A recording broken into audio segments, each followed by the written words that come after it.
1-2 Chuffy 1-2, 1-2 Chuffy 1-2. Let's just see this rocking and rolling, full control in height. You're with Scott, I'm Ganji Kid, it's midnight, it's always midnight. This is your right here, and your left here, this is Mono. Your left here, this is Mono. I'm the Grave Kipper, it's rolling. I've got chat up there on the screen up there. Chat above my head. I'm having a drink with the Captain. Captain's just having that drink there. I'm not drinking a beer, I'm just sat here with the Captain. That's the Captain there. That's the hottest chef in Leeway having a break. Having a drink with the Captain. Jules from Leeway. Come take a look. You've got to try Dawn Winery's Dandelion Wine.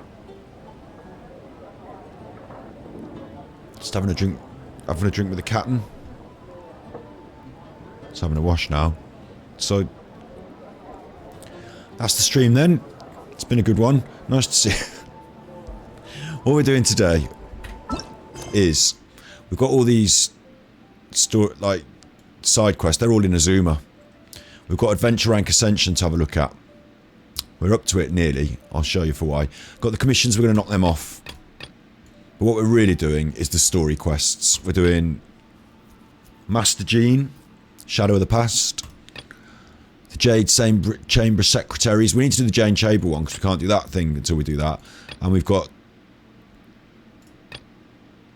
Leeway Harbour. Catherine has a new commission. Me and Paimon's got to go and find out what it's all about. So we've got those 3 to do. And after those, we get onto these main story quests. We get ourselves to Leeway. When we're in Leeway, main story, we start clearing off some of these side quests when we're there. And then we're sort of rolling straight through the same sort of scheduled time as the new release for the new area. I think we'll be up to speed then. It'll be quite nice to be up to speed with everyone else, in a way. We've still got other stuff to do, of course. Don't get me started, look. Jules from Leeway. Come take a look. These ley lines are overflowing this week, which has been good because it means we can get extra books for doing the ley lines. Standard ley lines, extra books. So I've been doing those. Got to get those done. You know that teapot? Don't get me started on the teapot. You know that teapot? Don't get me started on the teapot, look. Just have to stand up for this. Jules from Leeway. You, Take a look. I said I wasn't going to show you the teapot again. I said you weren't going to see that again. What's this now? Oh god. What's that? Teapot travelling salesman's here. Oh my god, the teapot travelling salesman. Now I'm a teapot user. Here's my teapot. Oh, what's this? Oh, there's trees. Oh, he's done all trees in his teapot. Oh, he's done all trees in his teapot. There was a captain round here, but I scared it off with the fireworks. There's a captain somewhere. Probably scared it off with the fireworks. There's the teapot spirit. Done all trees in my teapot, look. Set off the fireworks if you want. Don't stand so close. Stand back. There they go. So you'll enjoy them. A few pop-pops. There's some stones and some, well, stones. And over here, there's some parasols, look. And you can hit the gong lightly. Look at this. So that's...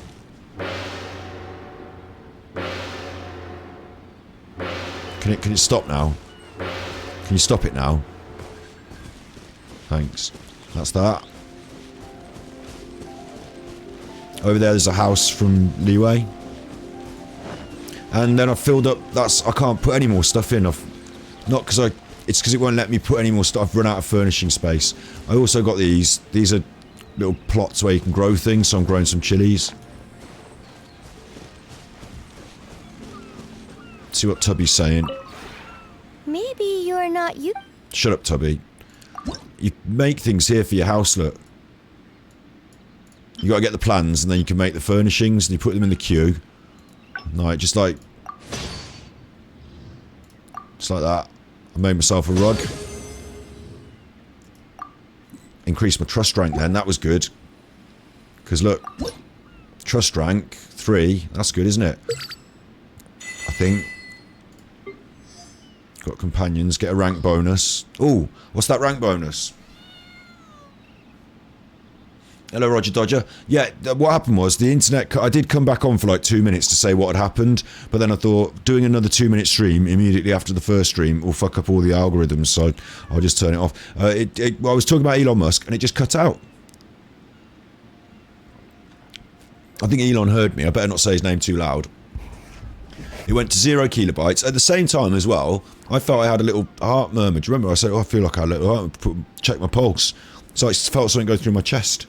And this box, 0 kilobytes. Then as soon as it happened, it turned itself back on again. But of course, it turned the stream off and on. And then once it had done that, the stream wouldn't restart, connect. It was like, yeah. There's nothing wrong with the internet. It's all working. It's just for a brief second there. Yep, exactly, Illuminati. Elon Musk has heard me. I said his name too many times again. I wasn't saying nice things about him, and he had enough. At least he's watching. At least I've got that. Can fall back on that. Elon Musk watches. I think. I don't really think. I think it was just a coincidence. Behind me here, behind my head, my rewards here for doing this trust rank are Prima Gems. So no wonder I'm in the fucking teapot. No wonder I'm in the teapot, look.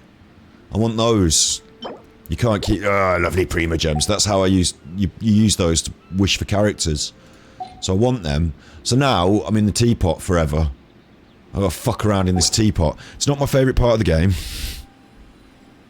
Got to make styles, create furnishings, do all that. Goodbye, look. If you ever have any questions... Shut up, you. We've got to go in to talk to the teapot salesman, but there's one further secret of the teapot. Once we've spoken to the teapot salesman, who's there... Why are they over there? That's miles away. Why would you go over there, you chuffer?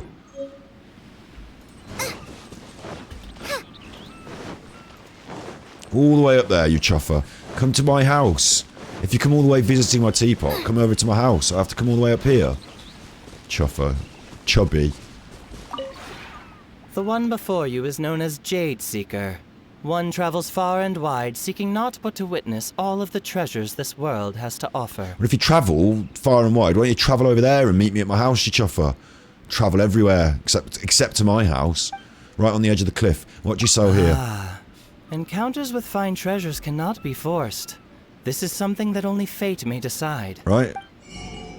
What? A dog hair? Well, I'm absolutely going to buy that. Another dog hair? Yeah. Subspace boulder. I mean, I've got loads of this monies, though. Realm currency. This is only... you can only spend it in the teapot, so you might as well just have everything. Oh, I can have 6. Right, wait. I'll have these, whatever these are. These donuts. I'm having them. And I'm having 6 of these. Put it all in the bag. All of it. Bag it all up for me. This guy's had it away. Travelling teapot salesman's had it away today. Sold out. First customer sold out. He's had it away. He's had it large. Right. So what should happen now is I've got these dog hairs. Race you! Right. Now what should happen is you do this. You're right, in teapot world, look. Oh, teapot world, and I can put my own things in. I can't put anything else in.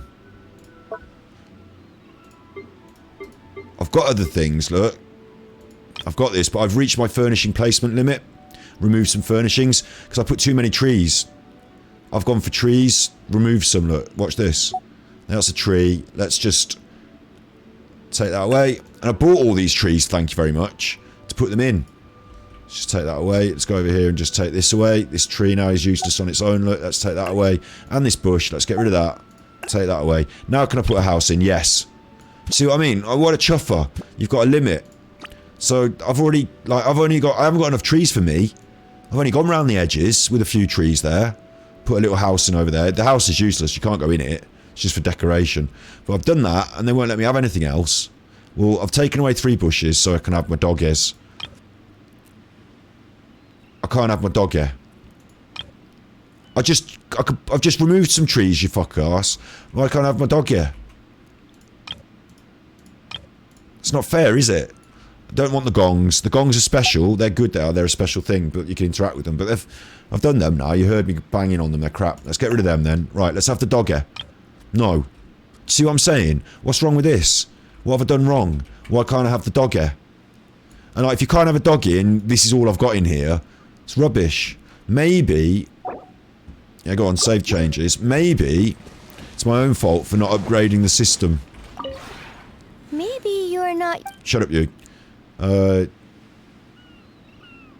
Like, as you get a higher rank, maybe you can do more stuff. Or something. And then, on top of that, right... If you ever Shut have up, you. any Shut up. questions Leave me about alone. the- Shut up. On top of that realm rank thing, there's a book in here somewhere. I don't know where it is. But there's like a series of quests in here, and you've got to do them. Maybe it's this. No, it's not in here. Like, it's like, place a load of rocks, 5 points. Place a load of this, 5 points. And when you do them all, you're up... Maybe it's the trust thing, hang on. Maybe you... Shut up, you.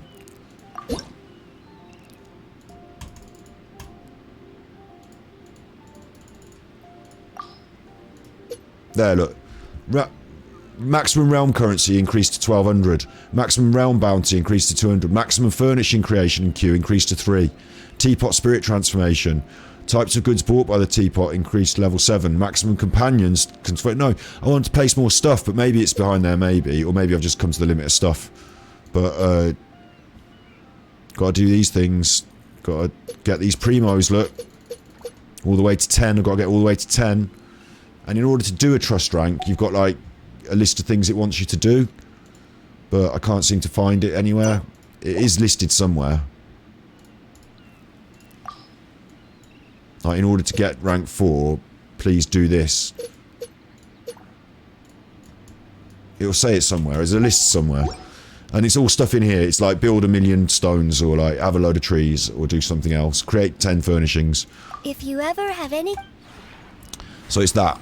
That's what this is. And you have to do it because you want your primos, you fucker. I don't know where my cat is. I used to have a cat. It's gone. Don't know where my cat is. But check this out. It goes deeper.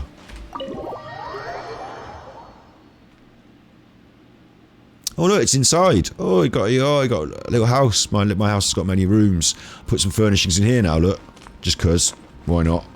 And oh no, who's this? What's she doing here? Hi there. Hi, Barbara. Oh, seeing you so full of life puts my mind at rest. Did you think I was dead? How'd you like it here, Barbara? Oh, I love it here. You can stay forever and ever. The scenery here is so different from Mondstadt's. I find it really refreshing. And here I can sing at the top of my voice without having to worry if I'm disturbing anyone. It's the best way to practice. No one to disturb around here, is there? Surely no one would ever consider your sweet voice a disturbance. This is really sinister and weird that she's trapped inside my teapot forever and ever.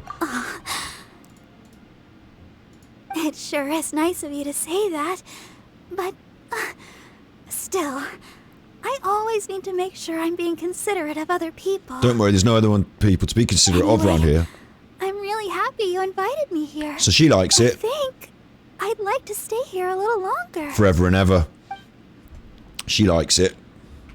So I built her a desk to stand behind, to keep her behind that desk. Doesn't finish there. No one to be considerate of in here, look. Empty rooms I've got. No one to be considerate of. You don't have to worry about singing too loud. No one to be considerate of, look. Here's another room, which I suppose you've got to fill with stuff. But don't worry about being considerate of anyone. You sing at the top of your voice. You give it a... Oh! Who's this? Who's this in this room? I need to move this thing out of here, because I just thought it was a lamp, but it's not. It's a... You can change the music, look. Oh, that's what the donuts are for! Consume a crystal to unlock a tune.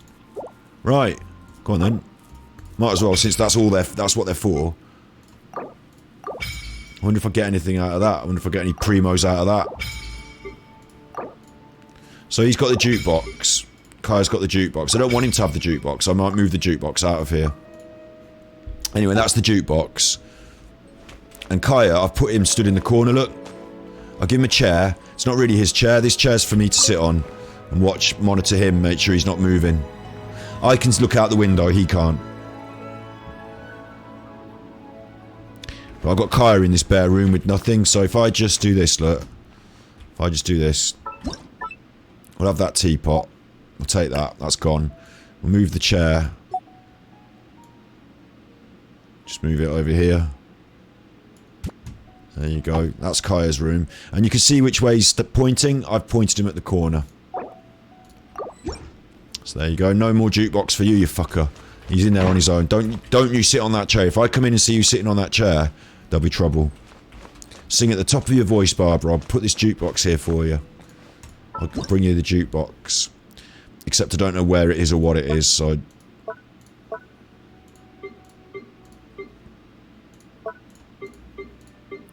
I've made a sword. That can go on the wall. Look, nowhere to place furnishings from this angle, so...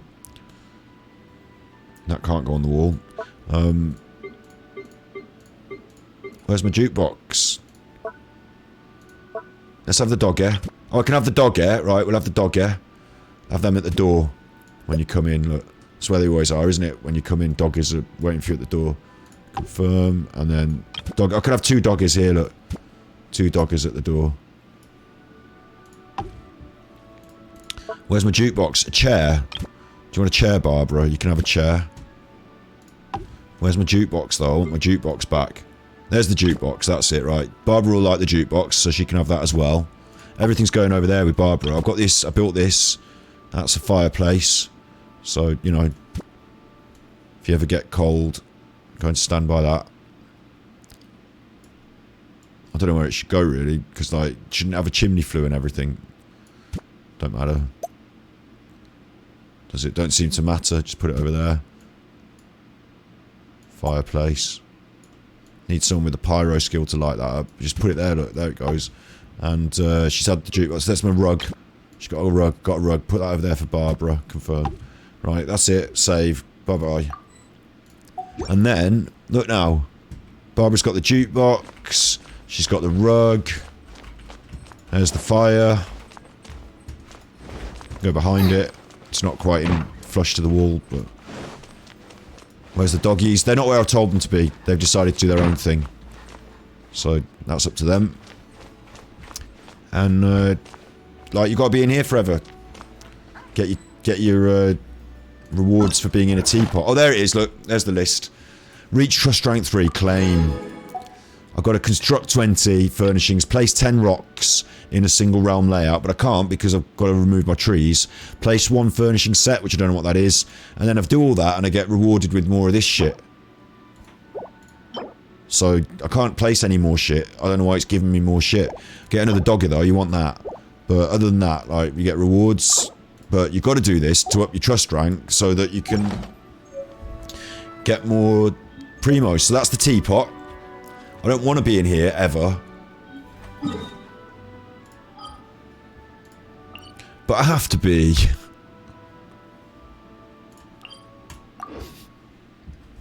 Because it's primos, primos, primos, isn't it, Rodney? So excited to see a doggy.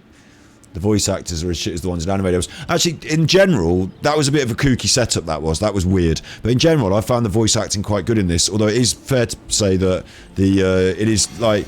It does follow that trope. It's anime, essentially, kung fu anime, and we are watching the dubbed version.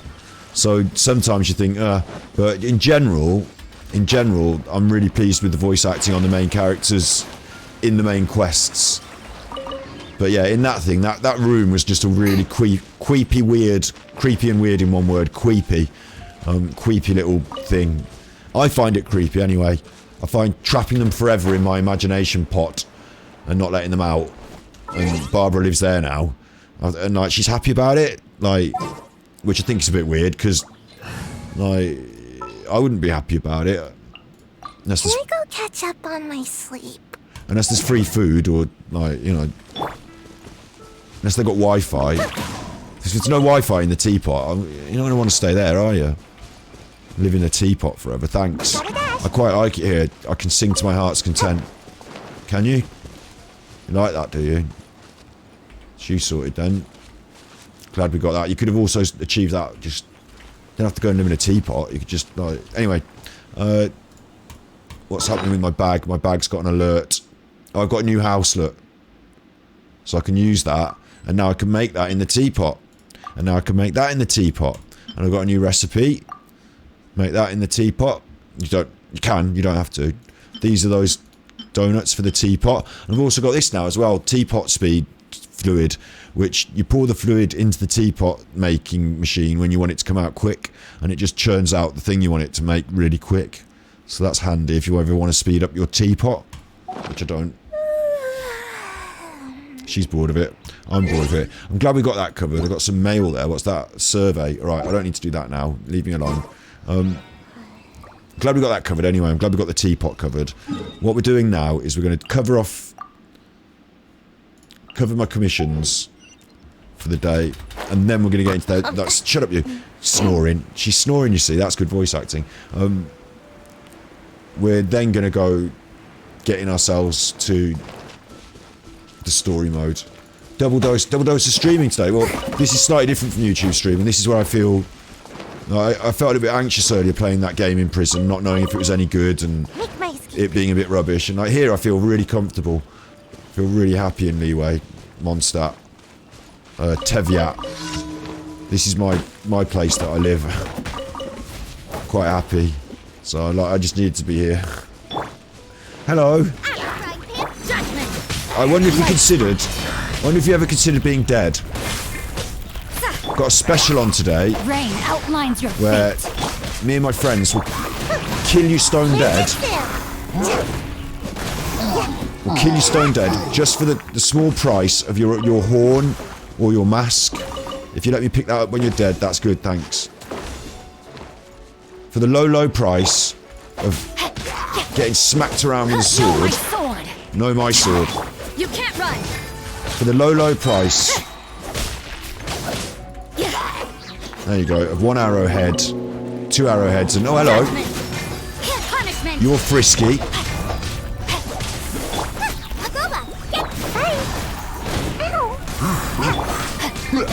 Rain outlines your Dead now though, aren't you, choffer? And you can all get it. You can all have a piece. You can't run. I baked enough for everyone. There you go, that's 10 primos for that. Which is quite satisfying, isn't it? 10 primos for that. Lovely. Get those primos. Get them down my neck. I want chocolate sauce on my primos from now on. Get chocolate sauce on them. I want super primos with chocolate. Anyway, look. Just gonna go and get some of these apples. That's nice, isn't it? Cling, cling, cling. That means you're winning. Cling, cling, cling. That's like, cling, that means you're winning. It's good that. Get these apples, these are all my apples. Also, I haven't shown you the characters list and gone through that yet, have I? In the week, I've been grinding up the characters. There's Klee's little, this is where Klee buries her stuff. I've been grinding up the characters and getting further with the grind. You can chuff off. You're slime. You went from slime to slime condensate, just like that, didn't you? Body and mind. Turned into slime condensate, just like that. In the week, I've been doing exactly this. Running around, getting these things, chopping these trees, getting my lamp grass, killing my baddies, grinding it up. Run out of money. Run out of Mora for the upgrades. But, it's going to stand us out somewhere picturesque. This will do. But, the characters are coming along nicely. This is the A team, this is the crack team, this is the team that goes in and kicks ass team. She's been ascended, 70 of 80. He hasn't been ascended. But I have killed an Oceanid this week, so we're up to that stage that I thought we'd get to, where we can beat the Oceanid, because Rosie, ready to ascend all the way, got all her stuff, I'm ready to press the button. But I require 10,000 Mora. No, 100 grand in Mora, and I don't have 100 grand in Mora. All this grinding and giving people books and stuff costs money, so I need to go and get some Mora today to ascend her. But she's got all her stuff. Sayu, ready to ascend? You are ready? No. A couple of marionette cores, but you're on the list. Gravekipper, ready to ascend? Ready to ascend. Just need one more big mask and the Mora. Noelle up to Ascension Point, ready to ascend. Just need one more boss kill. And the Mora, and she's also using the same masks as Kipper. We've got a mask embargo. We're going to need to kill a lot of these chuffers in the masks. Razor has been ascended. Lisa is up to Ascension. And she also needs Valkyries, but I've got them. She also needs boss kills. We'll get them. So everyone's basically up against Ascension, minus Amber, who is still eating books.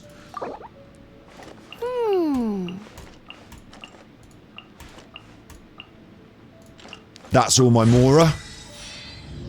So I need more Mora, more books. Also, bear in mind, in a couple of months, Klee's going to come out. We're going to want books for Klee. We're going to want Mora for Klee.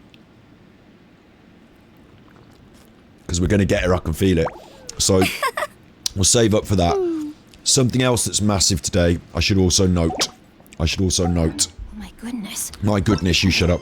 On the quest list down here, I did actually, while I was just running around opening chests, beating up baddies, doing my, day-to-day grinding up those materials, I did run into something.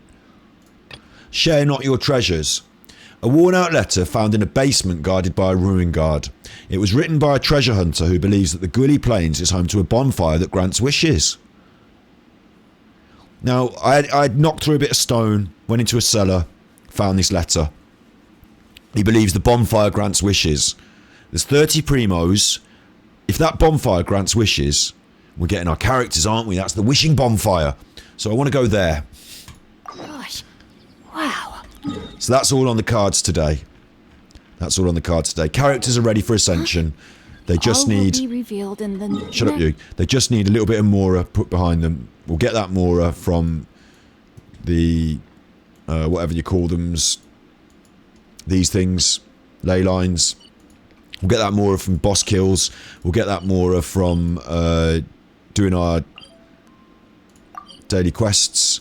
So we'll do them. We'll get the Mora. We'll ascend the characters. Then we'll go on the big quest. We'll find the wishing bonfire. We'll have our big wishes, and then we'll do the stories. That's all what we're doing now. What happens when they get to level 80? This will make you laugh. When they get to level 80, then I put the world level up. I make the world a bit stronger, because at the moment, I'm just getting leveled up so I can beat up the characters, and I'll make the world level harder. What? But it'll give me better stuff. It'll drop better stuff from bosses. And I want better stuff, so we get to the end game, so to speak. Those characters will eventually go all the way to 100, I think is the maximum. But between 90 and 100, it will take you like a year. So you just push as far as like end game, world level, end game. And the world level goes, I think, to 60, and I'm on 45. The next jump will go from 45 to 50. I choose when it goes, I choose when it happens. I do a quest to make it happen. So you sort of level up your character. Your world level's about here. And you're about here, and you struggle, and you level up, and you rank up, and you're beating things, and then you're really beating things, and you're doing really well, and then it's like, oh, it's time to up the world level, douche. And you're like, oh, I'm weak again. I've got to go through that grind again. So when you get them to level 80, then you have to get them to level 90. It goes like that, doesn't it? And this ascension process, all those materials you needed, it goes... That's level 70 we did. That's level 80. It goes to 90. And you'll need another 100 flowers. Another 40 masks. Another 6 of these gems. You keep needing more and more. And these gems... 3 of these equal 1 of these. And you need 6 of these. It's exponential. The growth is exponential. But not the growth. The amount of stuff you need. So it slows you down as you get into these higher ranks. But that's the end game, that last couple, I think, that last one. It's the game. It might be something that you really despise, or it might be something that you really enjoy. Personally, I enjoy leveling up in a game, but I don't enjoy it. Like, in Diablo, what used to happen is you would get really strong, and then the world level would get stronger, and if essentially at the same pace, and you would be, like, fighting the same enemies, but they'd have bigger numbers attached to them. Put an O on the end. Now I'm doing, instead of 10 damage, I'm doing 100. But my enemy has got, instead of 100 health, it's got 1,000. So it's just the same thing with a bigger number. I don't want endless grind for no reason. But I think the point here is that I'm getting stronger so I can take on the stronger enemies in the game. And there are some stronger enemies, just implicitly by their nature of being bosses and this and that. But as I get stronger and stronger, I don't want to become overpowered for the game, so the game gets stronger as you do. And it might just be a futile. Why bother then? Why not just stay at level 1? But there are some stronger enemies that you do want to, you know. We leveled up so we could hit and beat up a boss. And once you've beaten that boss up, as the world level comes up, the boss is still fightable and still enjoyable instead of it becoming a meaningless nothing off in the distance that we can always smash. So there are pros and cons. Pros and cons. I'm really enjoying the game on the whole. I'm playing at the weekend.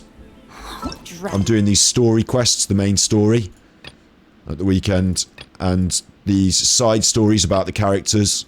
And every day in the week I'm doing commission quests, but I'm saving all the story quests and stuff for the stream, and it's been a blast. It's been really interesting fun. The game is awesome. The only negative, and it's a big negative, is that to get these characters that we're playing with, I'll just say it quickly for anyone else in the know, to get these characters that we're playing with, you have to wish.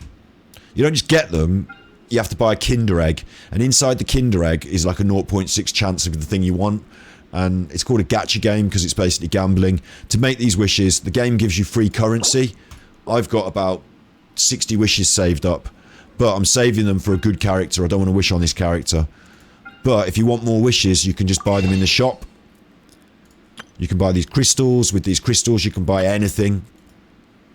So you can get stronger characters. All that stuff I'm grinding, I could just buy in the shop. You know, that's a negative. Pay to win. But it's pay to win against the game on my own, so it's not really like competitive pay to win. It's a bit of a strange... People call this pay to win because you can pay for power, but it seems strange to want to skip the game just by buying it. Like, I bought... it's like saying I bought Space Invaders, and instead of the Space Invaders coming down, I paid so there's only one big Space Invader at the end, and instead of having to fight that, I paid so that my space shooter had 1 million bullets all at once, and then it shot them, and then the game was over. It cost me a lot more than it cost you, but you had to do 10 levels of Space Invaders. I just pressed one button once and I'd won. So that's the pay to win mechanic. And if you want these characters, you know, if you're really hell-bent on certain characters, you're going to be spending money and you're going to be throwing it down the toilet in a Kinder Egg system, not getting what you want, and it will cost you approximately £200 to £300 to guarantee a character. Or you could do what we're doing, free to play. It's a free to play game with loads of free to play content, and that content gives you these Prima Gems. You save them up for the character you want, and then you wish for the character you want. That's what we're doing. But we spend these free wishes, these standard wishes, we spend them on this banner as we go, because it's a bit of fun. So today we're going to have 2 or 3 free wishes on this banner, just free. And we might get what we want, we probably don't. But when Klee comes out, the character we really want, we've saved up enough primos so that we can just wish and guarantee it. That shouldn't really be on. You should be able to pay £40, have all the characters, but, you know, what do you want? I'm doing a review of the game when I've finished it. I'm playing it for the reasons that I want to find out about the game. Everyone was saying things about it. I don't want to just hear what they say. I want my own opinion, thanks. Is it pay to win? Sort of. Is it like exploitative tactics that are designed to get you gambling and, you know, get you hooked? Kind of. Have they compelled you to feel hooked or do any gambling? No. No. Is that because I'm a... You know, I've got strength of will and other people might not? Maybe. I don't know. I'm not other people. But is this a really beautiful, wonderful game? Like Breath of the Wild turned up to 11? Yes. Has it got a cool story? Yeah. Are Time we to act. anime? Essentially, are we anime characters in a kung fu world? Yeah. Yeah. Are we doing a lot of fighting? Yeah. Are we getting stronger and getting better weapons? Yeah. Are we getting more characters to play with? Yeah. Like, all boxes ticked. And then on the side of it, they've stuck on this monetization system. Like, it's a bit like, like, it doesn't need to be there. I don't need to engage with that monetization system, that gambling system. Sometimes it makes you feel like, you know, today I said I'd run out of money. Well, I can make the money today by doing all my quests. Or I could just pay some money and have the money. So, you know, some people might feel to do that. It's not really horrible, though. It doesn't say to you, oh, look, you're so close to this great big thing, but you just don't have the money and you can't get it by grinding. You're going to have to pay us. No, it doesn't do that. It's not as evil as all that. It just feels like... It feels like there's a slot machine tacked on the side for those that want to play on slot machines. And what you can win is something quite cool. You know, it's quite a good prize, but it's only a 0.6% chance, so most sensible people won't be doing that, will they? I don't know. as a game, I'm absolutely enthralled and in love with it though. It's brilliant, it plays really well, it's loads of fun, there's always something good to do, there's loads of characters to explore and enjoy, there's loads of stories to go on. It's a 4-year game plan, which is amazing to me because we're only in year 2. I've started late, but I'm already nearly caught up, and when it gets onto the new there's going to be like a new area unleashed in a couple of months, and everyone's going to be like, yes, new area, and so will I. I'd like to know what it feels like to be part of this, so I am feeling it and enjoying it. I am enjoying it. And I thought, what was really weird, I've said this loads of times before, but through this playthrough, I've said my thoughts a lot, and I want to make a review video at the end, or a thoughts video, but I thought I was going to come here and say, oh, look everyone, this game thinks it's good, but I see through the veil. I see through the veil. You know what I'm like. I was going to point out all the flaws and, this is where the predatory mechanics are. This is bad. I'm not playing this. Fuck you, Genshin Impact. I don't care about these characters. I'll burn it to the ground. But I don't feel like that. And it's not because the clever things they've done to my brain. It's because I don't feel like that. I think the game is really good. And it works with or without that monetization system. Me not putting any money in hasn't really held me back. I'm not, you could buy all the characters. I haven't. I've got a smaller group. But this one's cool, I got her. This one's cool, I got her. He's cool, I got him. I'm happy. I'm not, unhappy. I just don't have 20 of them. Do you remember when you're a kid, right? This is the way I look at this game. It's when you're a kid, you go on holiday somewhere, and there'll be one of those machines with the gumballs in it or something, and, oh, Mom, can I have some money to put in the machine? Your mom might give you £1 to put in the machine, yeah? She might give you $1 to put in the machine. You put the dollar in the machine, it's gone, you've got your I didn't like, oh, Mom, can I have another $1 to put in? I wanted it. No, you've had your dollar, that's what you've won. That's the end of it. If you wanted a different toy, we should have saved the money. Just stayed in bed today. If you wanted a toy that you could choose, you should have saved the money and gone and spent it in the toy shop. You didn't. You put it in the machine. You got what you got. Bad luck. Them's the breaks. I didn't get given $10, $20, $30, $50, $100 to keep putting in the machine. So I learned that lesson young. And this feels just the same as that. It feels like with the wish system, these are my free primos. That's what I've been given. I've got 1,000, I've got 10,000, I've got a lot at the moment. I'm saving them because I learned. If I want to pump them into this machine right now, I could lose them. I might not get what I want. When you don't, you have to accept it. That's all. It's a novel thing in games, I guess. Loot boxes, and in the West it's not so prevalent. It's more prevalent in mobile gaming. It's common now, it's more prevalent in mobile gaming, but other than FIFA's loot crate system, there aren't that many games that have succeeded with it, and it's generally seen as a big no-no, a big negative. And I agree, it's a huge negative. I don't want that in the game, I'd rather it wasn't. But it's not in the game, it's stuck on the side. Oh, that's the wrong button, it's telling me there's a chest over there. I'll have to go and have a look at that in a minute. I wanted to take a photo. I like taking photos, and you've got a camera. So, just like that teapot felt a bit stuck on the side, I think the system of wishing for characters is like stuck on the side. It's not. Surely I should be due a growth spurt by now. There you go, little photo. You don't have to engage with it if you don't want to. Like, in order to engage with it, you have to go out the game to this screen and play on the gambling machine. So it's there in the game, but it's not here in the game. So there's that. That's my thoughts right now. I'm not going to chuff on about it anymore, because everyone that watches my playthroughs knows my thoughts up to this point, I think. But I have a no hipsterish hot take on a video game. You know what I'm like? Those chuffing hipsters with their cassette players. Those chuffing hipsters with their cassette players. I'm going to hold on to all my old DVDs and sell them all to the hipsters in 10 years' time. Right. I forgot what I'm doing. Is this me now all over? I can't use my brain properly. I forgot what I'm doing. We're here in Mondstadt, and we're doing daily commissions. Are we? Yeah, we're doing daily commissions. Light the bonfire. That's a different thing. We're doing that in a minute. I was just talking about it. Right.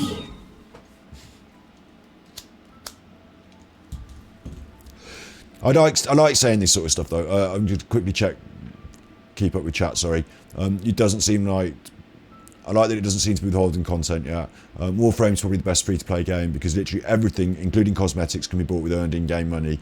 You aren't pushy. Yeah, I think that's a good point. You know, if you can earn it, fair enough. It's funny because it's a spectrum, isn't it? I think we'd all accept free-to-play games are great because there's another. I'm going to talk about this a bit more with Roger because I haven't gone over this with Roger so much, and I like talking about it. So shut up, everyone else. I like the fact that they make money on this game. I don't give it them. Someone else who's got more money than sense, maybe, or maybe not. I don't know. Maybe it's predatory. Maybe that's bad. But someone else feels like they want to spend 10 grand on a character, on a full set of characters, on whatever. They really like it. They spend 10 grand. That covers the cost for all the rest of us. It's almost like socialism in a way. It's like if you went in the pub and someone had bought everyone drinks, and they're rich and they can afford to buy everyone drinks, and so they're buying all the drinks, and you're like, fucking hell, I get all this free.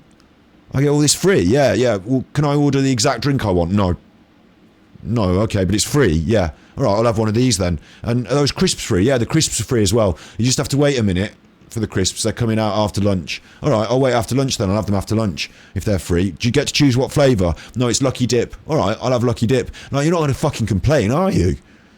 Like, free pub. Well, this is like that. It's all free, and there's fucking loads of it. And, like, there's going to be loads more. This map goes on in different areas that they're going to expand. They've got plans to expand. That's a novel idea to me as well. I bought Breath of the Wild all in one. But this is like Breath of the Wild plus the DLC as it comes out, plus more, plus as it comes out. All going to add on, all going to get bigger. Inazuma's over here. That's over here now. We're going to get Shesnaya at one point. We're going to get new places. Oh, it's cool. Oh, that's cool. I know you can't make a huge game like this all at once these days, but having it as an ongoing project, a living ongoing project that we're part of, is actually kind of cool. So I think that's also cool, and it's being paid for by those that want to pay. Like, I'm not forced to. Nothing's kept behind a paywall, other than it is fair to say that if you want to get this quicker, if you want all the characters, if you've got the money, you can have all the characters right now, and you can have them all up to level 80 right now. You don't even have to wait, but you've got to spend a lot of money, more money than anyone would consider spending. Sorry, chat pause due to scroll. And another interesting point about this is cosmetics, is that often the monetization systems rely on everyone's got everything, egalitarian, like Fortnite, everyone's got everything, but if you want something special, it's cosmetic. It doesn't influence the game, it's just cosmetic. Here, it is all together, bundled together. Like, the cosmetic is the game in a way. Like, not the game, but you know, these characters, like their moves, their special things, that's all it's all cosmetics, isn't it? Like, you want these characters because of who they are. It's more that it's like super cosmetics. It's who they are. It's their story. It's their character. I like this person. I want them on my team. So it's really got a hold on me in that way. Like, I want Klee. I want Hu Tao. They're the two that I like the best. I want them. Both for their moves, and for their personalities. So it's got its claws in me that way, but I'm not going to spend money. But interesting that here it's all in one. Do you want Hu Tao because of her cool moves? Yeah, well then get Hu Tao. If you want her because of her cosmetic appeal, then get her Hu Tao. But she does come with a moveset. Like, it's all woven in together. Like, the character is the cosmetic, is the skin, is the moveset, is everything.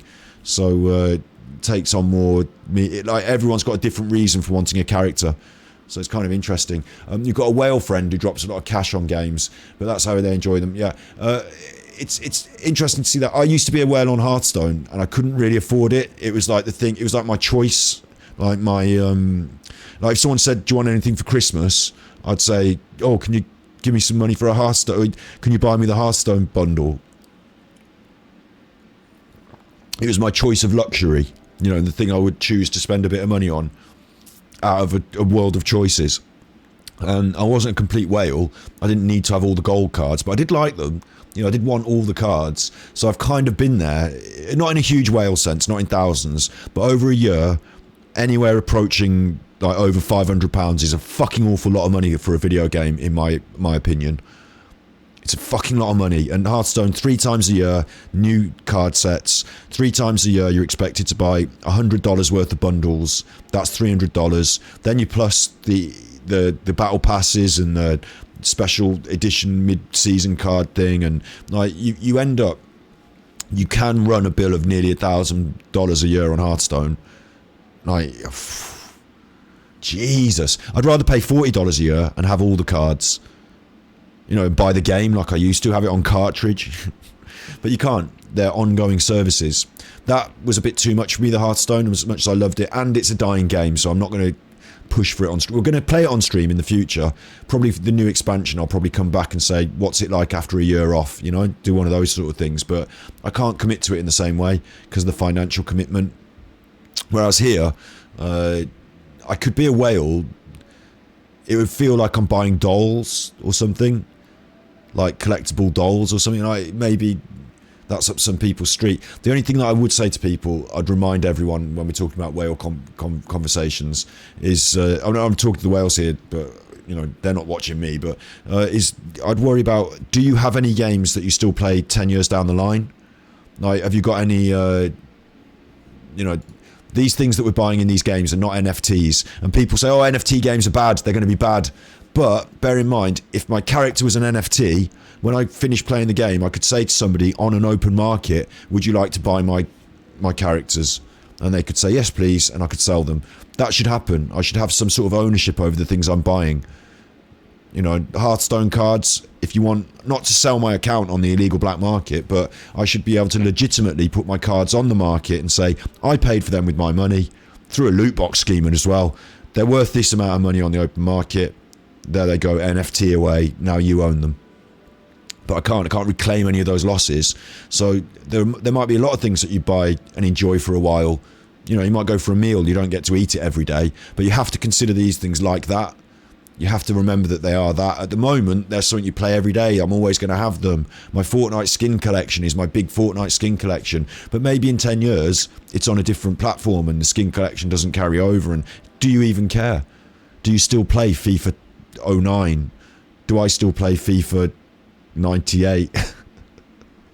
No. All that work I put in on FIFA 98 to build that team, gone by the wayside. You know, all the time I spent on Hearthstone, am I still a legend rank player? No. Will all the time I put into this end up...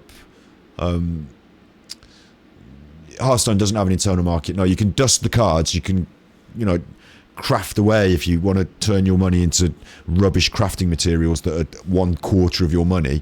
Yeah, dust the cards, or, you know, turn the cards into nothing, and you create new cards for yourself with the dust. But it's very expensive. Anyway, yeah, that's a bit of a ramble and rant about this.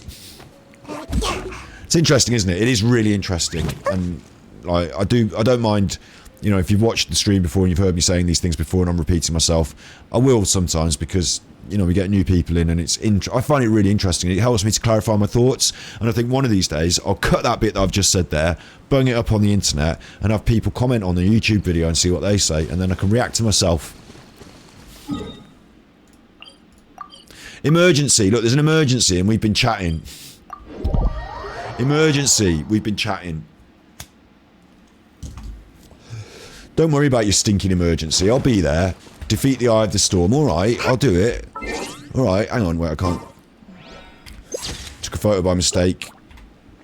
Alright, well, I'll do it. What I just want to do is change my character list. If I'm fighting an Eye of the Storm, I'm going to want Amber. She's my...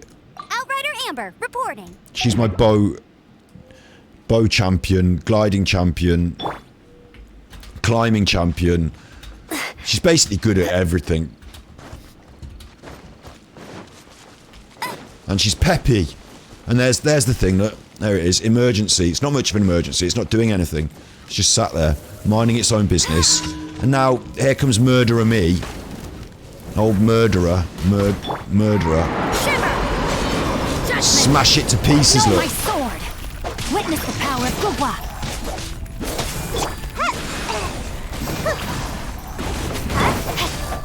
Absolutely smash it to pieces. It doesn't know what's going on. It doesn't know what's going on. No one escapes my sights. Absolutely smashing this to pieces. This does show, though, that You can't run. You're dead. I've pushed my characters up against that ascension level. I'm now feeling strong for the world level. It shows that. But there is a boss in this world called the Oceanid. There is a boss in this world called the Oceanid, right? And you need to kill the Oceanid about 10 times to upgrade one of my characters. And it's the hardest chuffer in the game. So I don't do the Ascending the World level until I've done my 10 Oceanid kills, thanks. But I am getting a little bit strong now. But that's because I'm good at the game. That's me being good at the game, that's all. It's because I've been grinding all week, isn't it, look? Eat sword, you little hilly churl. Eat sword. What are you making a noise for? Hiding in the bushes? You can't run. Peeping? Why are you peeping? Peeping in the bushes. That'll do you. You're peeping in the bushes, look. Enjoy that now. What do you think of that bunny thing? Oh, it blew you up. Serve you right. Thank you. Have your damaged mask. That's my mask now. I need them. Saving them up. Increasing danger over here. So let's go and see what kind of danger's been increasing. Let's go and see what kind of danger's been... oh! Here it is.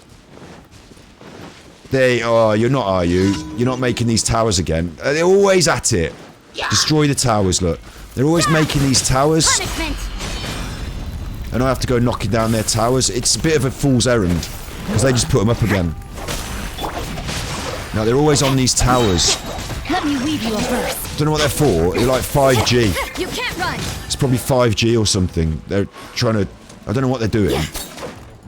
Always on these towers. Now I've got to kill them.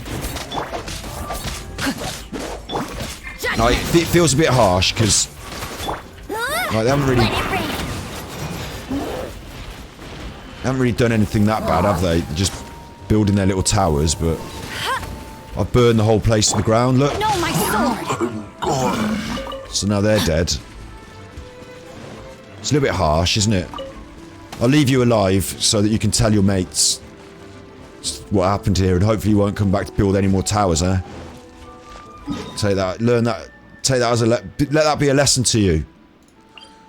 Alright, this one's in town, so this is going to be a bit different. There's not going to be as much killing involved in this one.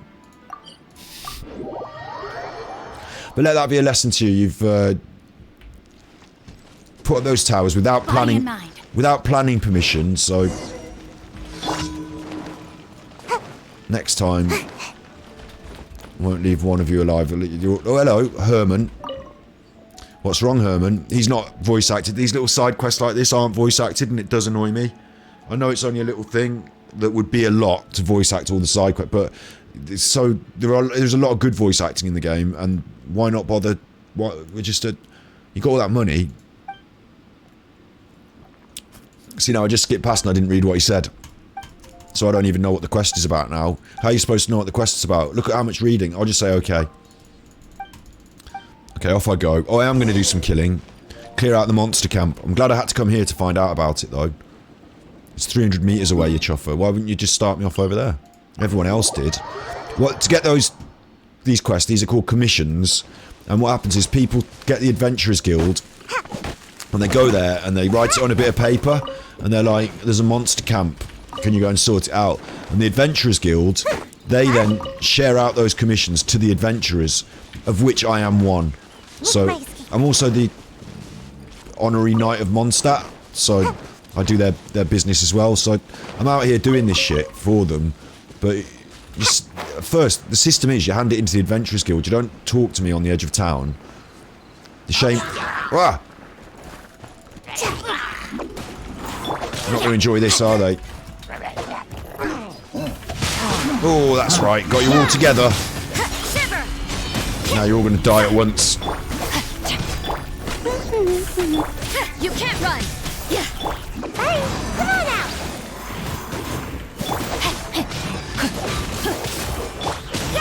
Yeah.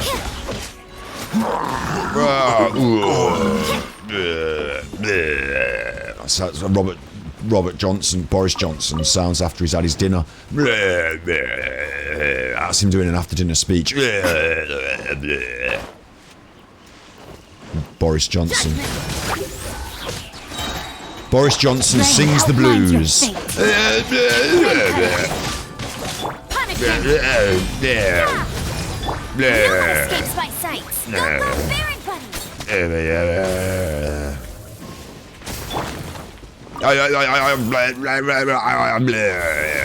Boris Johnson sings the blues, featuring such classics as and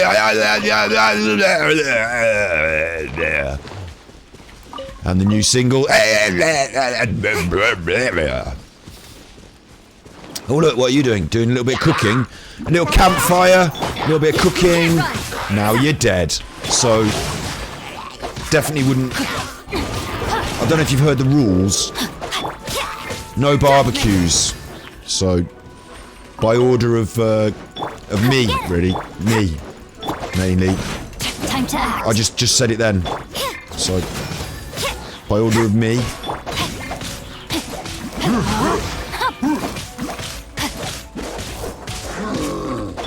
You can't run. Okay, so he's not going down that easy. So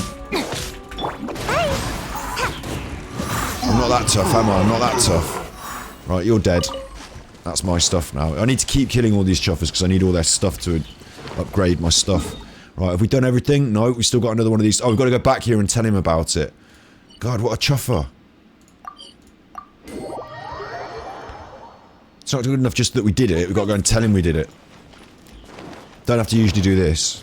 Usually it just accepts that we've done it. He won't like this. This will surprise him. Watch. Watch. He's not even looking. Right, good. He's not looking. He's not looking. Ready? Oh. Look. He's not even looking. Look. Oh. We're in the bushes. So we don't even know we're here. You won't expect this. Look, camouflage. She's got a leaf on her head. Look, camouflage. Perfect.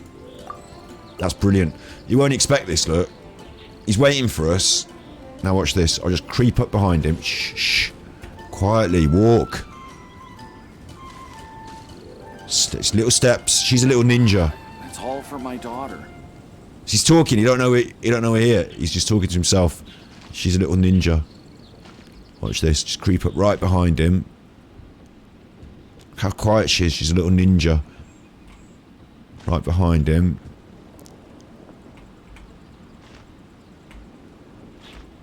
I think that's as close as we can get. Right, are you ready? Ready? Mind your ears now. Ready? Herman! I didn't shout as loud as I could. For my daughter. Herman! He not impressed. No, where did you come from? I've been waiting here looking down this road and all of a sudden you're right behind me. That didn't scare him out of his wits or nothing. Didn't... Herman's cool, man. Herman don't sweat, does he? Herman don't crack. Herman's just chill. Did you find some training dummies? Yes. It looks like you put too much force into it. I don't know how you managed to break a sturdy wooden contraption, though. I suppose no one pulls their punches on accounts of full wooden sticks. I don't know what you're on about. I just went and beat up a load of hilly chills. I can't give this to Ellen. Oh, I brought this thing for her. He's built the training dummy. Right. You have that. It's gone again. Just walking off. That's rude, isn't it, Herman? Thanks for the primos. That's quite nice, those primos. I like them. But walking off like that is rude, Herman. Just done with me, are you now? I've finished with my questing for you, have I? Finished with my jobs. I'll go then, Herman. Don't worry about me. Daily commission rewards? Of course. Yes. Yes. Yes. Daily commission rewards. Get them inside my big fat tummy. My big frog mouth. Get them inside my big tummy. Daily rewards, yeah. Absolutely. Peppy Amber? She's here to demand her rewards. She's not here to please may I have them. She's here to demand... I deserve them. I've done my work. Where's my reward? Ad Astra Abyssosk. Welcome to the Adventurers Guild. Okay, Catherine, where's my rewards? Thank you for completing today's commissions. What have we got? What have we got? What have we got? It's primos again, yes! Lovely primos. Regular primos. Money. Oh, I love the money. I love the money. Thanks. Ad Astra Abyssosk, yes. While we're here, we have to do a little bit of... I should do a Kingdom Come Deliverance playthrough someday. I don't know what Kingdom Come Deliverance is, but yes, I'll put it on the list. I'll tell you what I do like. This game has turned into a never-ending story, but I do like playing indie games that don't last forever. I like a game to finish. I actually like it when a game finishes. I like it if it's about 2 weeks long, maximum, and we can play it all on stream, you know, in a sort of 2 hour, 3 hour session chunks with maybe a big 4 or 5 hour session for the big finale and get it all done and say, well done, we played that all the way through. Now we can make a comment on it. You know, I like that sort of thing, but this game has turned into... I didn't realise I was going to... Like, it's like saying I'm going to play all of World of Warcraft and then do a review. Well, you're not, are you? Because World of Warcraft lasts for your entire life, so... You know, you're never going to be finished. This has turned into a bit of that, but I will have a look at Kingdom Come Deliverance. I'll put it on my list. In fact, I'll do this in my brain now so I know what it is. Hang on. Copy. Firefox. Google. Google. Paste. Alright, don't then. Just open a new tab and then I'll paste it. Oh, it looks interesting. Story-driven open-world RPG. Holy Roman Empire. Yeah, I would be good at that. I'd have a nice go at that. Chuff up them Romans. They came over to my country, don't you know, and chuffing invaded. They've got a lot to answer for. I mean, we have got nice roads. And aqueducts. I do like the aqueducts. It was nice currency and trade, and it was nice having the concept of justice. I mean, did they invent that, or did they just put... I don't know. But it was nice. There were nice things that come with it, but... Holy Roman Empire. The chuffing Holy Roman Empire coming over here, taking our jobs. Or, well, taking everything. Creating their own jobs, building roads, chuffing... Stuff their roads. You can straight back with your roads. And Breath of the Wild, yeah, that is on the list. As soon as new Breath of the Wild comes out, I'm stopping everything and just playing that. And it will be 9-hour streams then, because I'll play it as long as I chuff in want to, thank you. That's my reward for being a good boy in my life. Ooh! Get your feet wet.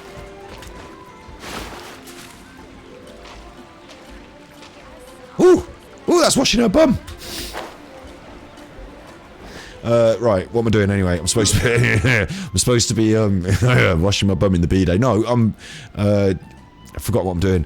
I'm getting some Mora. Have we got enough Mora to do these? Have we got enough money now to do this? Lisa, ascend. No, still required more money. Right, in that case, I feel like running. Shut up about your running. In that case, we're doing... I forgot what it was. It had Primos. It was this bonfire. We're doing this bonfire. There's money behind that. 30k. Oh, lovely. Oh. Right, put that in my bank burner. Money earner. There's lovely Primos as well. Oh. So we're doing that. That's what we're doing. Let's see what happens once we've done that. Oh, she's doing her animation. They've all got idling animations. So she did that. We like that. I'm not turning into a fucking... I don't know what the word is. When you're in love with cartoon characters on the internet. I'm not turning into that. It just... I like the animations. Look, where's my quest? It's over here, Liwa Pool. This is one of the most beautiful places in the game. I love this place, Liwa Pool. This is my jam. I can come here and just chill. Look at this. Look at this. Don't get that in Pokemon, do you? Right. We'll kill this thing while I'm here. It's part of my routine. I can't come here without killing.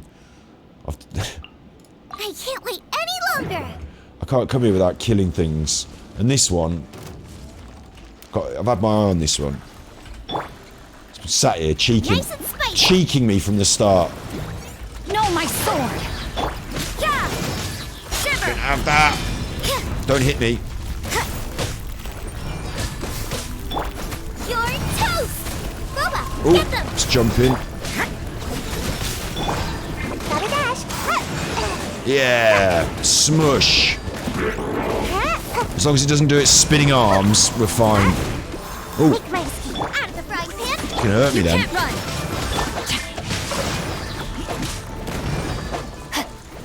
Didn't manage to hit it there. It's dead, it's dead. Right, good. Dead, look, crush. Dead. Have that. There's a chest down there as well. I've got to have that. I can't not have the chest. When you see things, you got to take them. Yeah. That's mine. Oh, that's all mine. What's in here? Maybe a growth serum?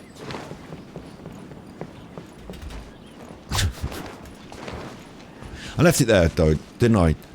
That's why it was all covered up in rocks. I'd left it from... Honestly, it's got my name on it. I put my name on it. It might have rubbed off. It probably just rubbed off. That's all. It is mine, though. What's happening here? Guess this must be the bonfire, the letter we said we should light it up. Who's this?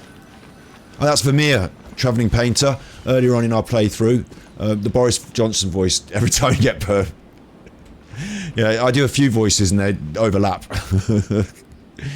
I don't know, but Boris Johnson is... he starts out trying to get his words out, but not able to. Saying, and then you've got to be able to shake your cheeks. Haven't you? You've got to be able to do a bit of that. And then it degenerates. Seems like I should have just... Like, as he starts to fill his face with truffles and... Cream. Cream in a gravy boat. Half gravy, half clotted cream.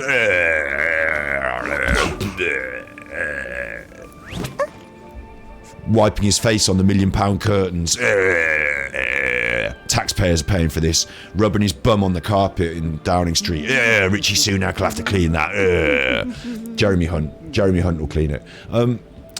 This is Vermeer. We helped him with his paintings. So now he's up here with his stuff. And if you want, you can have a sit. I mean, this game's got it all.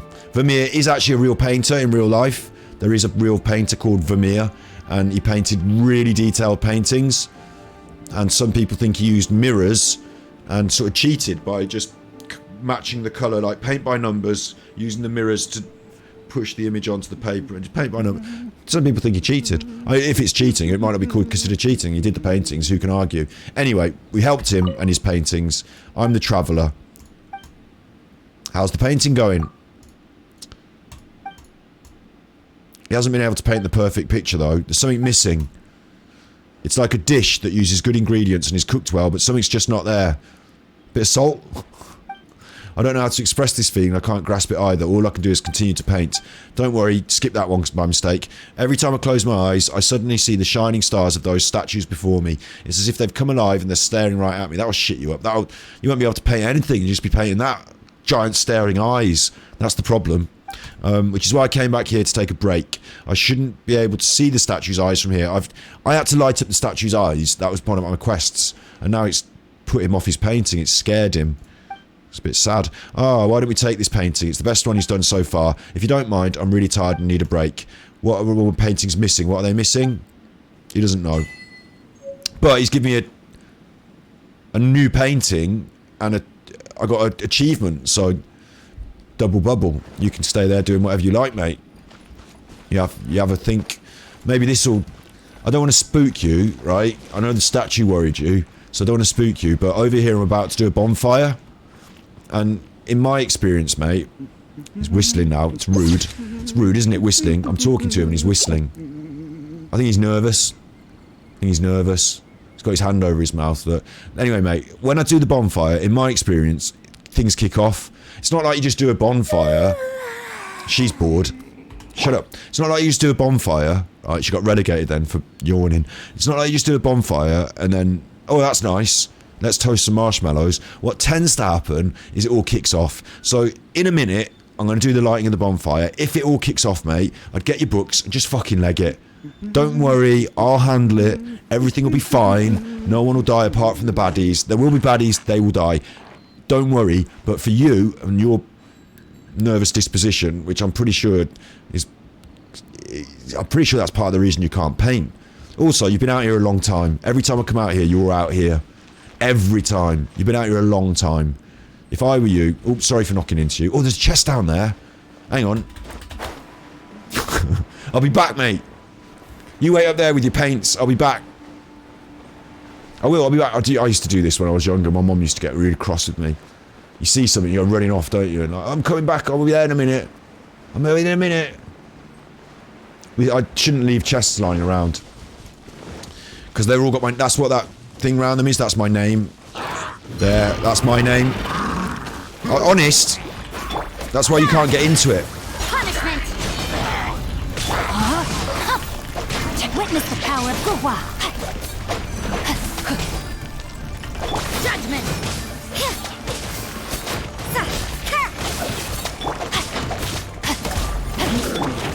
Ah, do whatever you want, mate. If you're frozen, you can't do nothing. Right. What are you doing, you cheeky chuffer? Upon this, look. Up on that, thinks you can't get him. Watch this. Up on that, thinks you can't get him. Thinks you can't get him.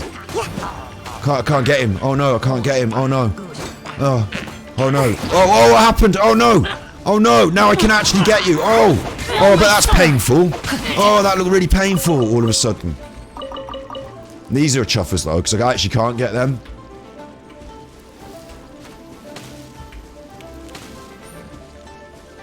Right, I have to climb up this, look. Knock the chuffer off. Like that. And then, dead. After all that, do you think this one's still... He's brave. He, she, they, it. Brave. Brave hilly churl, I'll tell you that. Do you know what's going to happen, though? I bet you know what's going to happen now.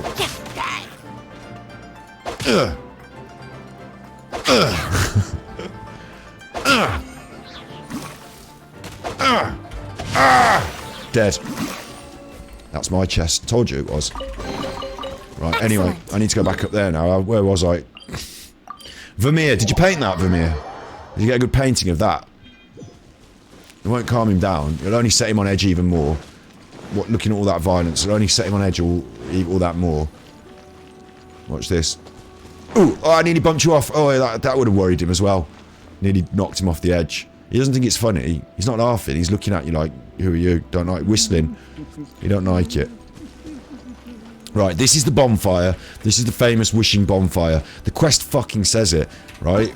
It says, a worn letter found in a basement guarded by a ruin guard, written by a treasure hunter who believes the Gilly Plains is home to a bonfire that grants wishes.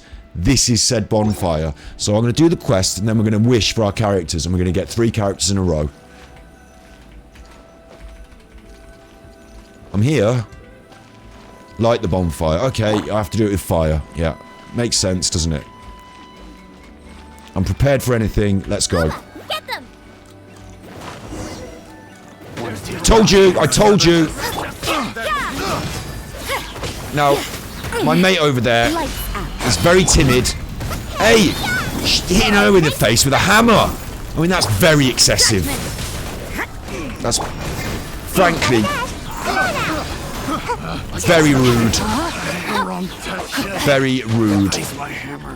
You replace your hammer, I'd replace your attitude. Very rude. Can't be doing this. Innocent people. These guys show up everywhere, says Paimon. Yeah, you know, can't be having that. Get them! Let's light that up again. Did the treasure holders drop something, she says? I don't know, what? Read the text. What are you on about? Read the text. 10 meters. 9, 6, 5. Higher.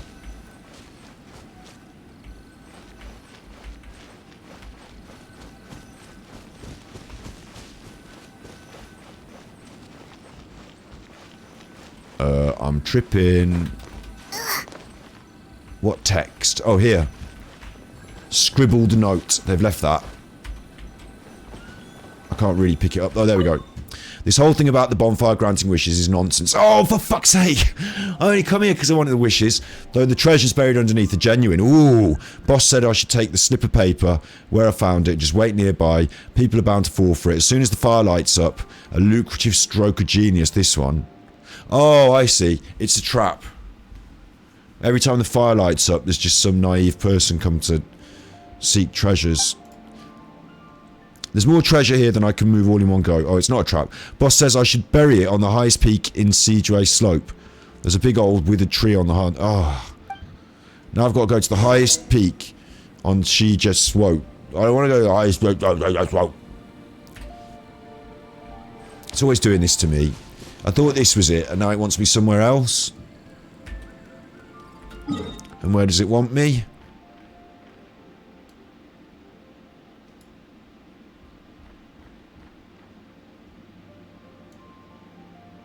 I don't know. Over here, somewhere. There. It wants me up there. Well, that's a chuffer, isn't it? I'm going to do one wish, just in case the bonfire really is lucky. It's on fire. We're here. I'm going to do one wish, in case the bonfire really is lucky. I've got a free one, saved up. One free wish. So let's see. I'd like Kiki. Or Mona, I don't care. I don't want a crappy bow or a sword or anything. Just give me the characters. One wish. One at the bonfire.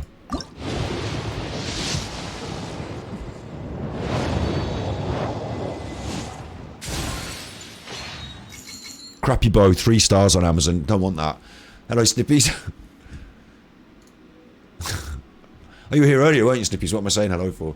It's because I did 2 streams today and I'm tripping my head out. There we go, crappy bow. The bonfire's not lucky.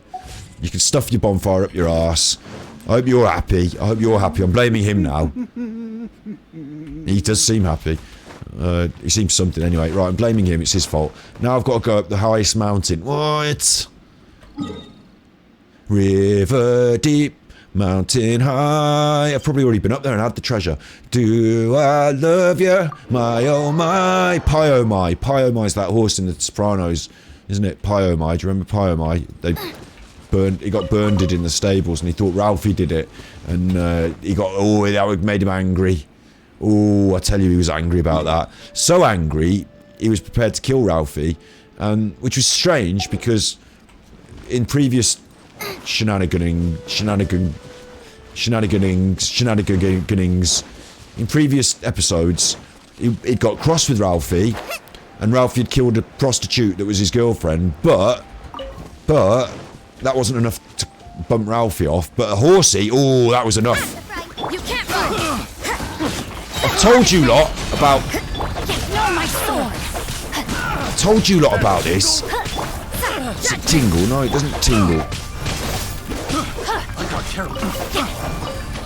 Fucking ambushing people again. I've told you lot about that. Leave me the insignias. They always leave me the insignias. It's my insignia. Get off it. It's mine. You can't have that. It's mine. Oh, down there there's a challenge. And a chest. We're going to do them now. No, I'm going to mark them. Hang on. Down there. I have marked it. Look, I've already marked it. Idiot. Leave me alone. Get up that mountain. Body and mind. And there's a... Oh, I will have to do this now, though. There's a Geoculus. Time to act. Where's the Geoculus? It's just there. I'll get that now, and then I'll go back up there. There's so much to do in this game, you see. Like, even when I'm running around in the week grinding and picking up chests and crystals and things, there's always loads more, and I never got everything. This is a photo op point. Thanks. Now I've got to go back up here.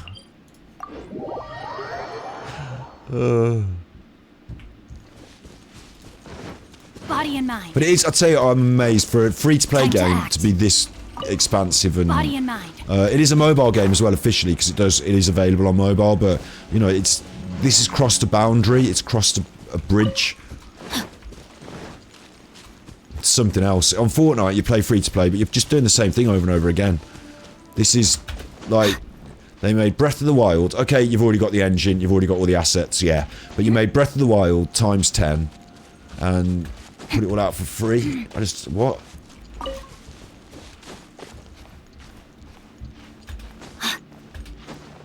Just gonna let my little legs rest for a minute. Right, get up there, you. No more rest for you, you chuffing wet boy. Climb quicker. Ow! Climb quicker. I said quicker. Ow! I can only climb this quick. That's as quick as I can climb. Get that flower now. I want that flower now, you. My leggies are going to wear out. Yeah, but I've got you up on this ledge, so if you fall off, you should be okay. I say should be okay. I mean, it's 50-50. Oh, no, you're okay. Don't worry. It's alright saying don't worry. It's fair enough saying don't worry now, isn't it? Now I've already fallen off. Alright. Right. Don't get him cross, because he does get tetchy. And, this is the slope that's supposed to be buried treasure. I might for some digging. Oh, what do you think? I've been here before, and I've seen that before, and I said we should dig it up, but they wouldn't let me. Right. Oh. Quick. He's quick at the old digging, isn't he? But after all that work, you can't open the chest, you don't get to. No, let her do it. She gets to do it. Open sesame! Not much in that one. Now I'm hungry. There really wasn't that much in that, for all that. Felt a bit gypped there. Bit of a waste of everyone's time, that was. I think. Have we got enough money now to upgrade my character? No. No, still not enough money.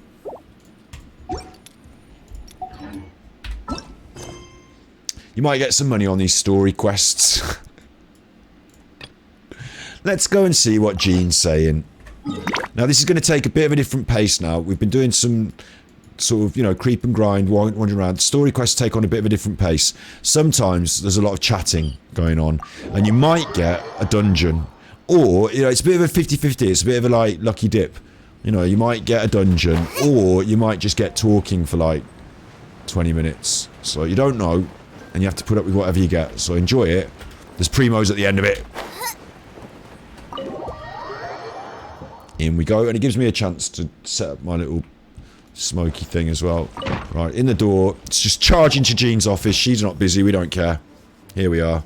Thank you Cutscene. for coming on such short notice, Honorary Knight. I know you must be busy. Well, to make a long story short, there's a particular matter at hand that the Knights requires your assistance with. Yeah. The Knights are busy as ever. Sounds like typical Master Jean to me. These are two... It doesn't matter what I say. It doesn't matter.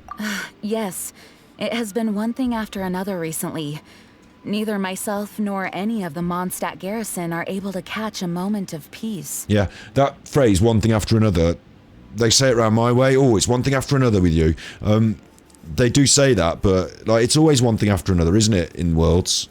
In the world. This world, the world, any world. It's always one. It can't be one thing before. Well, there is one thing before another. That happens as well. There is that, but you know, if you're going to have another thing, it's going to have to happen after. Because that's just the nature of.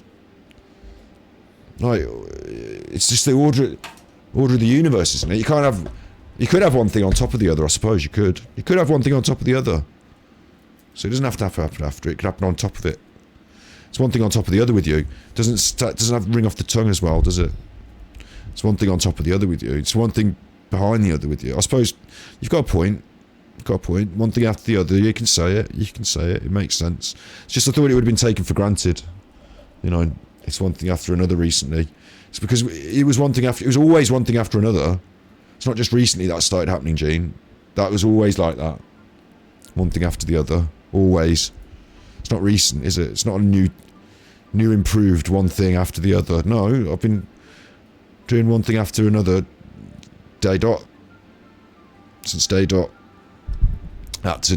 You didn't run before you can walk, did you? No, exactly, because it's one thing after the other, so it all ties in. I have recently received multiple reports from the Knights of someone within the Lawrence clan having close dealings with the Fatui. Ooh, they're bad. Fatui? Again? But who are the Lawrence clan?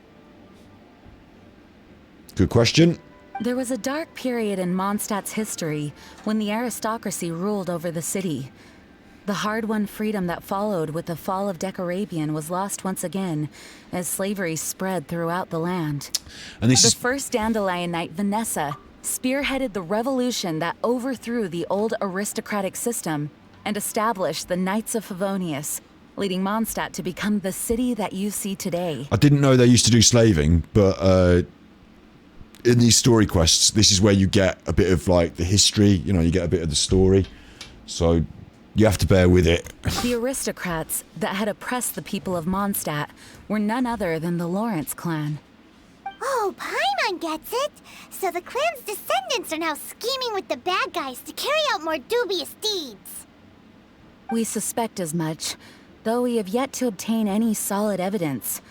The reason I summoned you here today is to ask you to help us further investigate this matter. Do you know the aristocrats joke? She's calling it aristocrats. Do you know the aristocrats joke? You can always look back and say one thing, say always one thing before the other. You're right. I figured it out. The aristocrats joke. I'm not going to tell it now. You look it up on the internet in your own time. It's great. It's a lot of fun.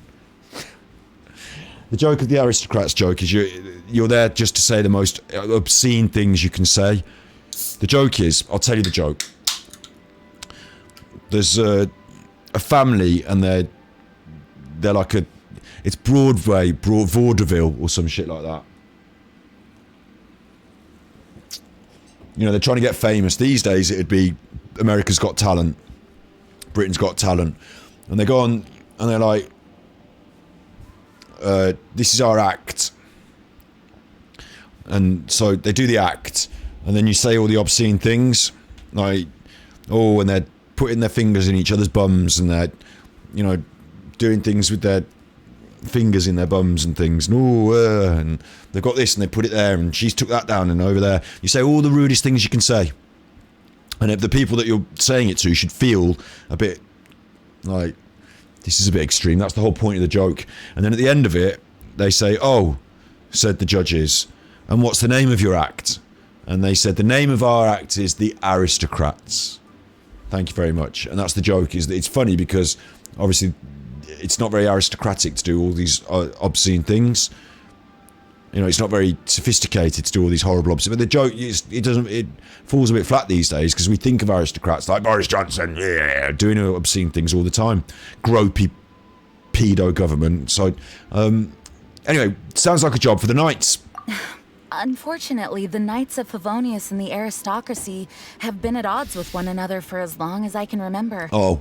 We've already considered every possible way of resolving our differences, but it seems the descendants of the aristocracy remain antagonistic towards the Knights. Well, I'll tell you what, I'm an honorary Knight. You're my mate. You're big in the Knights. I don't know why the camera's panned up here to...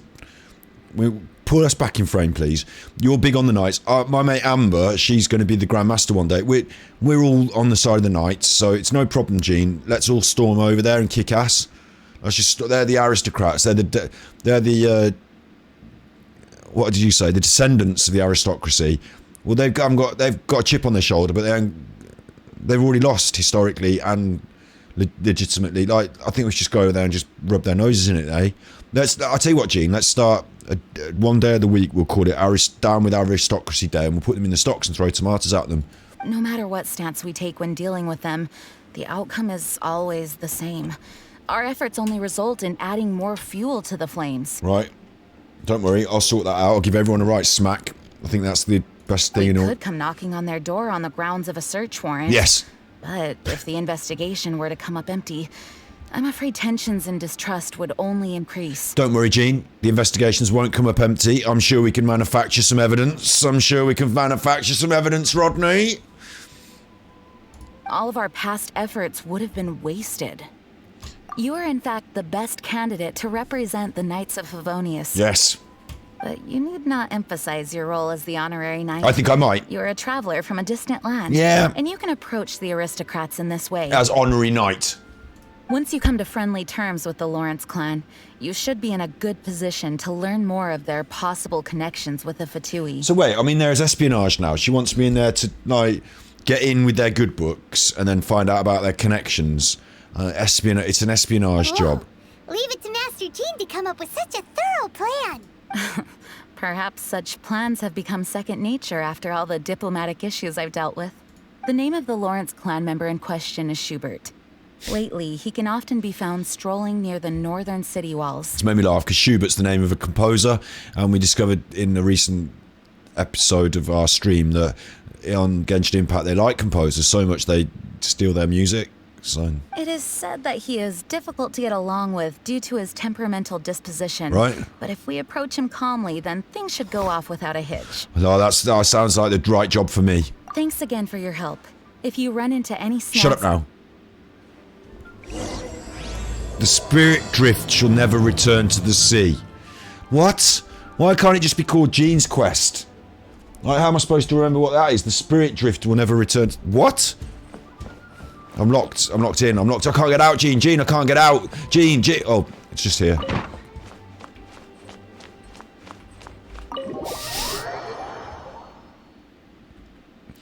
Look for the former aristocrat in the city. Right.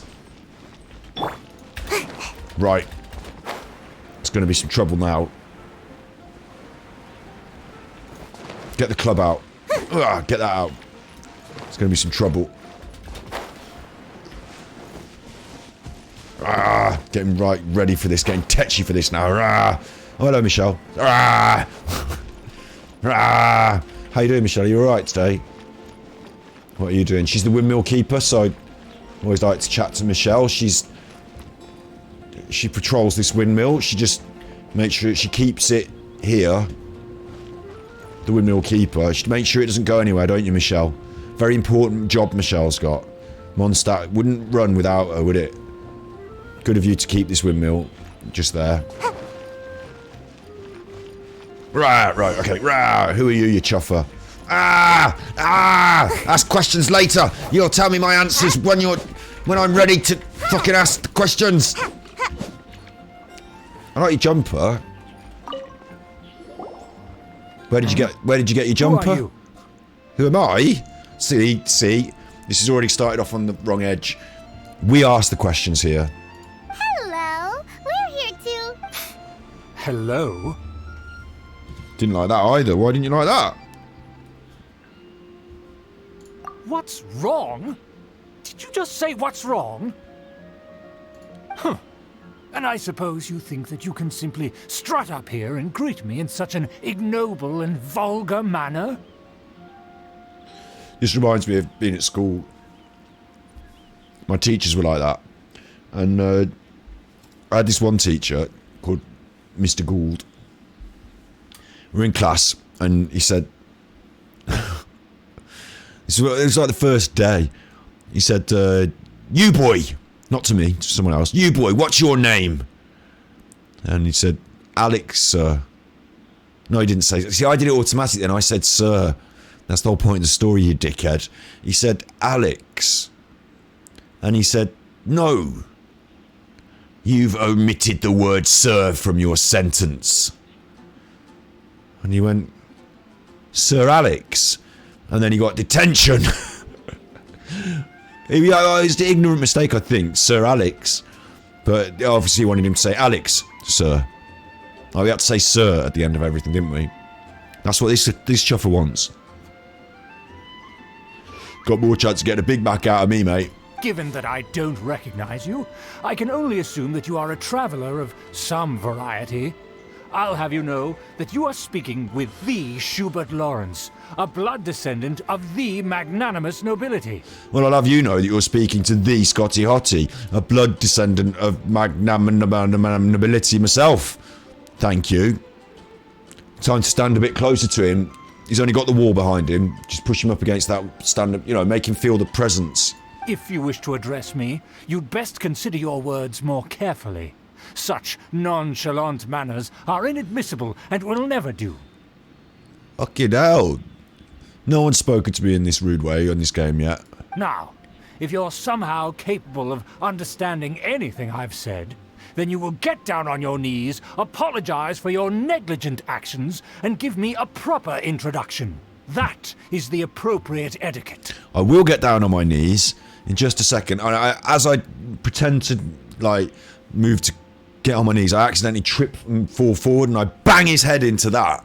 Oops, I shout as I bang his head into that wall. And then I shout oops again as I try and get myself up. And again I bang his head into the wall for a second time. Oops, I shout the third time as I lay into him with a big kick in his... Oops, I shout. And then I'll shout it one more time just for effect. Oops. And then I then will kneel down, because I'll need to kneel down to help you up, you chuffer. To help you up. That's etiquette? Paimon's never heard of something so complicated before. I think he's making it up, Paimon. Huh.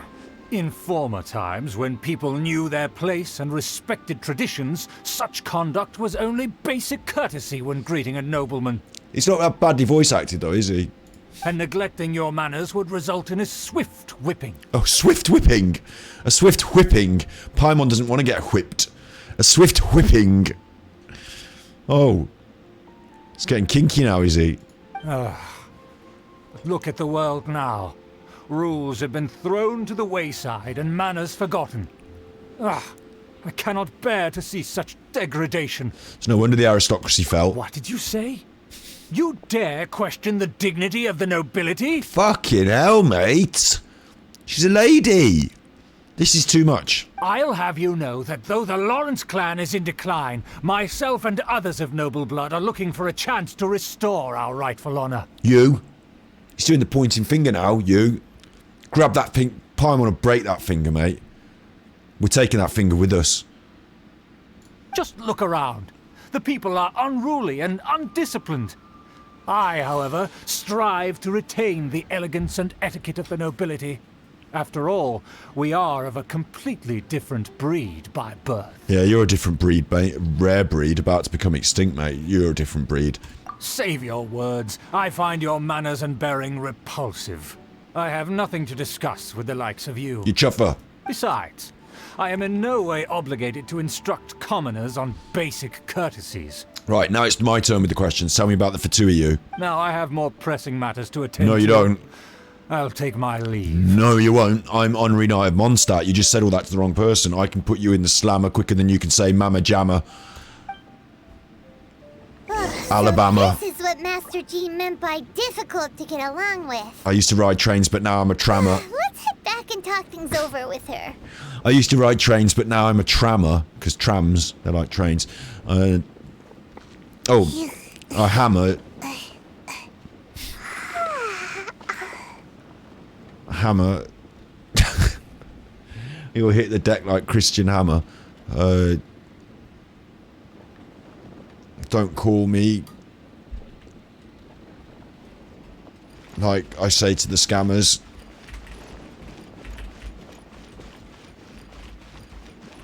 Mind your manners. Look, anyway, where are we? I'm in Mondstadt. I need to run around and do what I'm supposed to. Return to the Knights and discuss the counter plan. What's a fucking hell? It's getting complex.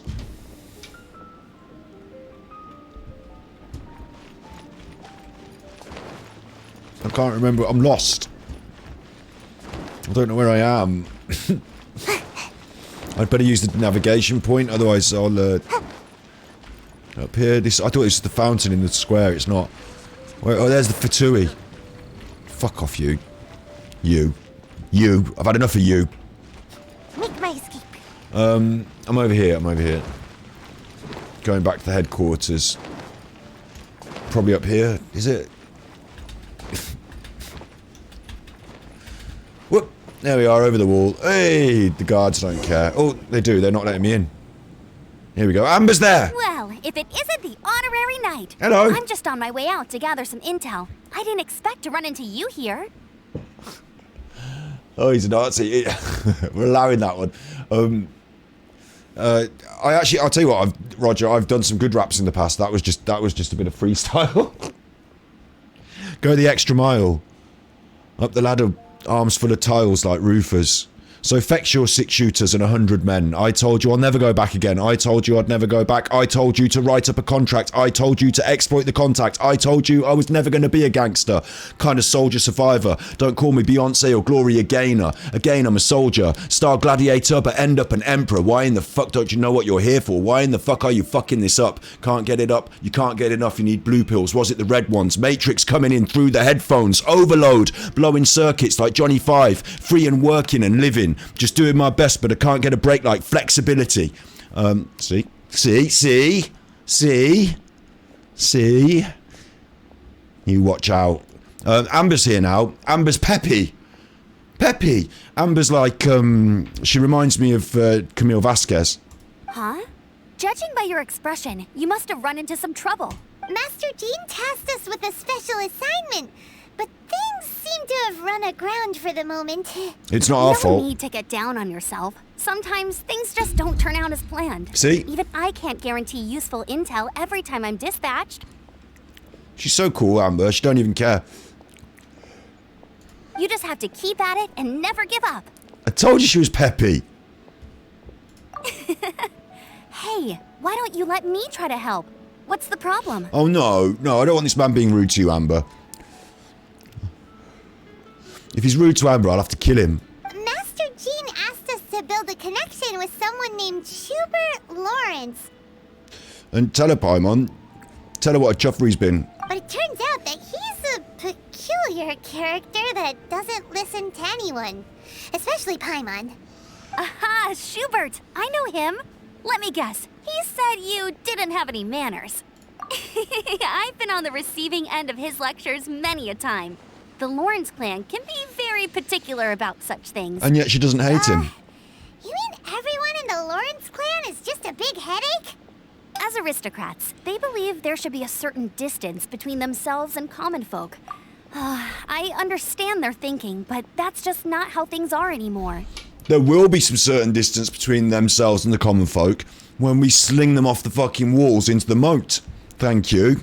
However, there is one exception among the Lawrence clan, my good buddy, Eula. Oh man, I got this smoky vaporizer. I got this smoky vaporizer, I tell you what. It's probably one of the best things I've bought in a long time. I'm trying to reduce the amount of tobacco I smoke by a massive quantity now. And this is helping with it. But sometimes, it does say on the instructions to put loads in.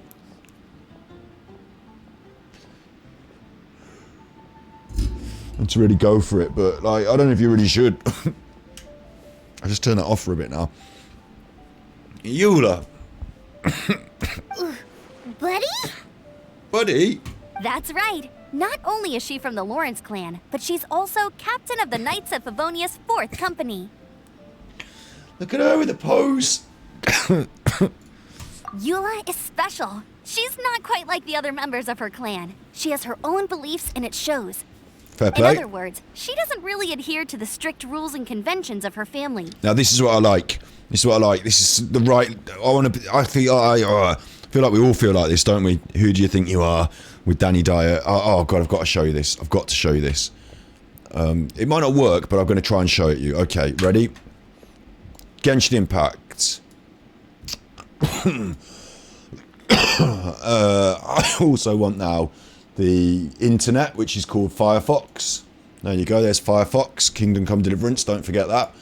I want YouTube. Now I've forgotten what it is I want. I wanted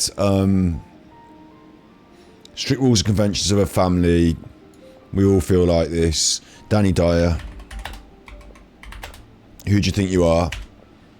Okay, so what happened? They've got this program in the UK. You might not have seen it in America. It might have it in America. I don't know. It's probably not going to work so well in America because the concept is they go over your history. And when we say history, in the UK, this is going to...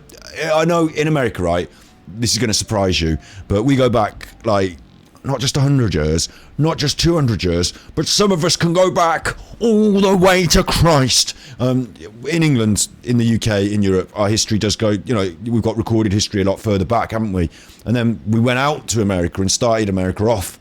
So you go in America tracing your history, you come back to Europe with it, don't you? I bet you do. I bet you do, you chuffers. Well, not all of you, actually. I bet some of you end up going to Africa with it, don't you? So there's a bit of a awkward moment where we have to talk about that, but I think we've covered it now. I didn't do it. I wasn't there. I was probably, if I had been, I'd have probably been against it. But so anyway, look, all our roots in history are with this stuff, aren't they? So what they do in this program is they go through your family tree. You might not know about it. You probably don't know because your amount of different family tree relatives history, there's probably fucking loads that you don't know about. The people on the research team do it, and then their TV cameras take you and say, look, this is your family tree. Dan has come to Westminster Abbey to meet Peter O'Donoghue, a herald from the College of Arms and an expert in the pedigree of the oldest families in the land. Hi, Danny. How are you, Peter? All right. Nice to meet you. All right. Now, Danny Dyer, it's important to note, all that there's me rapping. Do you want to hear me rapping? Just quickly, a little bit. Just a little bit. This is a kind of joke one. No, it's not a joke. It's just me doing a funny voice. So... Chasing Oh, that's the that Asian wanna advert. save time So with don't enjoy that. You won't enjoy that. Don't have that. You don't need that. Get that out of your head. This is me. And the riot beat the Rhyme of the unheard. You must smoke wacky backy, play FIFA ticky tacky. full metal jacket. Me no sucky sucky, you stupid motherfucker. I got the roots and culture, my name down on the flyer. Save it for roaches later, give me the silver paper. Match my tongue like Godzilla, I'm a king killer. Come to erase your empire entire. Enter the dragon. Yeah, I'm still on the wagon. You need to Write your program, Go you get your fucking own. You know that Never happened, ain't got no time for rapping. Who gotta get your schooling. Who do you think you're fooling? I see through your hype, and I bet your mic is useless. Whereas I share my blessing. Ain't got no time for messing. You better have the rest by Next week, or keep me guessing. You really won't be testing, so go out fucking busking. I'm sick of fucking hustling, working to pay for living, and tax for fucking nothing. So see these fucks I'm giving. Yeah, that's me. There's more of that. Anyway, look, Danny Dyer, I wanted to show you. Danny Dyer. This is one of the funniest things I've seen on telly in a long time. So, Danny Dyer in what was he in? Human Traffic. He broke on the scene in Human Traffic. Bit of a London lad, innit? He's called Moth and he deals drugs, innit? See me? I'm quicker on the draw than Jesse James, my son. Hey? Hey? I'm sending smoke signals, Tonto style. You know what I mean? I wouldn't say no to a girlfriend, you know what I mean? How nice it'd be to drink the white wine from... Yeah, he was cool, innit? Nice one, brother. You know, you need to know who he is before to get the joke here, so... Let's just see him, please, the internet. I'm looking around to see if I can speed the internet up underneath the desk. There's no handle for it, so... Oh, it's working again. Hold on a minute. Hello? Hey, how's it going, you big cockney space case? Shatty. Listen, did you manage to shift that ticket for tonight's spiritual gathering? No, mate, no, not at all, no. Oh, nice one! Well, who needs one? Lulu. Oh, sweet as, mate. Cool. Actually, it'll get us copyright this one, won't it? I'll catch you later, mate. Don't go changing, try and please me, alright? Yeah, nice one, bruv, yeah. Oh, nice one, brother. Nice one, brother. Nice one, brother. I said, nice, bruv. Nice one, brother. I said, nice, bruv. Right, so this was a bit of like a culty sort of film, wasn't it? Human Traffic. He was in it. That got him famous.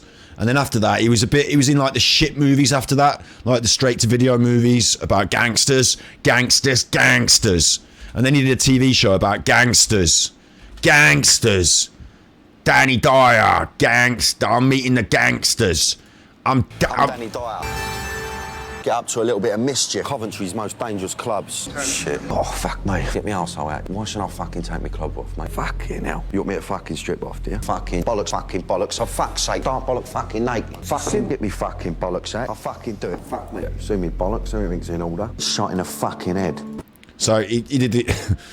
It's a bit of a weird supercut there, but that's who Danny Dyer is. So he made his name doing that. And then, of course... Now he's made his name doing that. He made it into mainstream culture to the point where he could be in EastEnders. EastEnders is like Coronation Street. That's not going to explain it for Americans, is it? It's a soap opera which is like on the BBC. It's mainstream, weeknight telly. Not this rubbish. This is a chuffing advert. It's mainstream weeknight telly. This is just the Americans now who don't know what EastEnders is. So it means you're like cheesy, cliched. Like it's not exactly the height of. You're not winning an Oscar. It's a soap opera. Talking mad slow, so obviously there's some kind of learning difficulties at play here. So it's en route, so hi, Jazu. Catch in this yard at your 10 hot Hawaiians here for the Vic. Hi, ding ding. There he is anyway. He's behind the bar in the soap opera, grown up now, got himself a steady job in the soap opera, being a cockney geezer bloke, innit? He's down to earth. He's always been down to earth. He's always been a fucking geezer, innit, mate? Like, that's Danny Dyer, yeah? That's who he is. He's working class. He's British working class, and that's who he is. I now need to quickly just grab something from the other room. I will grab it just one second. I'm not going anywhere.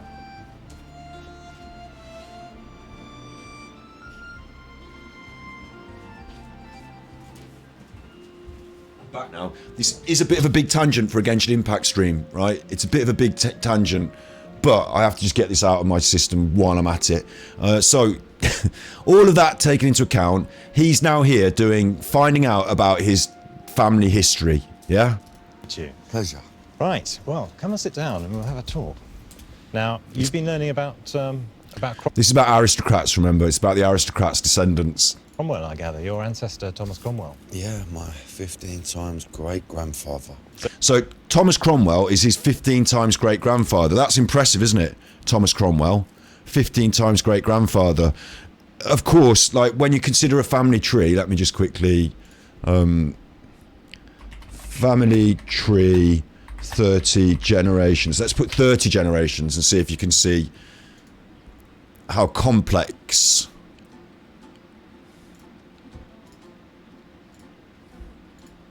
Like, this family tree, this, like, fan, that first one is 2, then it's 4, then it's 8, then it, like, you know, it's like that, what's the word I'm looking for that's the same as COVID? The COVID did it. Exponential. It's that exponential growth. That's like 1, 2, 3, 4, that's like 5 generations on that tree. Imagine that 15 times, yeah? Once you've gone 15 times from Cromwell, if your name is not Cromwell, you know, if you're not the direct line, this is the issue. He's 15 times his great-grandfather, but it's not that Cromwell's son's son's son's son's son's son's son is you. It's that your dad's mum's dad's mum's mum's mum's dad's mum's mum's dad is Cromwell. It could be that. It doesn't have to be straight down the male line for this program to say that he's 15 steps from Cromwell. That's 5 steps. By the time you get 15 steps from Cromwell, there's like fucking... I mean, how many people? It's 15 exponential steps. Assuming everyone just has 2 children, yeah? Doubling exponential steps. Can I do 15 of them? There's a function for it, look. It gets huge, though. It gets huge. I'll show you on the calculator. This is how to do it. Calculate. The reason I can't do this off the top of my head is, look, let's... First generation, 2 kids, right? That's 1 generation. Times 2. Each kid has 2 kids, yeah? Let's just go on that as a rough, because sometimes they have 5 or 6, don't they, in history? But let's just go on that as a rough. So, times 2. Second generation, 4. Each one has 2... 4 people have another... Hang on. Am I doing it doubling every time? Anyway, second one. Third generation times 2. Fourth generation. Fifth generation. Maybe I shouldn't... Hang on. I've done 5 there. Times 2. Times 2, 6. Times 2, 7. Times 2, 8. Times 2, 9. Times 2, 10, times 2, 20, times 2, 21, no, 11, times 2, 12, times 2, 13, times 2, 14, times 2, 15, there we go, 15th generation from Cromwell. There's 130,000 of those descendants, assuming everyone just has 2 children. If you have any more children in a generation, like if there's a generation that has 5 children, those 5 children can have 2 children. It could get bigger. It can get a lot bigger. So it's not that if someone tells you you're 15 steps from Cromwell, that he's your great-granddad and you are some way... Like if you told me I was 15 steps from the king, there's 130,000 of us. We're not in line for the throne. Do you know what I'm saying? Like, but Danny doesn't really understand this. So building on that, what we've got here is a scroll which will show you a bit about the history of your family. So here is Gregory Cromwell and his wife Elizabeth Seymour. And it's not Thomas Cromwell, the famous one. It's a bloke called Gregory Cromwell. Oh, Elizabeth Seymour, John Seymour, Wentworths,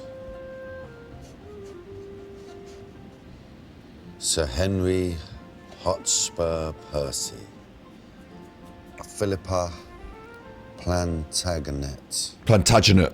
Explain to me. So I don't know if that name Plantagenet He doesn't get it, and he feels like an idiot, and it's a bit sad because it's like this is funny actually, isn't it? The way I am, I should be all like, oh, this fucking aristocracy, and like he feels out of place and he doesn't understand. The thing is, I'm down on Danny Dyer about is it's not your level in life where you're born, any of that. It's because he's a bit ignorant. He doesn't know the word Plantagenet because he doesn't know. He hasn't bothered. He's into gangsters, innit? Gangsters being wicked, mate. Take a load of drugs. Like he's not like I don't know. He likes acting and guns. Whatever he's into, it's certainly not been history because he would have known the name Plantagenet. It's royal, isn't it? It's royal. But it's funny the way I'm negative about the aristocrats and the common people now. But like, this is just funny to me. Danny Dyer's ignorance. Plantagenet, obviously not, because I've just said it wrong, so I have no idea. That, if you follow the line back up to the top, you'll see where that name takes us. Plantagenet. Edward III. Edward III, that great medieval king. So Edward III, yes, he's your 22 times great-grandfather. So you are directly descended from King Edward III of England. Look at his face! Can't be. Can't be. Because he doesn't understand. What he's heard there in his brain is Henry III, the king, had a kid, and now he's you. Yeah?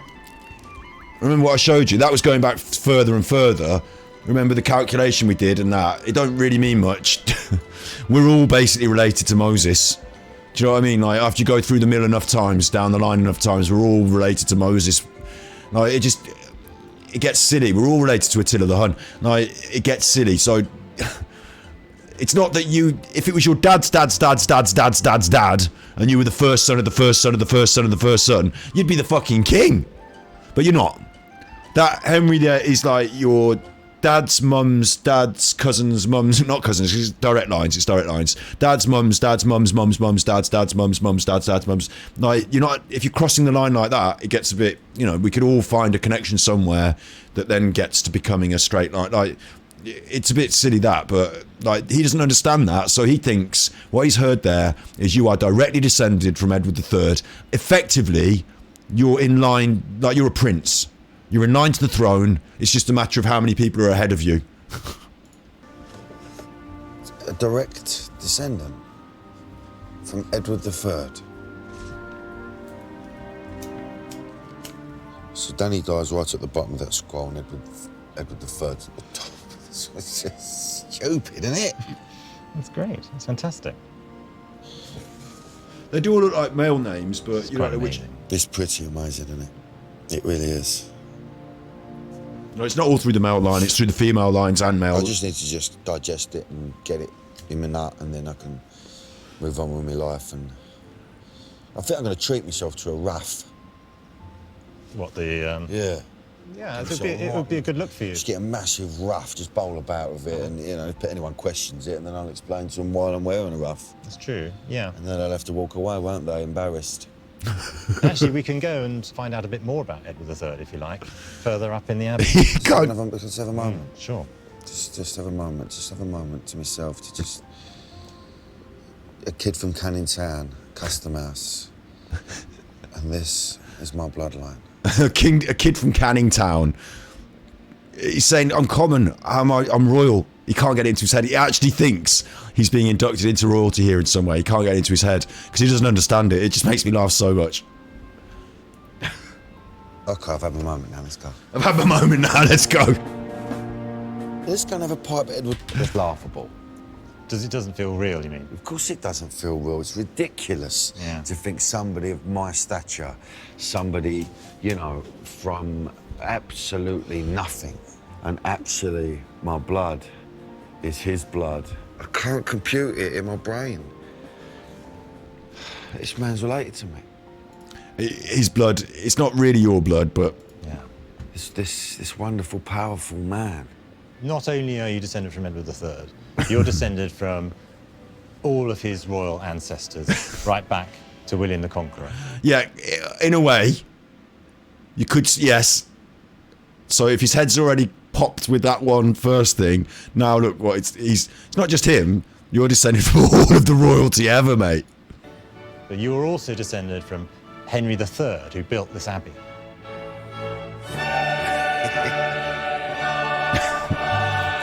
But in a way, so are you and so am I. So are all of us. I think you could kind of, if you want to go far enough back through the lines.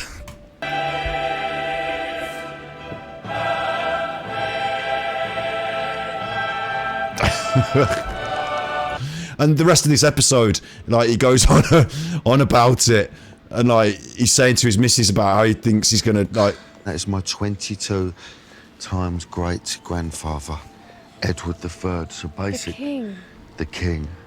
King. The king. And what are you, a prince? Yeah. We're blue blood, all right? No way! So cop for that. Go on. Oh my God! I knew I was a princess. Right. It's been lovely. It's been a wonderful journey. But can you get off my drive now, please? Paupers. Go on. Get out, Mark. Go on, get out. Go on. As I call. Like, he's playing it up there, but do you know what I mean? Like, for the rest of the episode, he's just like in cloud nine because he thinks he's descended from aristocracy. Like, he thinks he's a. Okay, Danny. Okay, Danny. Kingdom Come Deliverance. That's on my back burner. That's enough for Firefox now. Let's get back to the world of Mondstadt. Sorry for that diversion. He's Jon Snow, so am I. Yeah, he's Jon Snow.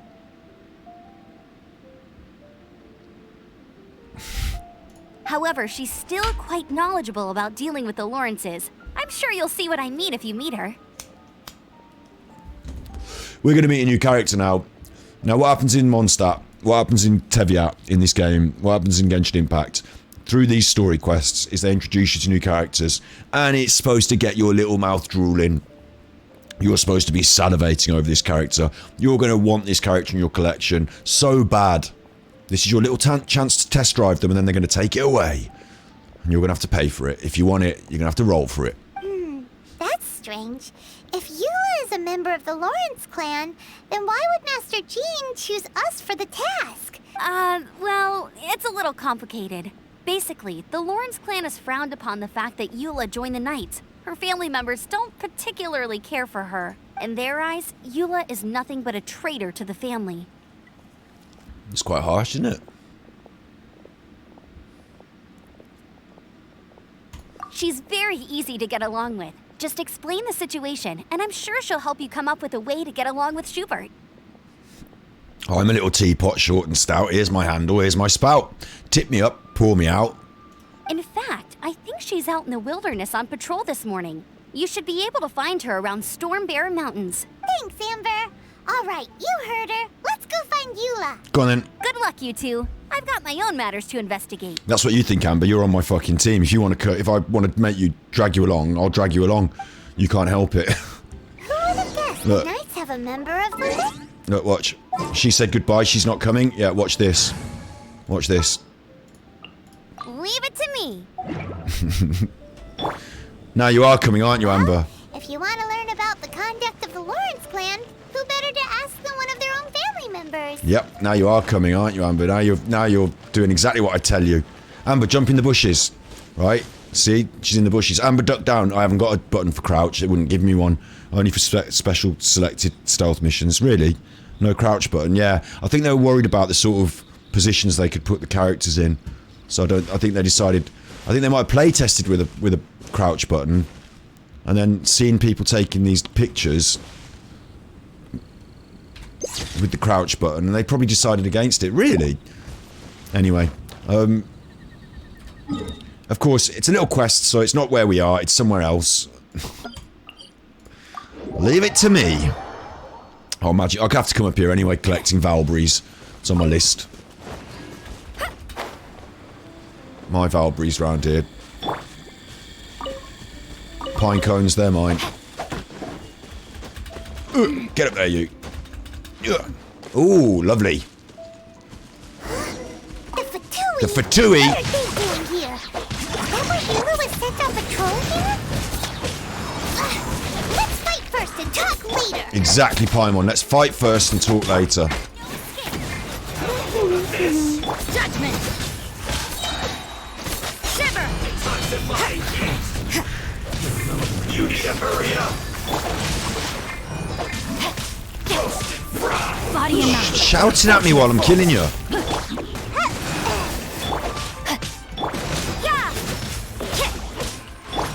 Go, Baron Bunny! Thank you. Enemy reinforcements. You can't run! Frozen. Time to act. Frozen solid.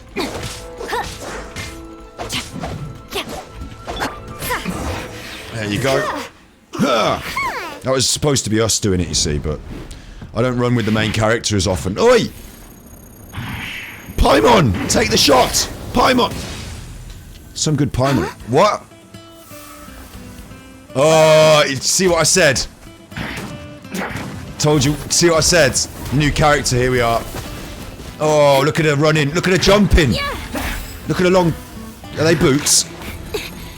Look at her flying, she's wearing hot pants. Look at that! Giant flying air blade, cryo blade, massive sword. They always dress the ladies up a little bit saucy. You don't think twice before reaching for your sword, do you? Yeah, but they're Fatui. Do you have any idea how long I've been tracking these targets? Hello, Juzzy. Hello, Juzzy. Don't worry, Juzzy. You haven't missed anything special today. We've only just got started. I've done the commissions, and although I've been running for 2 hours, I'm only just into the first story quest. And now you get to stake a claim.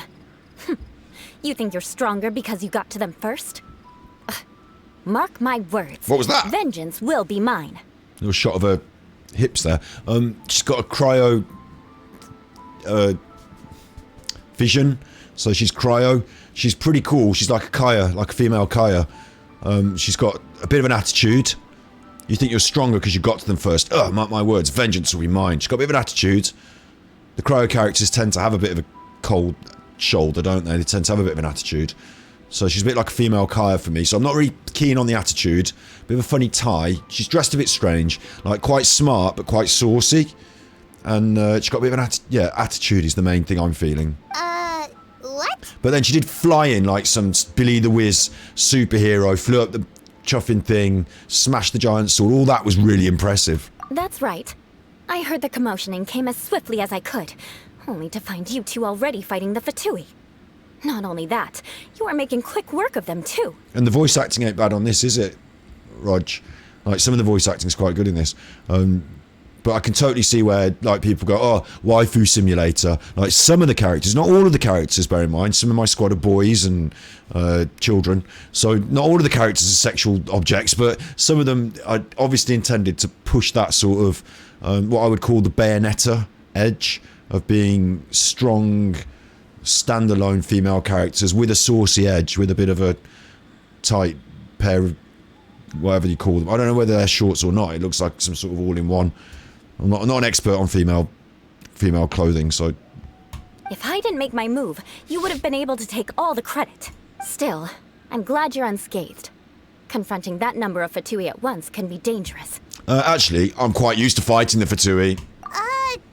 Sorry, Paimon doesn't understand what you mean, but thanks for your concern. Paimon's so, like, wild, isn't she? She's like, yeah, actually, thanks for your concern, but we got it sorted, mate. Concern? Why would I be concerned for the safety of my arch-enemies? Well, this is a bad meeting, isn't it? Calling me an enemy now. Arch-enemies? Wait a minute. You were saying how glad you were that we were unscathed a second ago. By which I meant, if you were injured, I'd have to escort 2 strangers guilty of stealing my targets all the way back to Mondstadt. Which would mean you'd cause me even more trouble. My vengeance would be swifter still. Vengeance! Huh? So that's how you see all this? Yes, that's me. Eula. I actually quite like her. Paimon thinks she's pretty strange. Yep. Although at least we can communicate with her. Like, out of the characters we've met so far, Klee and Huta are on top of my list, but she can go on the list now. There are some characters that we've met that I'm not that intrigued, like, not that interested in getting. But she's got a bit of an attitude. I think she'd be tough in battle. You dare to call someone you've just met strange? Forget the aristocracy. That's rude even by normal standards. And our little book boy, he's a bit of an aristocrat, and she'll go nicely with the book boy. They'll be friends, freezing and water. You know, I don't know if she'll ascend to dating him, but they could certainly like team up, pair up. I don't think she'll get on with either characters though. Like Amber's not going to like her, although Amber did like her, didn't she? Amber's already said she does like her, which is a surprise to me because with this attitude. Speaking of which, how do you know my name? Yeah, now who's asking the questions? This is the honorary knight of the Knights of Favonius. And speaking of rude, we're trying to investigate an aristocrat named Schubert Lawrence. And the honorary knight's a pretty big cheese around here, actually, thank you. He's so obsessed with etiquette that he's not even willing to speak with us. I understand now. That's my uncle, all right. Her uncle. But why do you mean to investigate him? I see. You might be with the You have Fatui. some nerve to faming a family member right in front of me. I will have vengeance for this too. I like it. Every time you say something that she doesn't really like, imagine that in real life. If someone said something in front of you that you didn't really like, and you said, right, I'm going to have vengeance for that. Oh, and that. I'm having vengeance for that too. That's going on my vengeance list. No. This is an assignment from Master Jean. It's just an investigation, that's all. It's making me think of the old chuffer from the old World of Warcraft and Hearthstone. Illidan, who just basically wouldn't stop saying vengeance every third sentence. Vengeance is mine.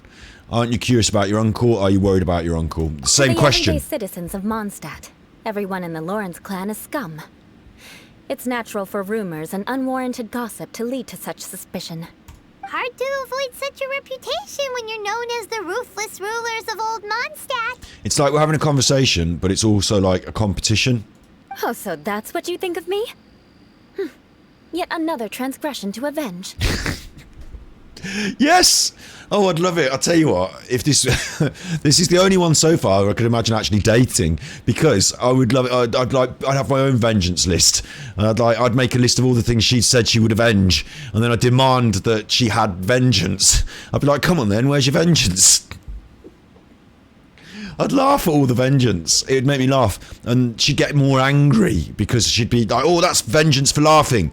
Vengeance for laughing. But didn't you say it first? Oh. Curious. We've only just met, and you've already given me 3 causes for vengeance. It's been a while since I've encountered anyone as interesting as you. Okay. I assume you need me to teach you the conduct of the Lawrence clan. Only then will you finally be able to communicate with my uncle, correct? I think the way to communicate with them is just to be a right moody chuffer with them back. And then they'll understand that, because they're all like that. That's right. Amber told us to come and talk to you. Well then, let's begin your training immediately. It'll be easier to train when we're back in Mondstadt. We'll require other people. You're not plotting vengeance against us, are you? We can put that aside for now. Besides, if it's the acting Grandmaster's assignment, and Amber's the one who recommended me, I should comply. We'll just put the vengeance to one side for now. Yeah, you'd be afraid of her. What can she do? She can't do any vengeance. She's saying it. She's got a list. Paimon's confused. This girl's all vengeance this and revenge that. But she doesn't seem the least bit angry. Still, Paimon has met bigger weirdos before. Paimon just doing some talking while she doesn't exist there. My escape. Yeah. So I'm supposed to be doing the missions, but I'm just collecting up those things, so... Anyway, back to Mondstadt. It always does this to me. We start somewhere, we go somewhere else, and then we have to go back to where we started. And I'm like, well, we just came from there. Like, what they need in Mondstadt more than anything is pagers or mobile phones or something. So they can just call people from a distance and say, look, we're doing this thing in Mondstadt, come over here. Not me fucking go over there every time. Oh. Ah, you finally arrived. There's no time to spare, so we'll begin with our first lesson. But before we do, I just want to put you on the vengeance list for, Wait, hold on. There's something we need to clear up first.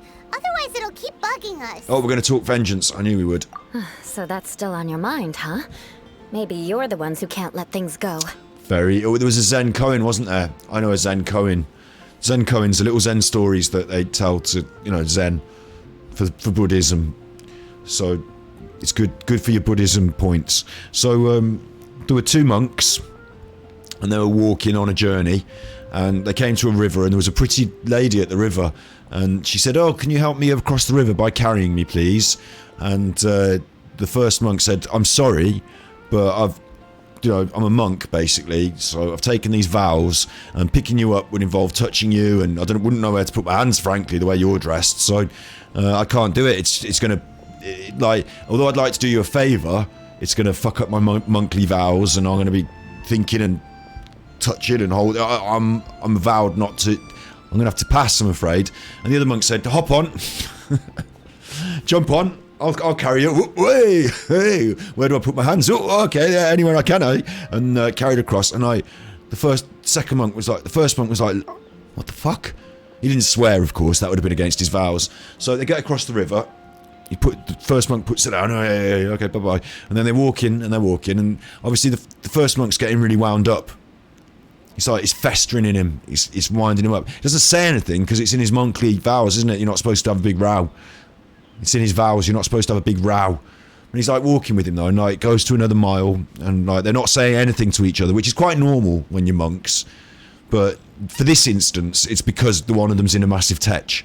So, and like the other one knows he's in a tech, you can tell, but he's not saying anything.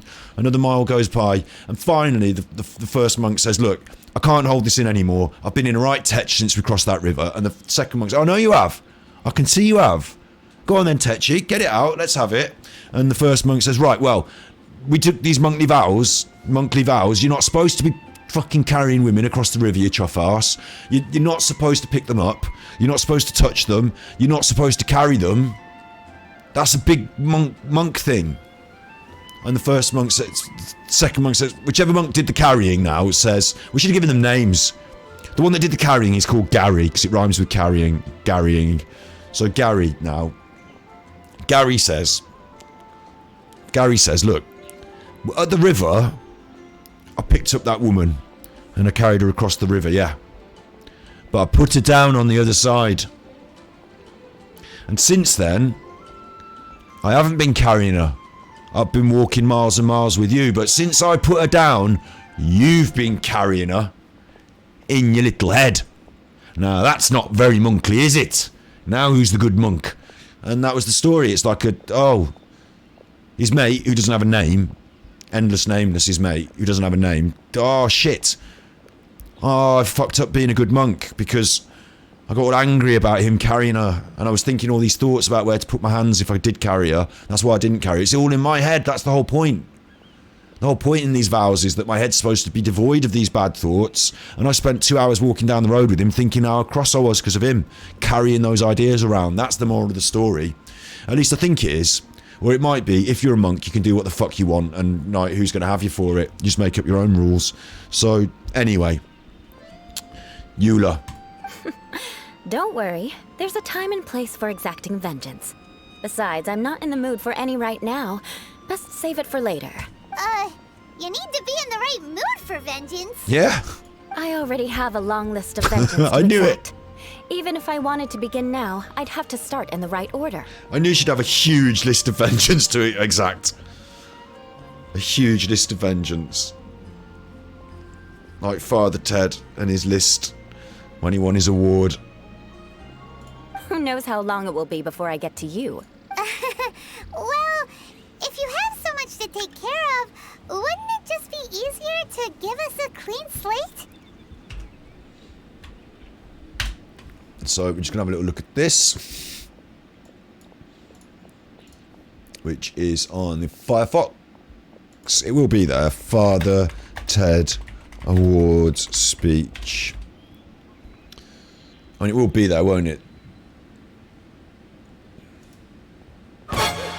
Ah! Not this! Not the adverts for the... Oh, that looks nice. Oh, I could go on holiday. Chuff off. Well. I see some familiar faces here today. Some welcome, some not so welcome. It looks as if I've had the last laugh, and a lot of people who really didn't think I had it in me to become a brilliant priest. Well, what I say to those people is, look at me now. But eventually, I got out of this headlock. And now, where are you, Father Eamon Hunter? Working with some pygmies in the South Seas, and where am I? Here, accepting a Golden Cleric Award. For being a top priest. Yes, of course. He thought it would be a great idea, great fun, to pour water on this young novice's mattress. But of course, 30 years later, The smile has been very much swiped. off Father Barry Kiernan's face. And now we move on to liars. Father Peter Sornton, Father Desmond Cairns, remember him? Well done. There you go, that's Father Ted's acceptance speech.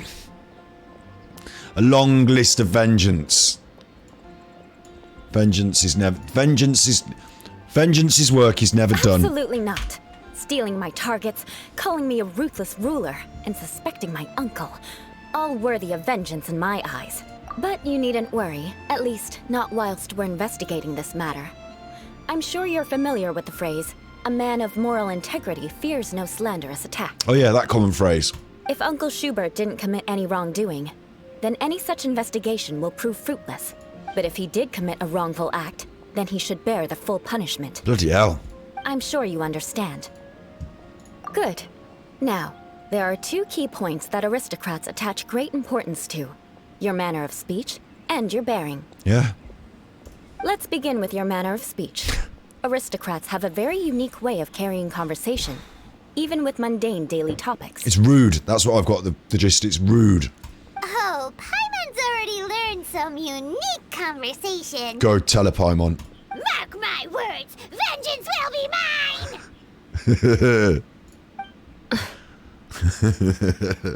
That was one of Paimon's best. Not even close. And besides, it sounds strange. Hey! Paimon learned it from you! And didn't you say not to call others strange? It seems you don't respect the rules of your own clan. No, I've no need to trouble myself with such frivolous formalities. Here, allow me to demonstrate. It's always interesting to see how the characters bounce off Paimon. For example, when greeting a friend, you could say, "As the morning dew greets the coming dawn, so do I greet you, my dear friend." It's a bit of a mouthful, isn't it? You might just say hello or you're right. As the morning dew does what now? However, such a phrase may only be used during the morning hours. Also, the party with whom you're speaking must be of approximately the same status as you. Oh, that must be difficult, because how would you know everyone's status? Morning dew is not uncommon, so it expresses that friendship should not be measured by value, yet also suggests that friendship between aristocrats is pure like water. Right, she's got little spurs on her heels. She's a bit of a Bayonetta, isn't she? She's quite a lot like Bayonetta. Seems a lot like work. Anyway, what? Oh, no. You must be prudent with your words. But didn't you just say my dear friend in your example? Yes, I did. But you must know in the Lawrence family, dear friend is a set phrase that can only be used towards certain friends. This is it long. Sounds much more pleasant to call an acquaintance a dear friend. Get on with it. However, if you were to use dear friend to address an intimate friend, it's getting complicated. This is only the first step in making a greeting. Right, if that's after addressing one another. No. Wait. This is all too abstract. Yes, Paimon.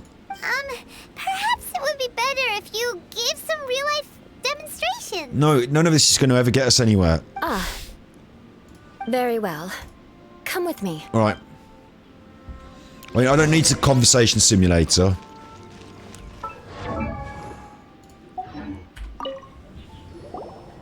Oh, you're Eula of the Lawrence clan. You there, lowly laborer.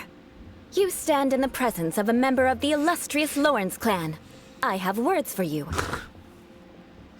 We're not... I'm not...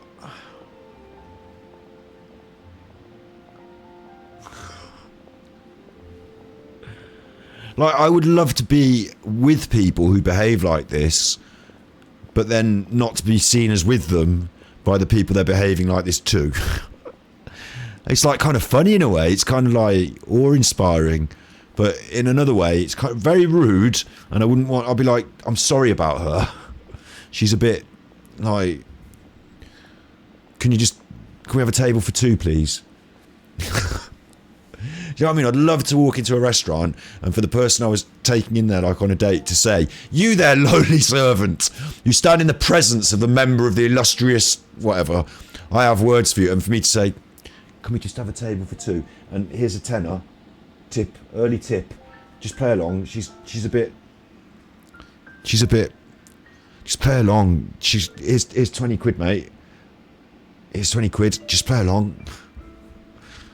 Anyway, Eula, should we move? Do you want me to show you to the table? I don't want this table. I demand the table in the window with the booth. Mate, here's 50 quid. Can we have the table in the window? The meal's going to cost me double. Thank God it's on her card, because, you know, I'm not dating someone from the illustrious Lawrence clan and spending my own bob, am I? Please acknowledge the glory bestowed upon thee by the nobility... What comes next? What comes next? Oh, right. By solemnly kneeling to the ground with utmost sincerity. Right. Huh? I can't make heads or tails of anything you're saying. That's right. Hold on. What did they always teach me? Vengeance! Kneel, mortal! Whenever a dispute arises, protection of your family's prestige and dignity always takes precedence. We're not having a dispute, Eula. Got it. As a lowly commoner, you shall maintain absolute reverence when speaking with those under which you so graciously toil. How dare you speak in such a manner? It's like, I used to date people from other cultures, and I mean, I'm open to doing that. I'd say I have done is a better way than saying used to. And it's always interesting when they behave in, like, you have different,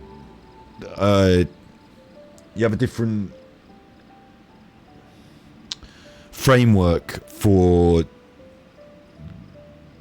manners, for polite and sophisticated cultural conversation, like different frameworks, and some things that I would do, and I don't think it's rude, but sometimes they'd think it's quite rude, and then other things that they would do, like this, that I would think, fucking hell, I can't believe you said that to them. Like, I'm sorry. Like, shit. But they would think it was not even rude at all, that they just done that. One funny thing that it really stood out to me as one of the main things. I was dating someone from Poland, and it's so little and minor, but it really stands out as what I mean, is that, you know, peekaboo, like if you're doing it to a child, yeah? In the Western culture that I'm from, we cover our faces, peekaboo, and then there we are, peekaboo, and then there we are, you know, you hide and then you appear.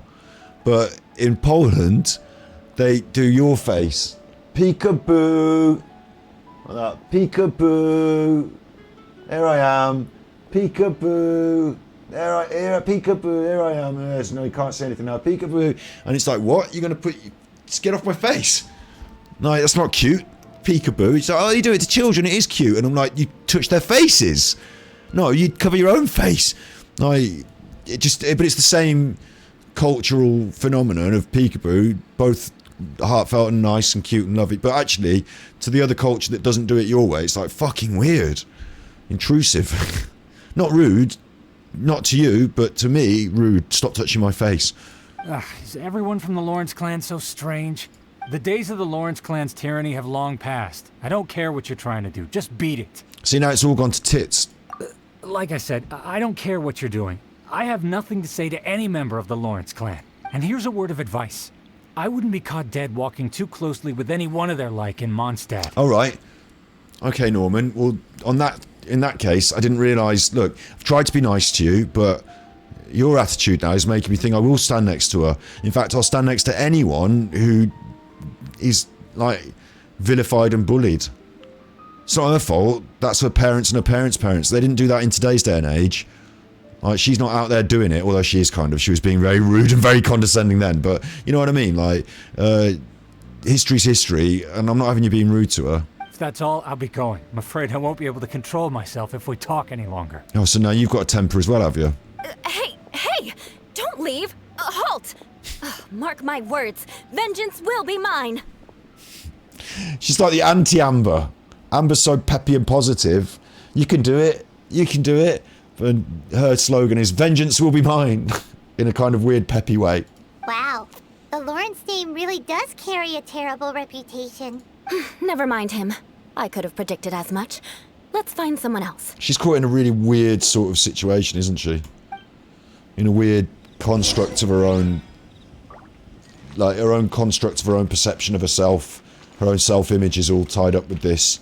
And really, if you can, like, talk, not even being like some super zen here, but over here. If you can forget that if you can strip that away, you're probably much better off, because it isn't who you are. Yeah. You there, lowly toiler. You stand in the presence of a member of the illustrious Lawrence clan. I have words for you. Please acknowledge the glory bestowed upon thee by the nobility, and solemnly kneel to the ground with utmost sincerity. Do we have to go through this every time we talk to anyone? Because, like, you know, if you just want to order yourself a bit of, I was going to say Kentucky Fried Chicken, which obviously I don't eat anymore, I just have the chips, but, you know, if you're just at the chicken shop, you there, lowly commoner, can I have 3 pieces of chicken and a chips with the gravy? Thanks. Did you call me lowly commoner? I don't 3 pieces of chicken in the bucket with the gravy, just thanks. I did be then in there trying to, you know, and she'd say, yes, I called you, like, I'd be like, fucking not now again. Not again, come on, don't you want your chicken? Because it'll be me that gets it in the neck. He wouldn't give me my chicken, I demand my chicken, fucking this. And I'd be like, look, like, I mean, I don't want chicken, I'm vegan, but she wants it, so we have to fucking go in there. And like, we would have had it if you hadn't kicked off, so I can't help you, but at the same time, I have to leave with you and put up with this shit.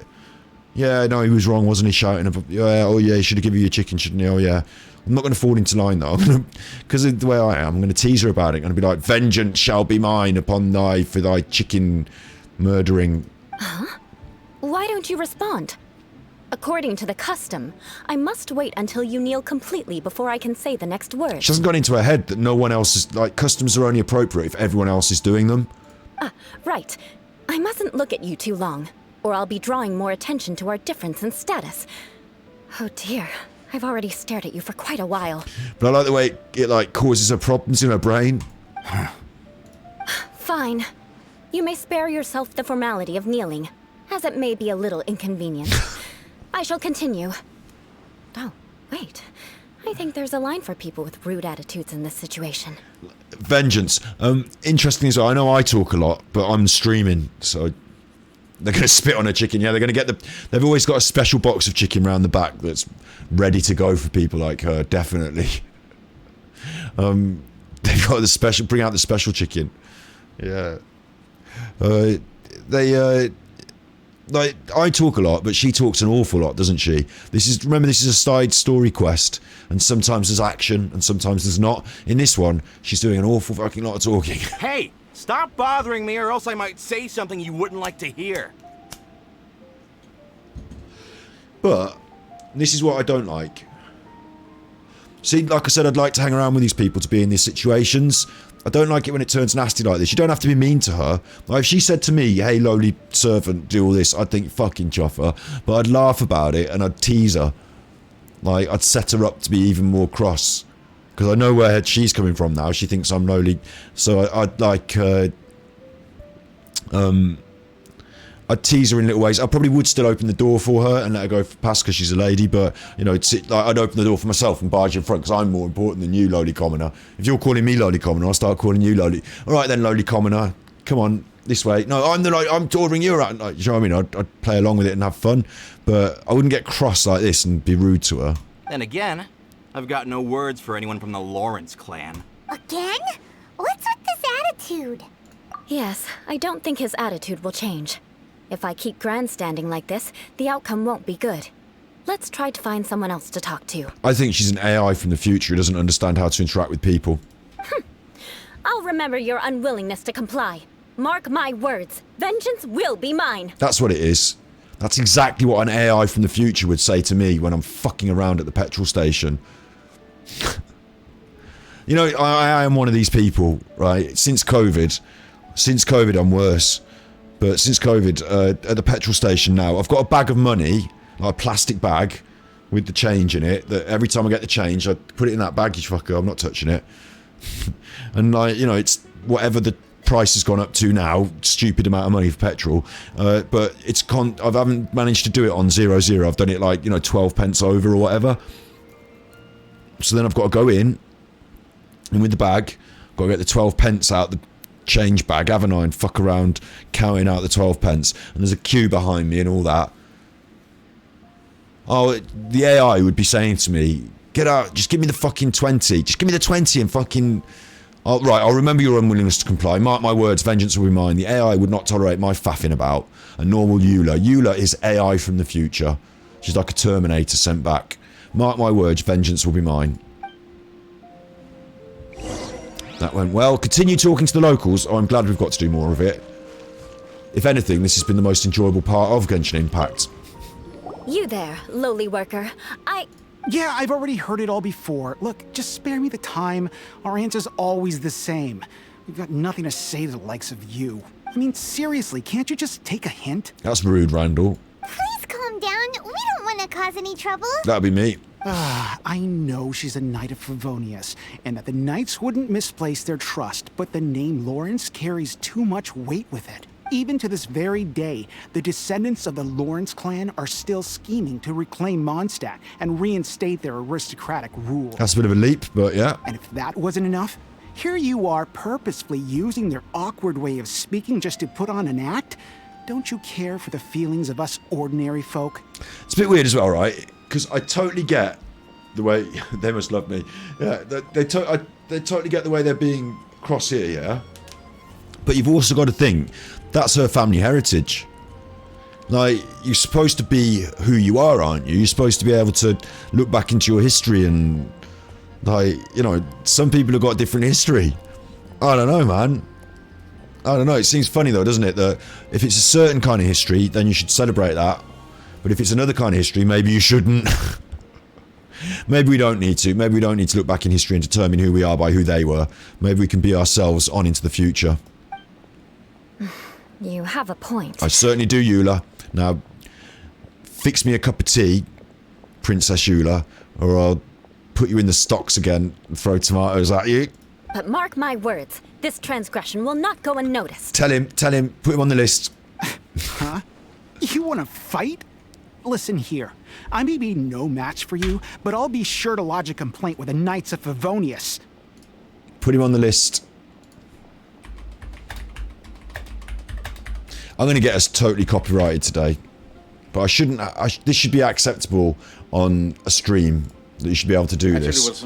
This should be acceptable that you should be able to do this. They're a nation of automatons. What's happened here is the Home Guard, who are soldiers that don't go out to war but stay home because they're maybe older or injured or whatever have you, some reason to not be on the front line. During the Second World War, they formed what was called the Home Guard. So they did do soldiery things, all in preparation in case we got invaded. They were ready. And here, in this episode of Dad's Army, they've they've captured some Germans. And the Germans have got a hoity-toity manner. They're going to put you on the list. Led by a lunatic who looks like Charlie Chaplin. How dare you compare our glorious leader with that non-Aryan clown? Oh, look here. I am making notes, Captain. And your name... You'll go on the list. And when we win the war, you will be brought to account. This is one of the most famous and beloved moments in British comedy history. Right, what you like. You're not going to win this war. Oh, yes, we are. Oh, no, you're not. Oh, yes, we are. Whistle while you work. Hitler is at work. He's half army, so's his army. Whistle while you... Your name will also go on the list. What is it? Don't tell him, Pike. Pike.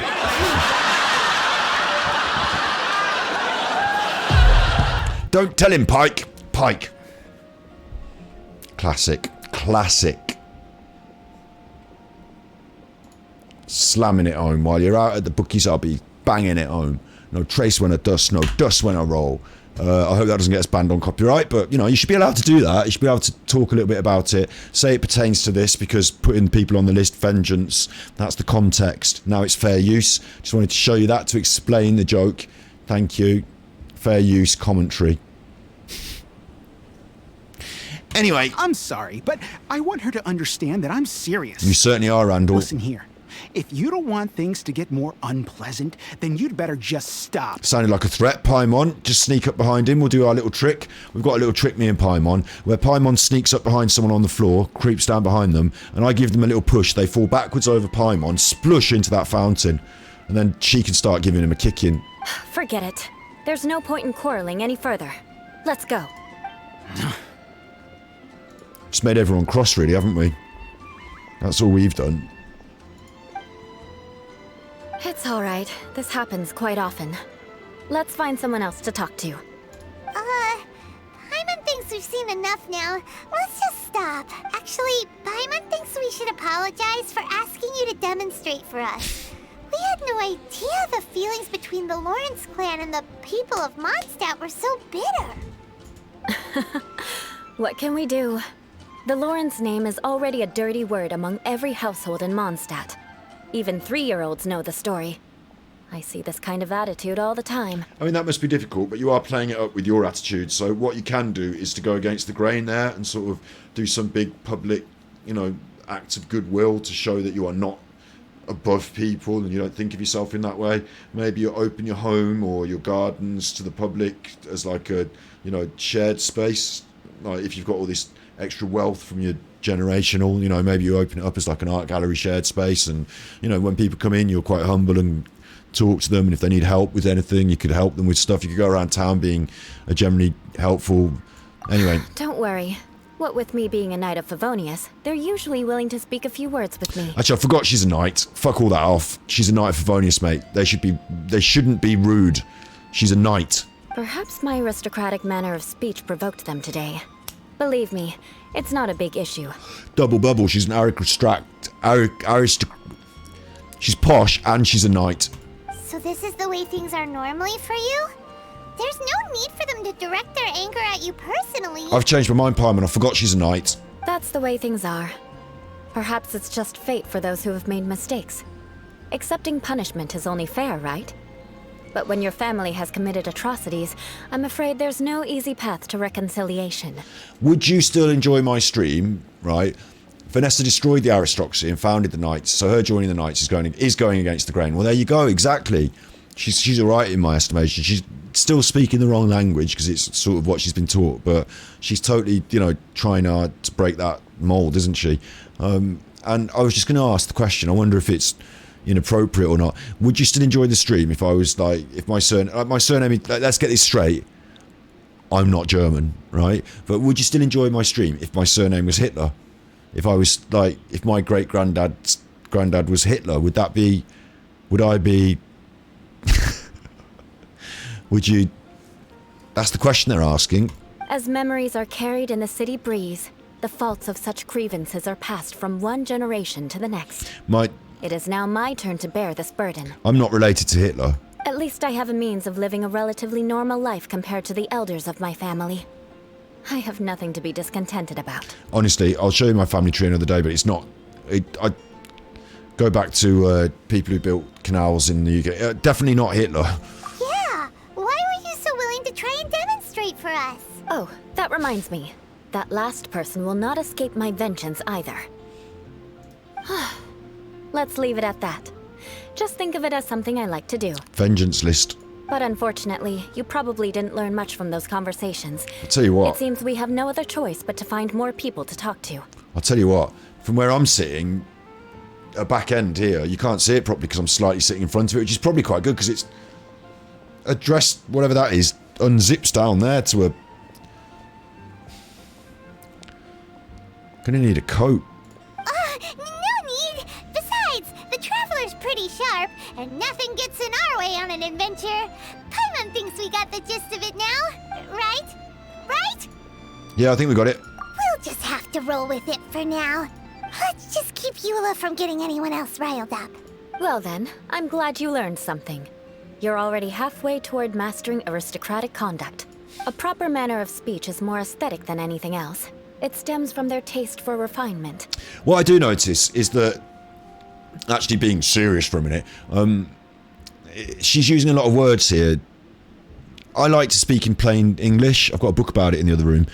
And for a while, during my education, I was learning a lot of new words, and I was trying to be more verbose, trying to say lots of new, interesting words, be more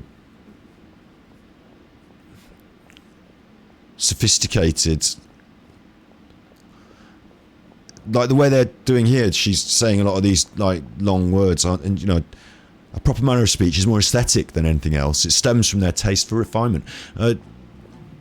Plain English is good though, because people can understand you. They know what you mean. You can put the concepts across. Sometimes plain English works better than convoluted language. Sometimes there's a right word for a right thing. Sometimes the easiest words are the best. But we must also practice your bearing. I have a very effective way of training for this. Come with me to Dragonspine. Here we go. Dragonspine. Up the mountain. Here we go. Anytime I try a new word, I find people don't like it and they tease. Like this, would I prefer to be at home than in a bookstore? They say that you're supposed to. There is a well-stocked fireplace at home, while there is no fire allowed in bookstores. He's going on about his books again. Sometimes he needs a chuffing. Someone needs to have a word with him. We're on adventures, kicking ass, sword play. She's brought a club. Keeps going on about his books. Look, she's brought a fucking great big walloper of a club. Yeah? And you're like, oh, it's a book. Buy a book. Buy my book. Sometimes we need to have a word with him. And we're going to put the hottest chef in Leeway up front. Amber should be involved in this, Peppy Amber, because it's a Knights of Favonius thing. But maybe I'll just leave her on. I was going to say, but the hottest chef in Leeway is our hardest, most powerful fire character, but I'll leave Amber on. I'll leave her on. This is a Knights of Favonius job, after all.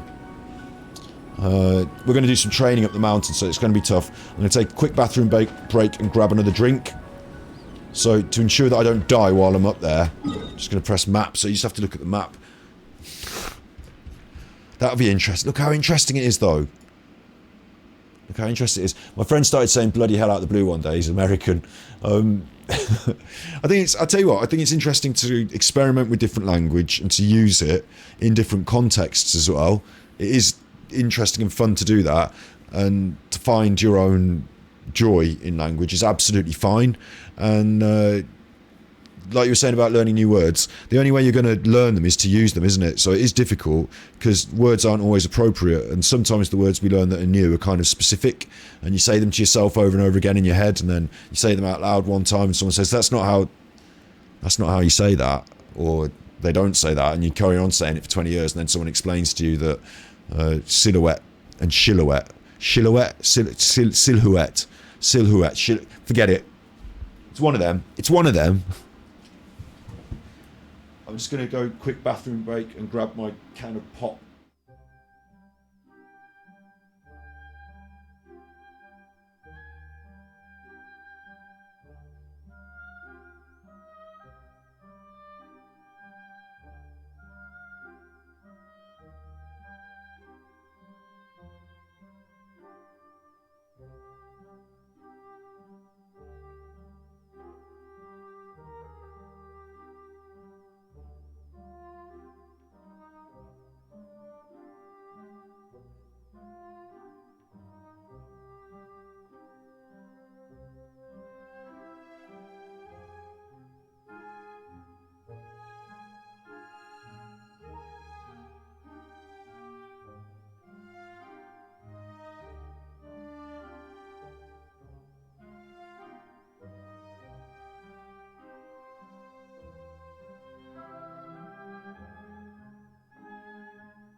Oosh. Oosh. That's probably why the chair started creaking, is because when I sit down, I deliberately sit down as hard as I can, go oosh. Need to stop doing that. 1, 2, check, Chuffy, 1, 2. Am I in the red? No, not quite. Let's turn it up. So I'm just in the red. 1, 2, Chuffy, Chuffy, Chuffy you. Right, that's enough. Turn it down now a little bit, and that'll be right. And we are in Genshin Impact. 3, 2, 1, we're back in the room.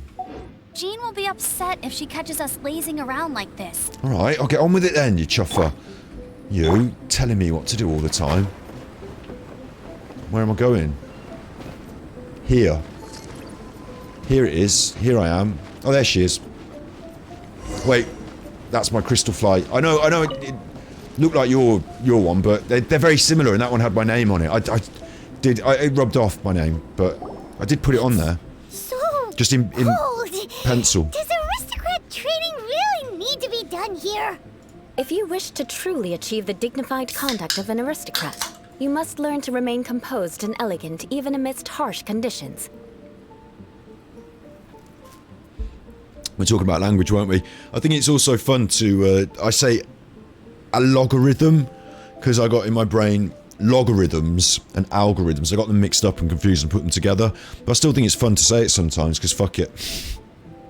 There's no rules. Oh, wait, there are rules. Damn it. But there's no police. There's no thought police, are there, with, like, language police, so... Yeah... For example, you can see that part of the path up ahead is quite difficult to traverse. No, it looks fine. You go around that. Just go around it. Be fine. But a well-trained aristocrat would not only effortlessly proceed forward, but do so without a stain on their garment and their elegance fully intact. I'll put a stain on your garment. Hey! Me and Boris will put a stain. Anyway, look. Paimon thinks we've left the realm of aristocrats and entered the realm of adventuring. My local MP went to a dinner called the President's Club Dinner, and it was also referred to as the Gropey Dinner, because there was all the women there dressed in the short skirts, and they were there, paid to work there as hostesses, they're called. I don't know what that means, but I imagine there's some groping goes on, because it was called the Gropey Dinner. Compared to what we've already seen, this should be a piece of cake.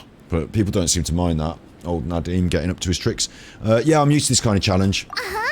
This is where you can finally apply some of your adventuring knowledge. You look pretty confident this time. All right, let's get started. Remember, you must be graceful and elegant. Don't get knocked or launched into the air. That would be most unsightly. I kind of like her attitude. If you're going to be kicking ass, make it look good. Reach the objective without being launched or taking any damage. That should be fine, look. Or taking any damage. Oh wait, I'm on a timer as well. Shit. I'm wasting time. Well, here I am. I don't need to fight them, do I? I just need to avoid them. That's probably the main thing. What happened then? Did I get launched? I hope not. I slid a little bit. Ah, don't hit that. Yeah, it's just avoid things, isn't it? Avoid things. That won't do. Oh, I got You've shot. Exposed your shortcomings. They've exposed No my... need to worry. Head back to the starting point and try again. Oh, that'll be fun. Head back to the start. I'm glad they're taking me there automatically, because it was going to start to piss me off. We'll be amber this time then, because we're not fighting, we're just running. And, I don't want to expose my shortcomings. I thought I'd done up my fly after I came back from the toilet, so I thought I did that up. I didn't realise we were going to expose my shortcomings. What happened then? Oh, that was just... Have we started? No. Talk to her again. Oh, I've got it. That's cheating. That is cheating. I don't know what happened then. We've got to talk to her again. It'll be difficult at first, but the key is to remain patient. I'm sure it'll be fun. Remember, you must be elegant. Okay, shut up. I'm sure it'll be fun to do this over and over again, getting fired at by random obstacles. That won't do. You've exposed your shortcomings. What did I do? I walked into No that. need to worry. Head back to the starting point and try again. It'll be difficult at first, but remember. Shut up. So it's actually not getting on my nerves yet, but I honestly think this is designed just to get straight on my nerves. There's one. Let's go up here. I'm just going to go around it, look. They're not shooting me from up here, are they? They're not shooting me up here. Elegant, calm. I've come to the middle for some reason. That was stupid. I've got hit. But that's fine. It didn't seem to count that, so I'm still alive. I'm just going to fly off here by mistake, which is fine. I can just climb up very elegantly. I just... Ooh, that probably helped. Look, they shot and they missed me. And now I don't know where I'm going, so... I didn't seem to take damage then somehow. I think I just managed to cheese that. This is where I got shot before. They'd missed me, so I'm just going to sprint. Just legging it. Absolutely leg it. Gracefully, of course. There you go. Not bad. A lot better than I had anticipated, at least. Legging it. I mean, gracefully running. Gracefully running, mate. Paimon almost didn't make it through.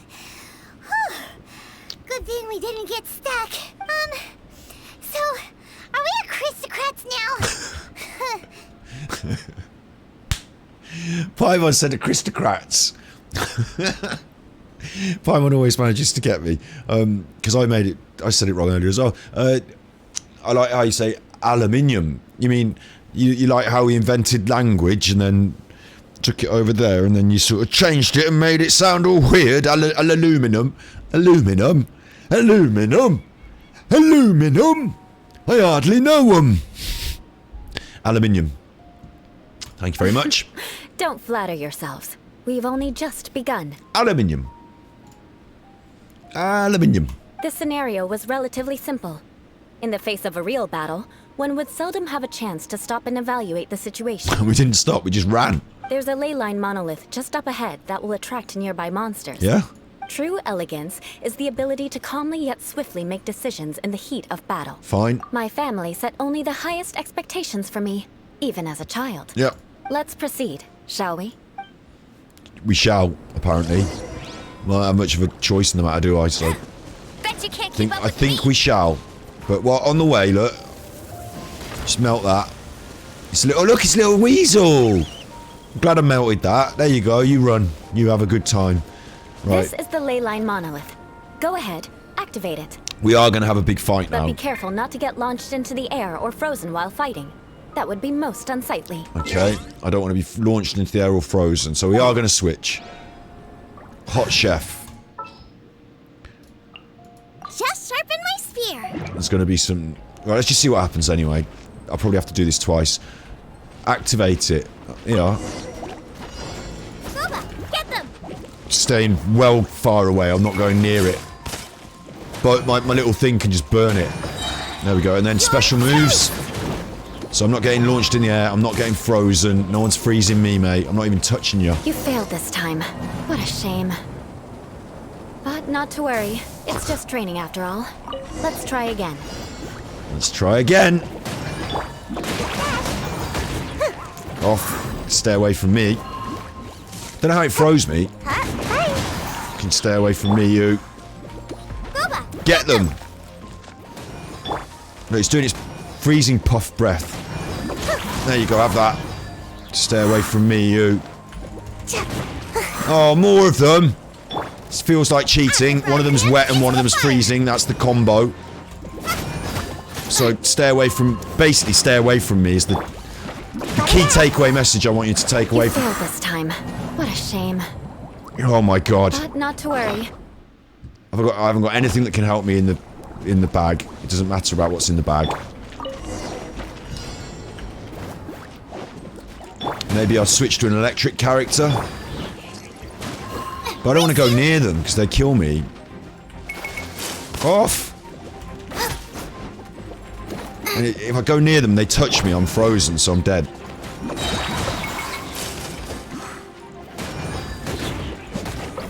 Main thing is do not get frozen.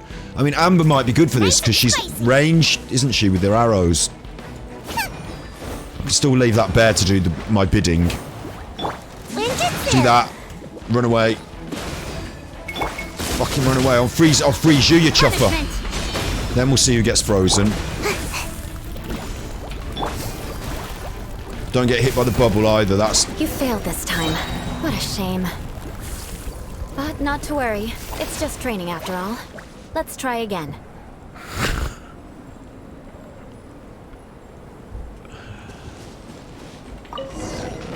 This is what I like to do. I like to do this on weekends. This is what I like to do. So... Who'd have thought it? No, I pressed that by mistake. Really riding my luck there with Wet Boy on. Nice and spicy. I wanted to save that special for these two. Oh god, don't hurt me. Oh, it's the bubbles as well. No. Right, there's one down. Boba, get them. Get it. Ooh. Thinks he's coming for me. Thinks he's coming for me. Yeah. Run. Don't get near that. There, it's doing it. There, it's doing it now. It's doing it now. Right. Nice and spicy. Run. Melt that chuffer. Go on, you melt that chuffer. Oh, it's put its shield on again, which is basically cheating. Judgment. Run. Booba, get They've made a simple fight into something like, you know, essentially don't get hit. One hit and you die.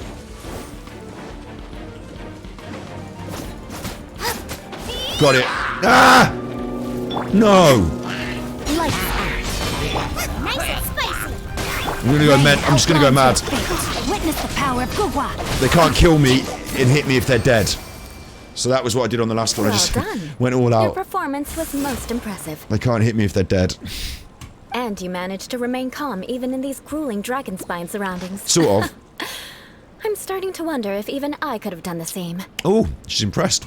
Given such an outstanding performance, it seems there is little left for me to teach you.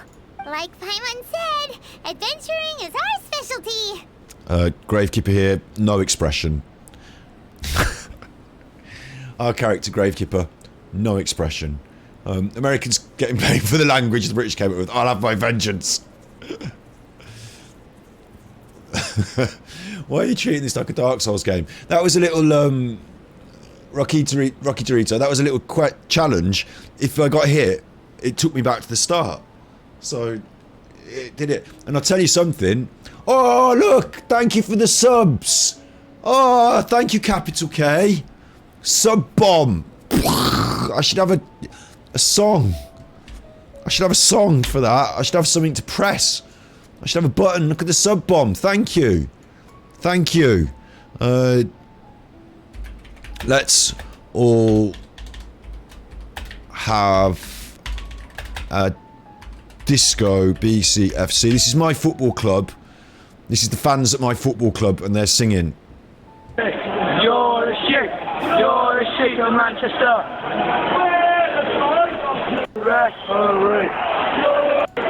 It's not a very good recording, that one.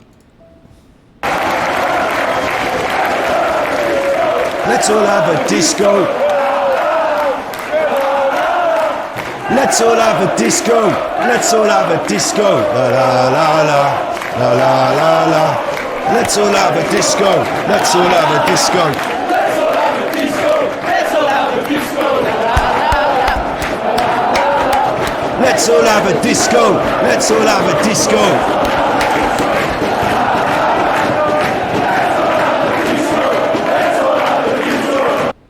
So, you can come to the disco. Thanks. Thank you. Thank you. Thank you. Just calm myself for a minute. Thank you. I really do appreciate it. I really do. I really do. Thank you. Kind of lost my train of thought. I think I was going to say something and then, like, explosive West Coast shit. Dark Souls, that's what I was going to say. Look at all those subs. I was going to say, in a way, this game is like Dark Souls, though. It's like Elden Ring. It's open world. There's big bosses. You go and fight them. You got to build up to get there. And, ooh, you know, you don't want to get killed. Well, in most games, you don't want to get killed. But you can change your weapons. It's got different fighting styles. It's got co-op. It's basically Elden Ring. So, that's it for our training, right? Then let's get out of Dragonspine before Paimon turns into a popsicle. Yeah. What? What are you chopping for? What now? Thank you for the subs, Capital K. Maybe I should say it 50 times. You're not even subbed, right? Right, that's it. the way vengeance. You're back on the vengeance list. You thought you'd 50 subbed your way off the vengeance list? No. Back on the vengeance list. See how easy it is to get on the naughty step. See how easy it is to get sat on the naughty step. Where's your PvP? Yeah, you don't need everything. You don't need everything. It's not exactly like Elden Ring. Not exactly like it. You can't take your character's clothes off either. You can go naked in Elden Ring. You're not allowed to go naked in this, I tell you. Certainly fucking not. Oh, look! There's your sub, capital K. That's come from my sister. There's your sub. What goes around comes around. That's what they say. I don't know if they say that round your way. What goes around comes around. What comes around goes around. Hello. Now we're all happy. Now we're all happy. Everyone's having a good time. Even the dog, who is now rolling on his back, is having a good time. What are you doing, you little doggin? Should I try and get you on the computer? Should I try and get you shown on the computer, little doggin? There's the little doggin. What are you doing? You're down there being a little doggy. There he is. There he is. He's a good boy.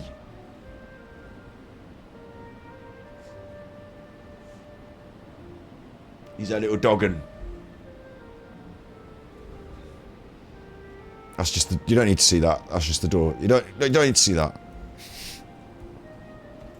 Let's all have a disco. Let's all have a disco. La la la la. La la la la. Let's all have a disco. Let's all have a disco. La la la la. La la la la. No, you remember that.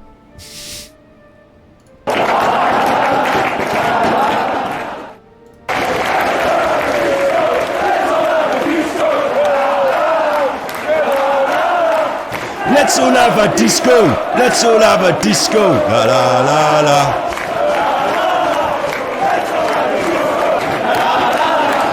Let's all have a disco. Although, let's calm down. Hold on. I was commending the Traveler's performance just now. Have a disco, but... You, on the other hand, seem to have made no progress at all. Calm down. Oh, she's... Whoa! Oh, explosive West Coast shit. Like, Eula's dissing Paimon. She doesn't know the system. She doesn't know the system. The system round here, Eula, is that I do all this stuff. I nearly swore. I do all the stuff, and Paimon takes all the credit. That's just the system. You don't evaluate Paimon's performance. What? You mean Paimon was also part of the training? See? You had to look that one up. Which one did you have to look up? Does he have a haircut? Or an Ankylosaurus? That's the one you had to look up. Yes, of course. You were frantically flying and dashing about throughout the entire thing. Not an elegant sight at all. Paimon? I didn't notice her doing that. Usually when we're out in the field, she just disappears as far as I could see, but... Did you even listen to anything I was trying to teach you? Yeah, I was, I love these questions. Did you listen? I love these... Chat's paused you to scroll. It's a dinosaur. It's a cute dinosaur. Paimon's the hero. She is, isn't she? The question is, were you listening? Right? And what you have to be able to do is you have to be able to at least remember 4 or 5 of the words from the last 30 seconds. Just 4 or 5 of them will do. Oh yeah, going into the shops, new cardigan. Or, you know, your mother's friend broke a leg. Or whatever, you know, you make sure you picked up those, you know, the main words. Then you're alright. But otherwise, do you even listen to... You know it's all gone wrong when they've said, do you even listen to what I'm telling you? Because they've already got it into their head that you don't. So you're already on a loser at that point. Do you even listen? I don't like that question. Hey! That's not true! Paimon was just focusing on you the whole time! Whatever the reason, not heeding my instructions. A cause for vengeance, perhaps. More vengeance! This stream today,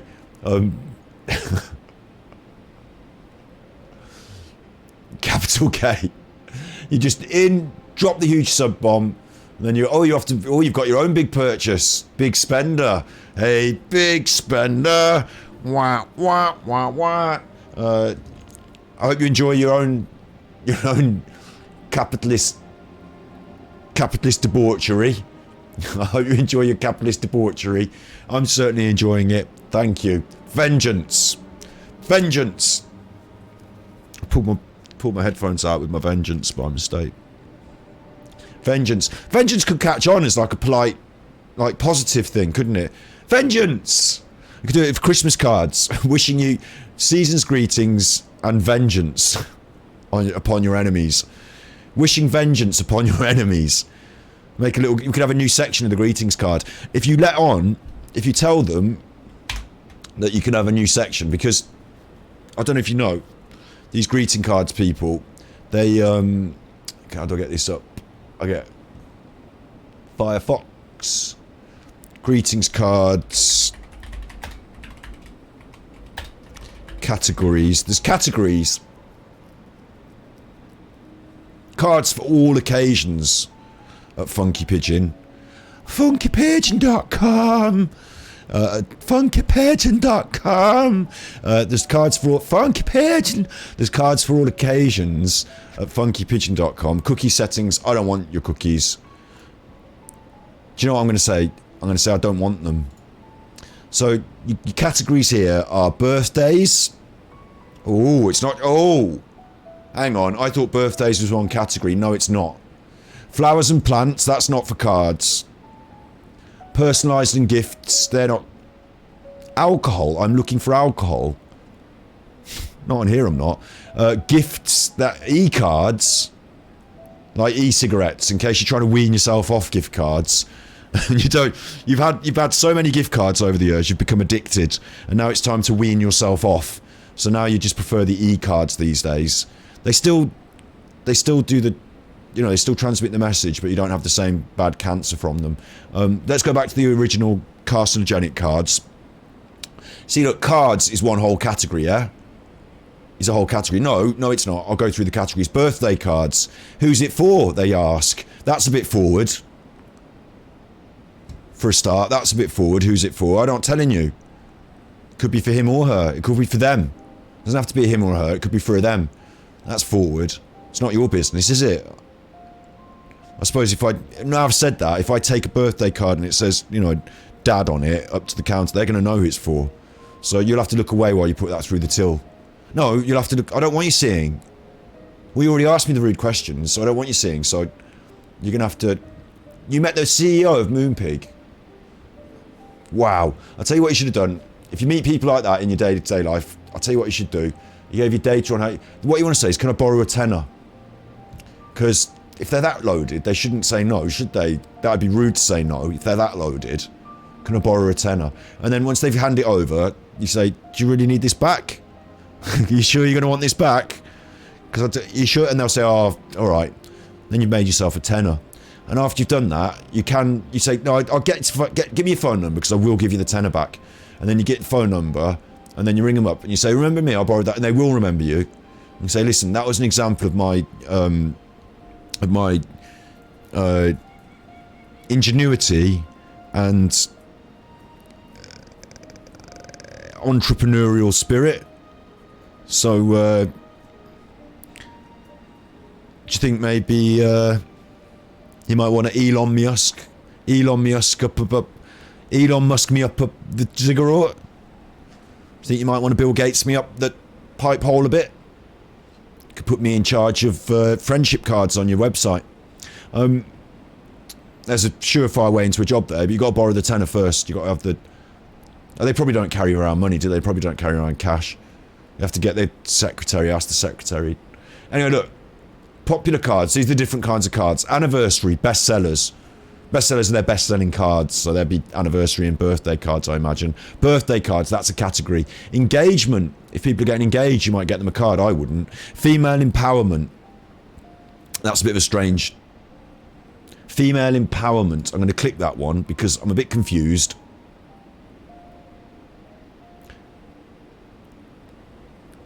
Who run the world? Well, if you ask the people on my stream, not you in chat right now, CEOs don't hand out tenors, they're trying to get your tenor. Yeah, but if they've got that rich, they're that rich. Elon Musk the pipe hole. Does that mean no? What it means, Roger, is it means you get fired off at the rocket into space and ta-da, I'm in charge. Like, that's how it works, isn't it, in business? I don't know if you start out small and grow. Elon Musk didn't seem to. He seemed to get fired up that ziggurat quite fast. I think you have to sell something to the devil. Who run the world card? Look, you can buy this. Look, let's magnify it. So in case, see what you're really buying there. Magnify that, so you can see what you're really buying. Buy that for somebody. It's a $8.99 giant A3. Don't have standard. Do you want extra fries with that? Giant A3. I'll buy that. And who run the world? It says. And there's fists, and those fists have all got nails done, which is a kind of there's an irony there, isn't it? Because they're defining the women by the image of the fist with the nails done. So there's an irony there, isn't it? Because that's the sort of beauty standard that feminists would say, oh, look, I spot your patriarchal beauty standards on my card. They should all have done pink nails. Why should they all have pink nails? Well, they're women, aren't they? These fists, these clip art fists before, these fists were just male fists as far as I could see, but now I've feminized them with the pink nails, so you'll enjoy that on giant A3. Let's buy that for someone. And then what? What are you going to do? You're going to write a description inside. Get them to do it on the internet. You have to get them to do it. And then you send that to somebody. Personalise inside. What happens? Get ready. Your card editor is loading. I just want to write, dear whoever, dear Sue, love Scott. And that's it. That's all you need to write. 4 words.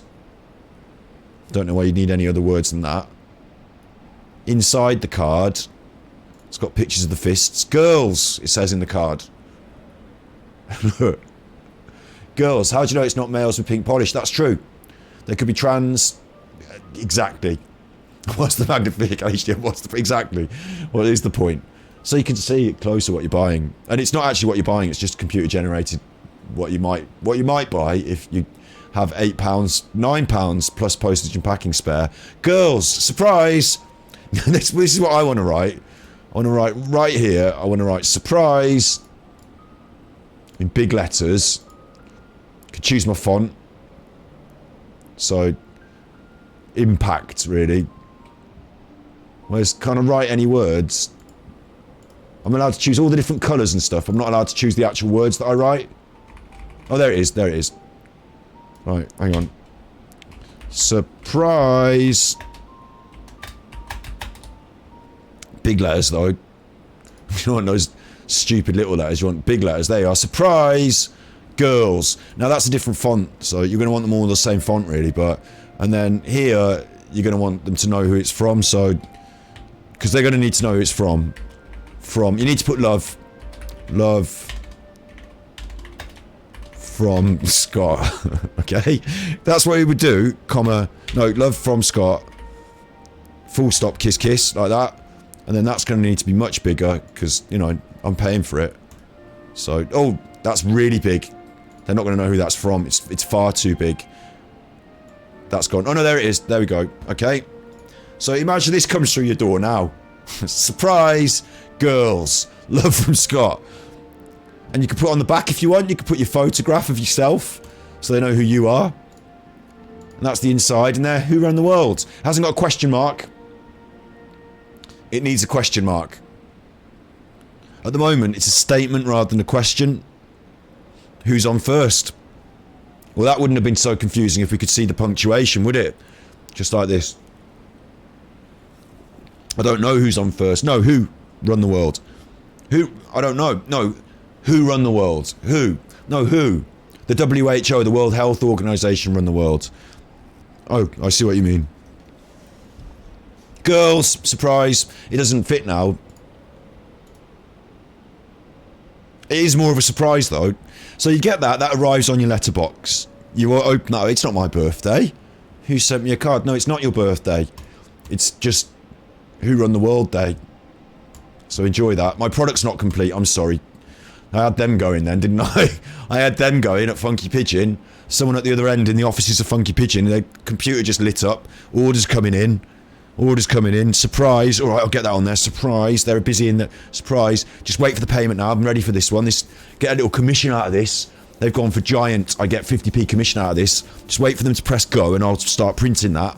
Put it in an envelope, send it out. Someone sat in the office there and then all of a sudden cancelled. Oh, I'll go for my lunch then. So that was cards. We're not finished. Don't think you're finished. I want the list again. Female empowerment. Girls support girls. A true friend. A true friend. This is bad in so many ways. We need to use the magnifying glass so that you can read it. It makes it harder to, if anything, right? The magnifying glass makes it actually harder to read because it makes some of it bigger, but not all of it bigger. So it makes it harder to read, if anything. A true friend feels your pain, reaches for your hand, and puts a wine glass in it. Now I think this is you being pained. You've got a microphone. You're crying. Bear in mind, this is female empowerment, yeah? This is under the context of female empowerment. So, rise up, sisterhood. Yaya sisterhood. Rise up here. And bear in mind that feeble-minded women like you, crying all the time with your makeup running down your face. I don't know what the microphone is for. I don't know if you're singing, or if you're doing stand-up comedy, or if you're just announcing it to the people on the forecourt, but something's going wrong here. Your jumper's pretty snazzy, bit of an oatmeal effect on your jumper, crying, makeup running down your face, classic woman. The alcoholism, yes, here's your alcoholism, my sister. Rise up, winos. Look, have a glass of wine. And of course, I don't drink, so the way I see this, that's probably bad. I know from Mental Health Monday that if someone is feeling depressed and you make them just get there's your wine, you have a drink, you stupid alcoholic. Women like wine. And your makeup. That's you. I feel that's less...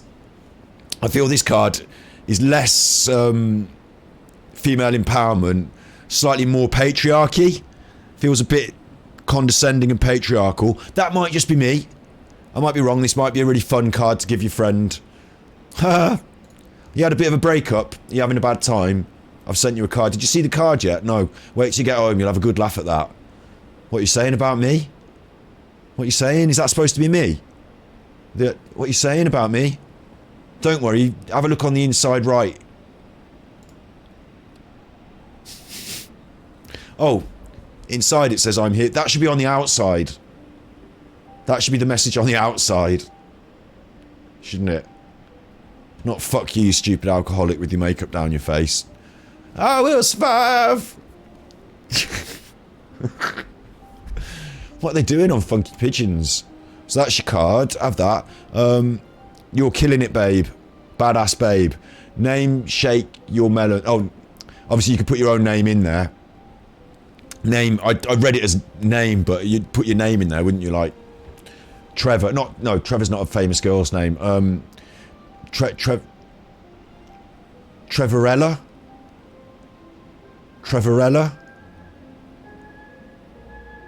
Trevina. Shake your melons. Shake your melons. It's time to... Hang on. Sorry, what? Am I reading that right? Let me just use the magnifying glass so I get that right. Shake your melons. There's your 2 melons there. Look at them shaking with the effect because of the magnifying glass. Obviously the card's not as jazzy as that. It doesn't do any of that. Unless you get the E card.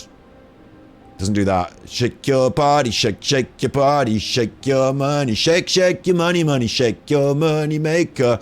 The return on this is good. Anyway, look. So shake your money. Shake your money. Shake your melons. It feels a little bit sexist to me again. Is this what women empowerment's about? It's a bit like that racism stuff where you're not allowed to say the bad racism words, but then people that do say the bad racism words are of the race that should be offended, but they're allowed to say it and you're not allowed to say it, and if you say it, God help you, but if they say it, it's just like common parlance. It confuses me. Is this what women are doing now? You're taking back sexism and using it for yourselves. Sisters are sex sexisming themselves. Trevorella. It's just a quick, you know, it's just a quick ad lib. You just have to. I'm just trying to be, you know, boys can be girls too. I mean, can they? I think they can. I think you just have to tuck it in. This is clearly Adele. Tissues. You could get this one. You could do this one in unisex. If they hadn't put pink on the background, this would have been a fair comment card for a boy as well. Look, woman, tissues. Could have done that for a boy as well. Let it all out, babe. Honestly, are the ladies sending these to each other? Adele and the tissues there. I mean, it is supposed to be Adele, isn't it? And if it is, are you paying her for her image? Because these days, I can't just draw a picture of Michael Jordan on my trainers, can I? Can I? Just draw my own picture of Michael Jordan on my trainers in Sharpie. Am I allowed to do that? It fucking looks like you're trading on Adele's image here. She'll be cross with that. She's got an oatmeal jumper on as well. All the women wear oatmeal. So that's what I'm getting from this. The future belongs to us. Yay, let's celebrate name. Yay, let's celebrate name. And that is a picture of two women there, but don't think you know, just because you're not those women, you don't want that card. That's an example of two women that could be you. You can put your own picture in there. So you might be put off by saying, well, yeah, I would send that card to my friend, but I'd rather have a picture of me and my friend in it. Well, it can be. You can do that, so don't be put off. Behind every successful woman is a tribe of other women who have her back. Tough Girls Club, that's a bit more... Although your rosettes, would you feature pink on your rosettes if you were the Tough Girls Club? Maybe you'd go for a more neutral shade of like something... Tough Girls Club. This one looks interesting. Chicks before dicks. So, I don't know what... How do we get here from... Yeah, the tangents sometimes go... And usually I don't let Genshin Impact get all tangenty, but I was just feeling it today. I don't know why. It's chicks before dicks. Chicks before dicks. So what I would expect to see on this... is this.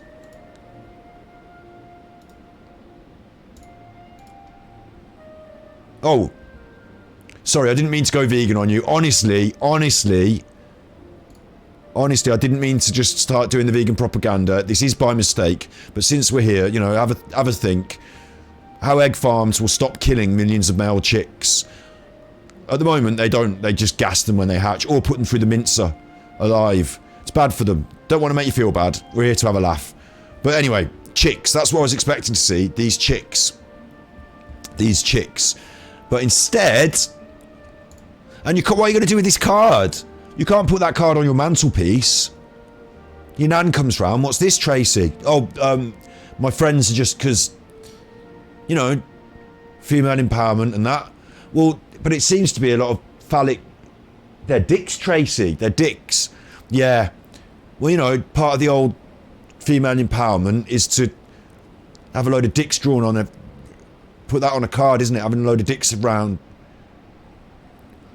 Is it though, Tracy? Because wouldn't it be the absence of the phallus? You know, the feminized living space. Isn't the phallus like intrusive?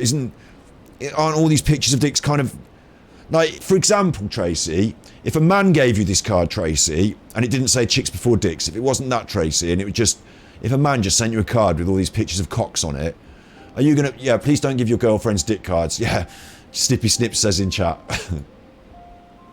Like, it's equivalent dick pics, isn't it? It's like crude drawings of a penis. Crude... It's like a sort of dick pic card. Chicks before dicks. I didn't put this on the internet. I'm not responsible for this. I'll tell you what, though. This is something that goes through my head a lot. Bear in mind, I'm here doing my job tonight. Doing my hardest. I've earned my money tonight. Capital K's paid for all of you to enjoy yourselves, so you better well bloody enjoy it. I'm here earning my money, earning my crust. Somebody else is employed in a different context. Now, I didn't get the job of graphic designer, did I? I didn't get that job. They're not ringing me up, Scotty Hottie, can you do me a new card for women's empowerment? Is there a day?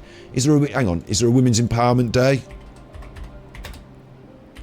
Empower. This. How do we get here? I'll tell you how we got here. Is I was thinking, wouldn't it be funny if there was a Vengeance Day and we had Vengeance cards? But my idea of what's funny is way to the back of the queue, because we've already got Women's Empowerment cards, and I didn't know. It's even funnier. Women's Empowerment Day. I'm the patriarch ripping Women's Empowerment Day. That's not what I mean to do. That's not what I mean to do. I'm all feminist. I'm all open-minded. I'm all future thinking. I'm not a patriarchal so-and-so.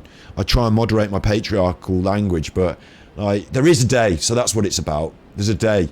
And I don't know if you noticed, ladies of audience, ladies of chat, if you've not been sending your non-patriarchal dick pic cards, women's chick dick pic cards, women's empowerment cards, if you've not been sending them, you're not keeping up with the times and you're letting your side down. It's not your side, we're all on the same team, but you know what I mean. Anyway, Tracy's got this card, it's covered in dicks. That makes her feel better about being a woman on Women's Empowerment Day. To me, it feels a little bit like if a man sent that card to her on Women's Empowerment Day, well done Tracy for being a woman, hey, here's my dick pics, then she'd probably say, that is rude. How dare he send me this on Women's Empowerment Day? In fact, all you need to do is swip the dicks and chicks around, swip them round, dicks before chicks, and you've got the same card, Men's Empowerment Day. Do you have Men's Empowerment Day? I wonder if you have Men's Empowerment Day. Probably don't, do you? Probably. You have Men's Day, it's not called Men's Empowerment Day. Men's Day is 19th of November. I didn't know that. Watch out, women. In November. We have November. November's awful, it's cold. Women's Empowerment Day is March. Much nicer weather. How'd you get that? How'd you wangle that? It's not equality, is it? They should be on the... If you want equality, they should both be on the same day, and then there'd be trouble. Why can't they be on the same day? Trouble, mate. Trouble. Dicks. So that's the takeaway from there. Just what I'll remember from this. Load of dicks. There's loads of them though. And this is what I was going to say. Somebody's job, right? Somebody's job. I didn't get this job. To make greetings cards, did I? I didn't get the job. But maybe I could. You know, maybe if this is all it takes... Maybe I should have the job. Like, whoever's doing this job, bear this in mind, right? Fucking, I imagine it has... I don't know, it probably is a man, isn't it? There's irony. It probably is Trevor doing this. He's laughing at them. Ha! Have another one of these for your girls' day. Ah! Trevor. We haven't got time to change this now, Trevor. Yeah, well, it's pink, isn't it? What more do you want? You fucking women. What do you want? It's pink. It's got that symbol. It's got that symbol on it. Women's symbol. It's pink. What more do you want? Do you want me to put a fucking tampon on it? Do you want me to put someone crying with their makeup down their face? We've already done one like that. Adele and some tissues, you fucking women. Trevor's, like, the point being, he's getting paid for it. Every time they sell a giant A3, he's getting another 50p. They're getting paid for it. That shouldn't be right. You shouldn't be allowed to hand that in and say, look, here's my job for the week. I've done it. I've designed you a new card for your website. Funky Pigeon, CEO of Funky Pigeon, should be looking at that and saying, fuck this, man. Trevor, mate, I'm going to need you in the office. What do you want? It's your work, Trevor. It's not up to scratch. It's not up to scratch. Trevor sounds a lot like Boris. He does. They all... it's not up to scratch. If it was Boris, though, if it was Boris, these cards are very, very, very fine cards. I have you know, I worked on these cards all the bus journey down here. Oh, no, I'm only joking. I'm only joking. Of course, I've been working on this portfolio of work for several minutes now. No, only joking. I've been really hard at work on this portfolio of cards. To celebrate women's empowerment. And what could be more empowering? What could be more empowering than fetching me a nice cup of tea? Anyway, look. They're getting paid for this. They shouldn't get paid for this. They should be sacked. I got you, girl. That's like a threat. Isn't it? That's a threat. This page is where you can put the Google images of their house, Google Maps images of their house, And then on this page, I got you, girl. And then like maybe a sample of their clothing that you've stapled in the card with a little sample of your own. Not giving anyone any tips on how to stalk people, but that's the girl power card. The product's not complete. No, it's not, is it? Funky Pigeon, it's not.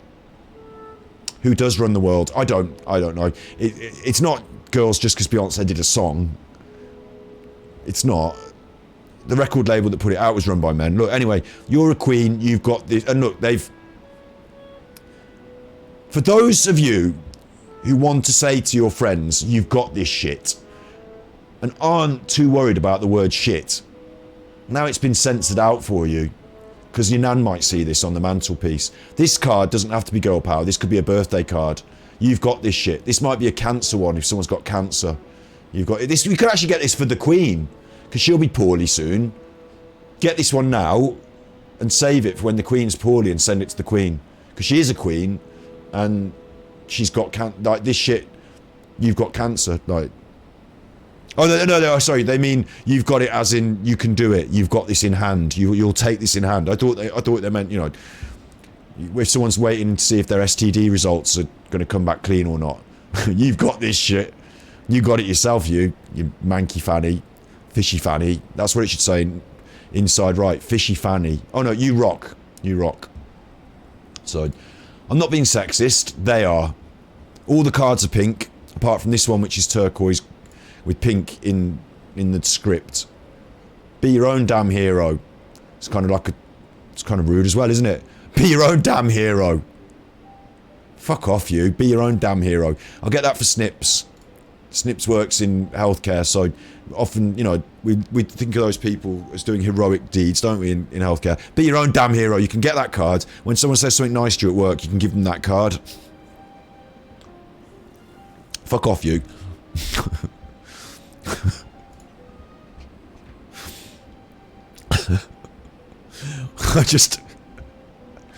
This one, girl, your future is so fucking bright. I think this probably is like if you've broken up with someone, you know, you feel like there's no tomorrow. This will cheer them up though. And you can tell your future's bright because it's written on I think the concept is it's a crystal ball and you can see the future in it, maybe. And that's a reach. Otherwise it could be just an egg. Could be an egg. Get this for somebody who can't conceive.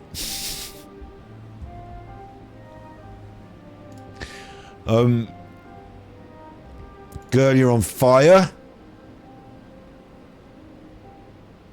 Kind of hippie, kind of 70s. That's alright, that one. If someone is trippy hippie, they might like that. They probably won't if they're trippy hippie. They're probably more in tune with the environment. They probably won't want you buying them big just gift cards just so they can burn them. So that was female empowerment. We have got stand up to cancer. Unbelievable. Oh, this is for charity. That's good. I thought it was just cards for people who've got cancer. It is. Oh my god. There are... Don't know what to say other than I'm so sorry you have to go through this. It's probably the sort of thing you want to say to somebody out loud rather than write on a card. I mean, because they're not going to want to keep that card on the mantelpiece, are they? Oh, not to make you feel bad. It is for charity. You got this shit, yeah. Imagine actually buying this. Like when my dad actually did have cancer, and thank God in a way he survived. But he did have cancer when I was a kid, and I remember going to the hospital. We were told we had to say goodbye to him. It was really harsh, but we did go to the hospital and do that, and he did survive in the end, so that's lucky. I remember people sent him little things like gifts, flowers, soft toys. He had they were on a mantelpiece thing, like a few cards, but I don't know about the market for this. Show rude cards, yes. Show rude cards, yes. Somehow we've gone back to the women's cards, so they didn't want me to look at the cancer ones anymore. They do drag the tone down a little. We've also got stay safe. I don't know what this is. Oh, COVID, look. You've tested positive for being terrific. Happy birthday. Here we are, look. You had one. I know you had one too many when you can't remember the party. Hey, it's Boris, isn't it? Hey, they won't be selling these next year. That'll be tomorrow's news. Yesterday's chip paper. Happy birthday name. Did they say booster shot or boozer shot? Because you drink. You fucking alcoholic, you. Fucking alcoholic, you. Happy anniversary, babe. Don't know how this is snuck in. It's Boris. Happy anniversary. And the areas, because they on those podiums, look, cheese, wine, back to mine, and giving you the bird, which is like colloquial British sign language for fuck off. So I don't really. I mean, this is. I do know a little bit about women, or you know, even men. Even men. If it is your anniversary and you buy this and hand that over, don't put your name in it. I'll tell you what, on the inside, don't put your name in it. You don't want them thinking that's come from you. It's the worst card I've ever seen for any account. And we just looked at the sorry you got cancer cards. Sorry you got cancer. That's a bummer, isn't it?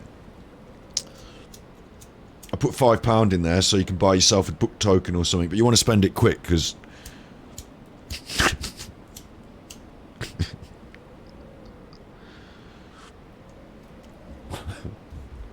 happy anniversary, babe. Cheese, wine, back to mine. I don't even like Boris Johnson. Why you bought me a Boris? He bought me a Boris Johnson card, and I don't even like Boris Johnson. I didn't. No, Tracy, I didn't. No, I didn't. No, I didn't. No, Tracy, I didn't even let him. No. I know, it's our anniversary. Yeah, I had the bath run, Trace. I had the bubbles poured. I had the bottle of champagne ready, Trace. I was gonna, but no, I didn't. I wouldn't let him. No, not after that. No, I made him go and get us a takeaway. I made him go and get me a takeaway. I finished myself off in the bath. Anyway, look. That's weird. You don't want to buy that for anyone. Here's another Boris Johnson one. Happy birthday name. Stay home, eat cake, get drunk. Name. You and your name. Chris Whitty. This is the Quarantina Turner.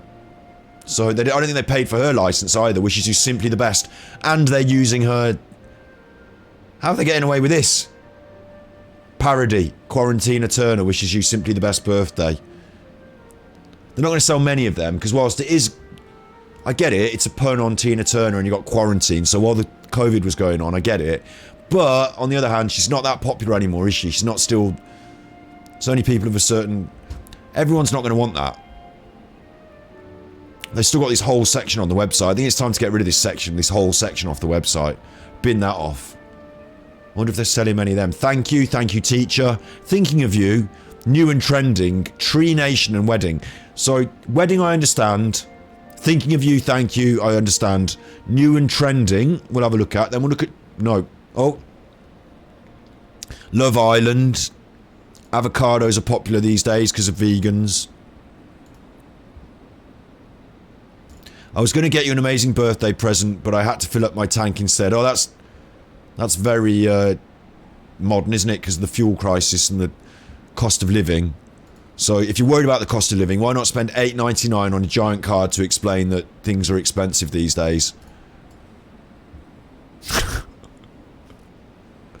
I will get back to Genshin Impact in just a second. I do want to see this final one, Tree Nation. Funky Pigeon and Tree Nation, they're proud to partner with Tree Nation, a tree planting charity sponsoring planting trees across the world. Well, you're in it. That seems silly because you use a lot of trees for your cards. So it's not charity to plant trees, is it, when you need them to cut them down? It's business.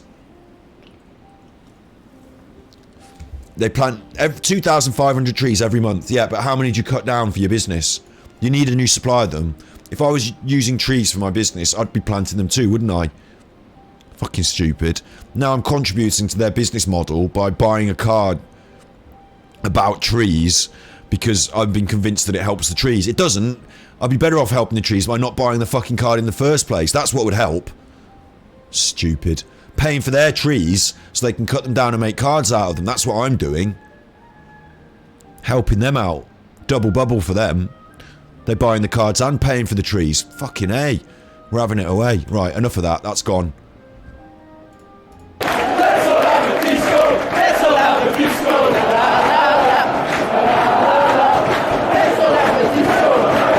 That's what you get from Birmingham fans.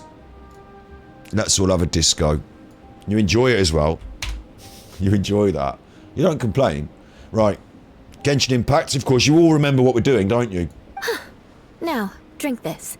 Huh? What is it? Are you trying to poison Paimon? Maybe get someone a card for their cancerversary.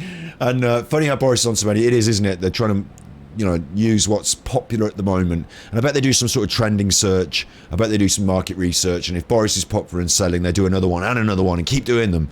I mean, it's only styles and designs. I'll quickly say this before we get back to this. They don't have to have stock of any of those cards, do they? They're only ideas on the internet. And when someone buys them, they print them. So there's zero worry about overloading your website with Boris cards. Like, take them off tomorrow. You haven't bought any cards, you haven't wasted any stock. It's quite a sensible business model, actually, isn't it? The card shops are doing their nut. They have to buy all the cards and put them on the shelves. You don't. You just run your website. Certainly not. It's warm milk. I don't know why I'm so angry about it. Didn't you just say that you were freezing? Drink it and it'll help warm you up. Oh, I don't know. We know this won't help you warm up because someone said it in chat the other day. It was, I think Squirrel Sniper said it in chat. That was an old wives' tale. Oh, thank you.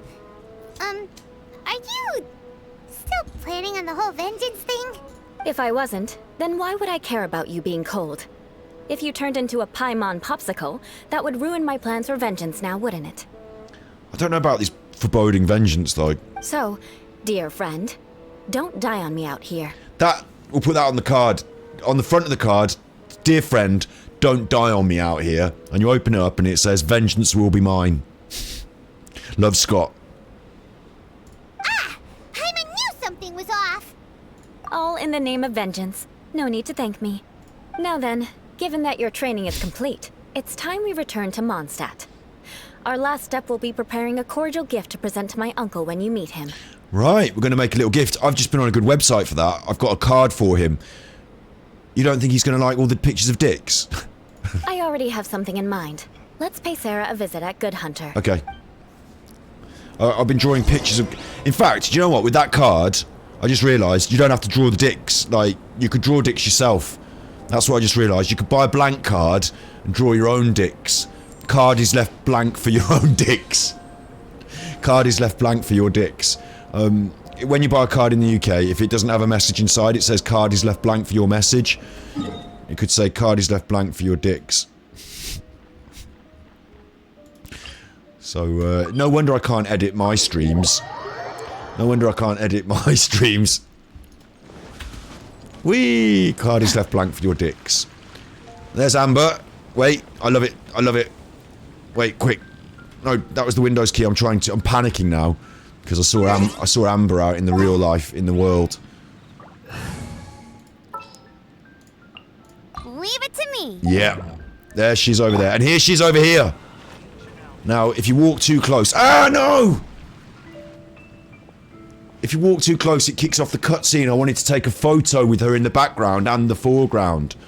Now I can't. It's the moment has passed. Oh, hey, Eula. I see you've met the honorary knight. We meet again, Amber. Seems we're just bound to run into you these days. Well, she does fucking live in Mondstadt, and there's only... This is the main restaurant in Mondstadt that everyone always goes to, isn't it, Paimon? Well, I just got back and was thinking about grabbing a bite at Good Hunter. But now that you're here, why don't we all eat together? Peppy. I knew it'd be something peppy and positive. It always is with Amber. Very well. It's been some time since we've last shared a meal together. She don't do the... After all that we've been through, Eula, where's your special words? Why aren't you calling her, like, you know, chuffing... Oi, you chewing gum on my shoe. You know, why are you chewing gum off my shoe? Why are you doing that to Amber? Because she knows Amber's, like, well quality. equal status, speak normal. Everyone's equal status. That's all we've got to get into her head.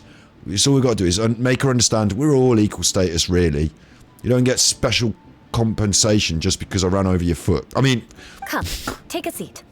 We can discuss my uncle's gift while we eat. I'm not admitting to running over your foot. Not that I didn't admit to it. No, I just reversed into the space. Is there something else you'd like to order? You could have moved your foot. Your foot wasn't in the shoe. You put your foot in the shoe after I run over it. I didn't run over it. I didn't say I run over it. No, I didn't. No, I said I run over your shoe. And you put your foot in the shoe after I run over. After I parked the car in the space and you put your shoe under the tyre. Have you taken photos of it yet? No, right. Get that out of there. Throw it in the river. Now where's your shoe? It's in the river, isn't it? Did you put your own shoe in the river? Did I put it in the river? Did you take a photo of me putting it in the river? If I were you, I'd go and get your shoe. Could you please prepare a serving of my uncle's favorite, gebratenes Fleisch mit Sauerkraut? We'll take it as a gift to him later. Yeah, I could draw prettier dicks. Someone sent you a trump card. You know they want to leave you. You could. I'm now tempted to see if I can. I know this is probably. Are you allowed to draw dicks on stream? I don't know. Probably not. Probably not. Someone's gonna have to tell me if drawing cartoon phalluses in the cartoon schoolboy ways is terms. I'm not gonna do it then. I was gonna try and draw a pretty phallus.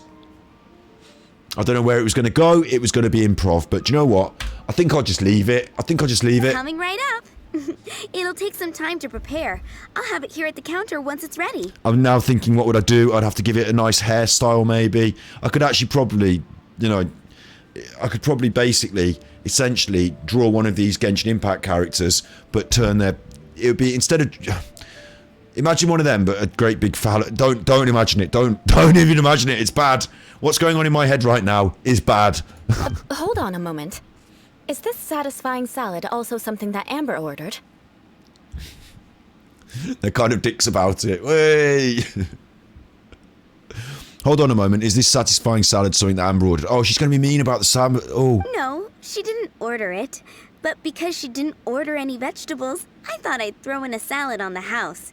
You know, to contrast all the meat dishes. Pushing the vegan option. Thank you, Sarah. Because that's what I'm going to have to eat, because I'm not eating all this shit. So, we clearly didn't order this, yet you prepared it without authorization.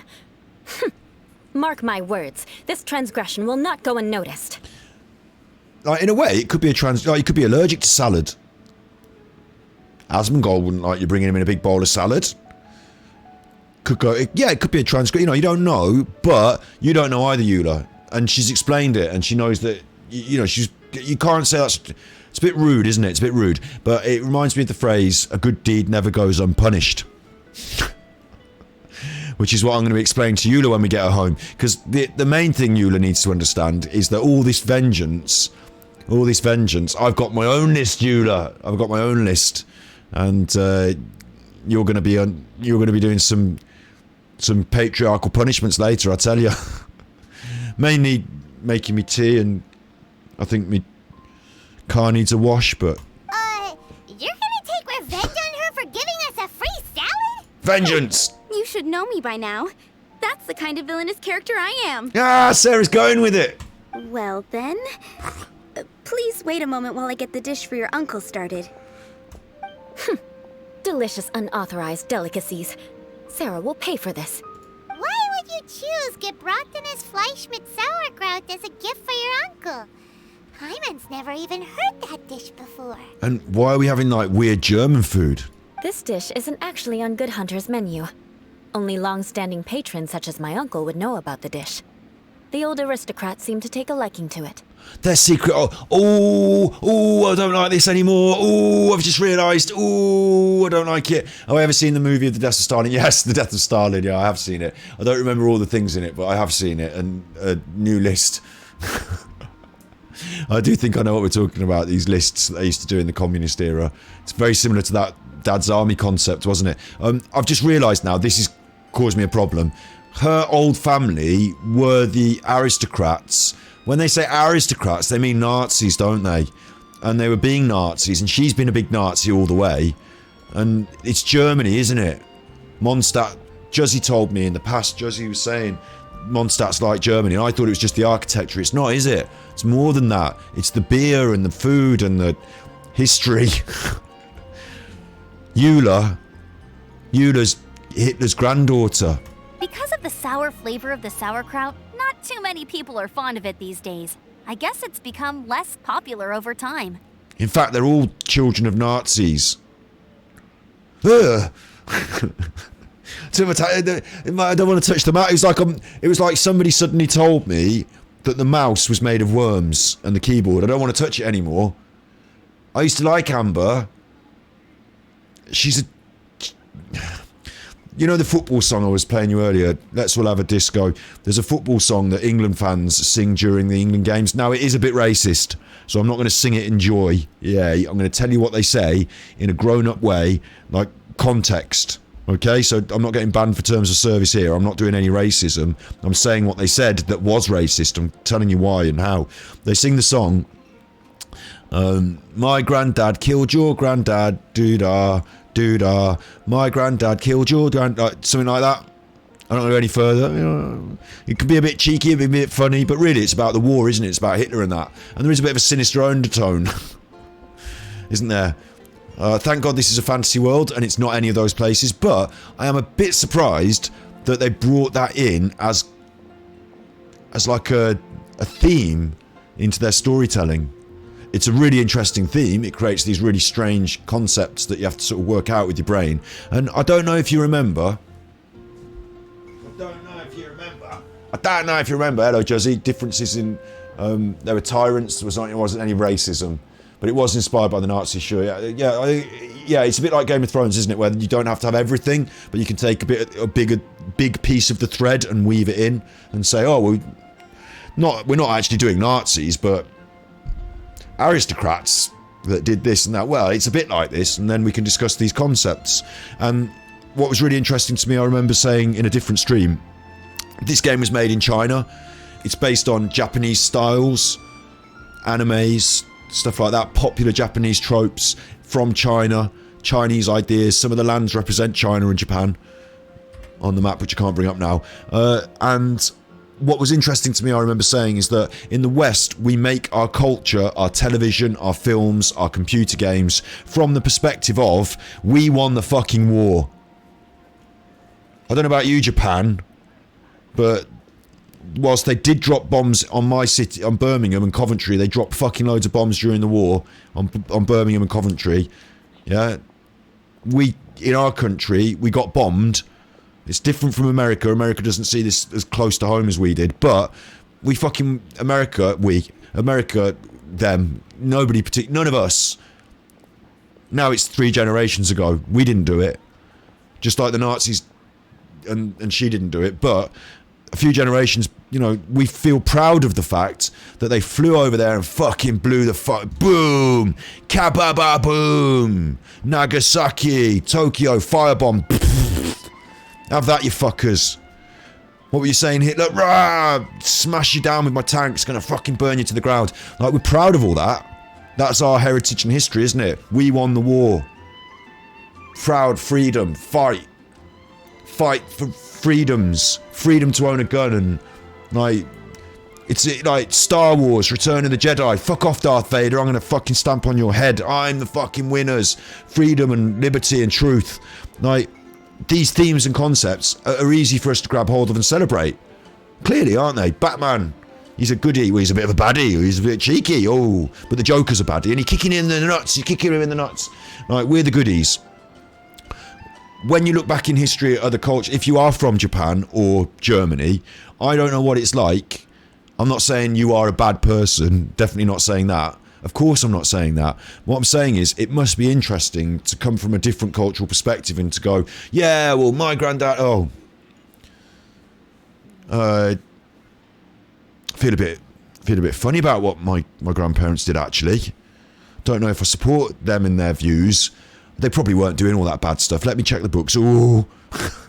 Let me put the books aside. Anyway, you know, it's raising that concept here for me now. I like Amber. I didn't want to say love then. Love's a bit strong. But I like Amber. I like her character. I think she's a great character. She's well written. She's well performed. She's come along with us through this whole way. She's been very positive and altruistic and kind. She's the daughter of a Nazi. She's Hitler's granddaughter.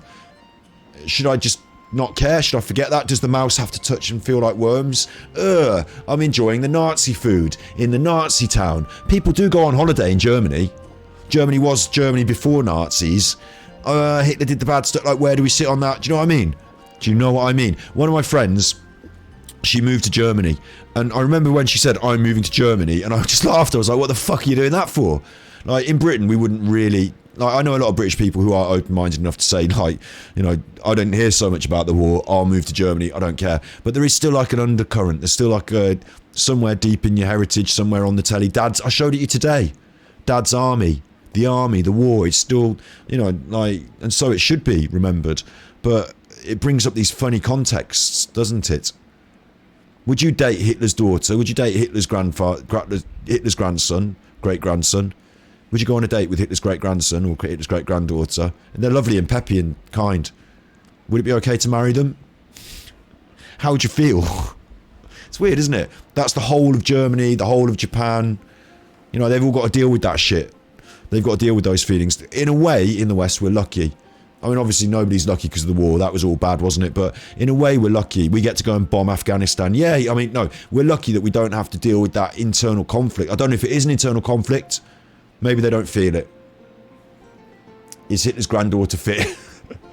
See, it wouldn't matter, would it? It wouldn't matter. Imagine if Hitler's granddaughter was well fit, then yeah, it'd be fine. But if she was a bit mutty, no. So then, actually, that's very open-minded of you. You're not judging her on past indiscretions, or you're not judging her on national stereotyping. And when I say national, I mean like the fact that our nation does some stereotyping of another nation, not just their idea of what we are. You're just judging her on who she is and how she looks. At least that's better than if she conveys historical echoes of things you find inherently distasteful. And I don't know where, is it genetics, is it nature, is it nurture? You know, if you have children with Hitler's granddaughter, is one of them going to come out with a little side parting and you're going to think, oh, for fuck's sake. Like, as they start to grow up and they start segregating the members of their kindergarten, you have to sit on that side, you sit on that side, I'm not having this. You say, oi. Now, I haven't told you about your granddad yet, but now it's time we had a talk. You'd worry about that, wouldn't you? You'd worry about that. Could you imagine if you were so open-minded, didn't matter to you at all, but then your children, like, your children all look like Hitler. Even the girls. What would you do? You'd have to, I'll tell you what you'd do. You'd have to keep them well away from anything involving uniforms. You wouldn't let them join the Brownies and you wouldn't let them join the Cubs, I'm telling you that. Keep them well away from anything involving uniforms.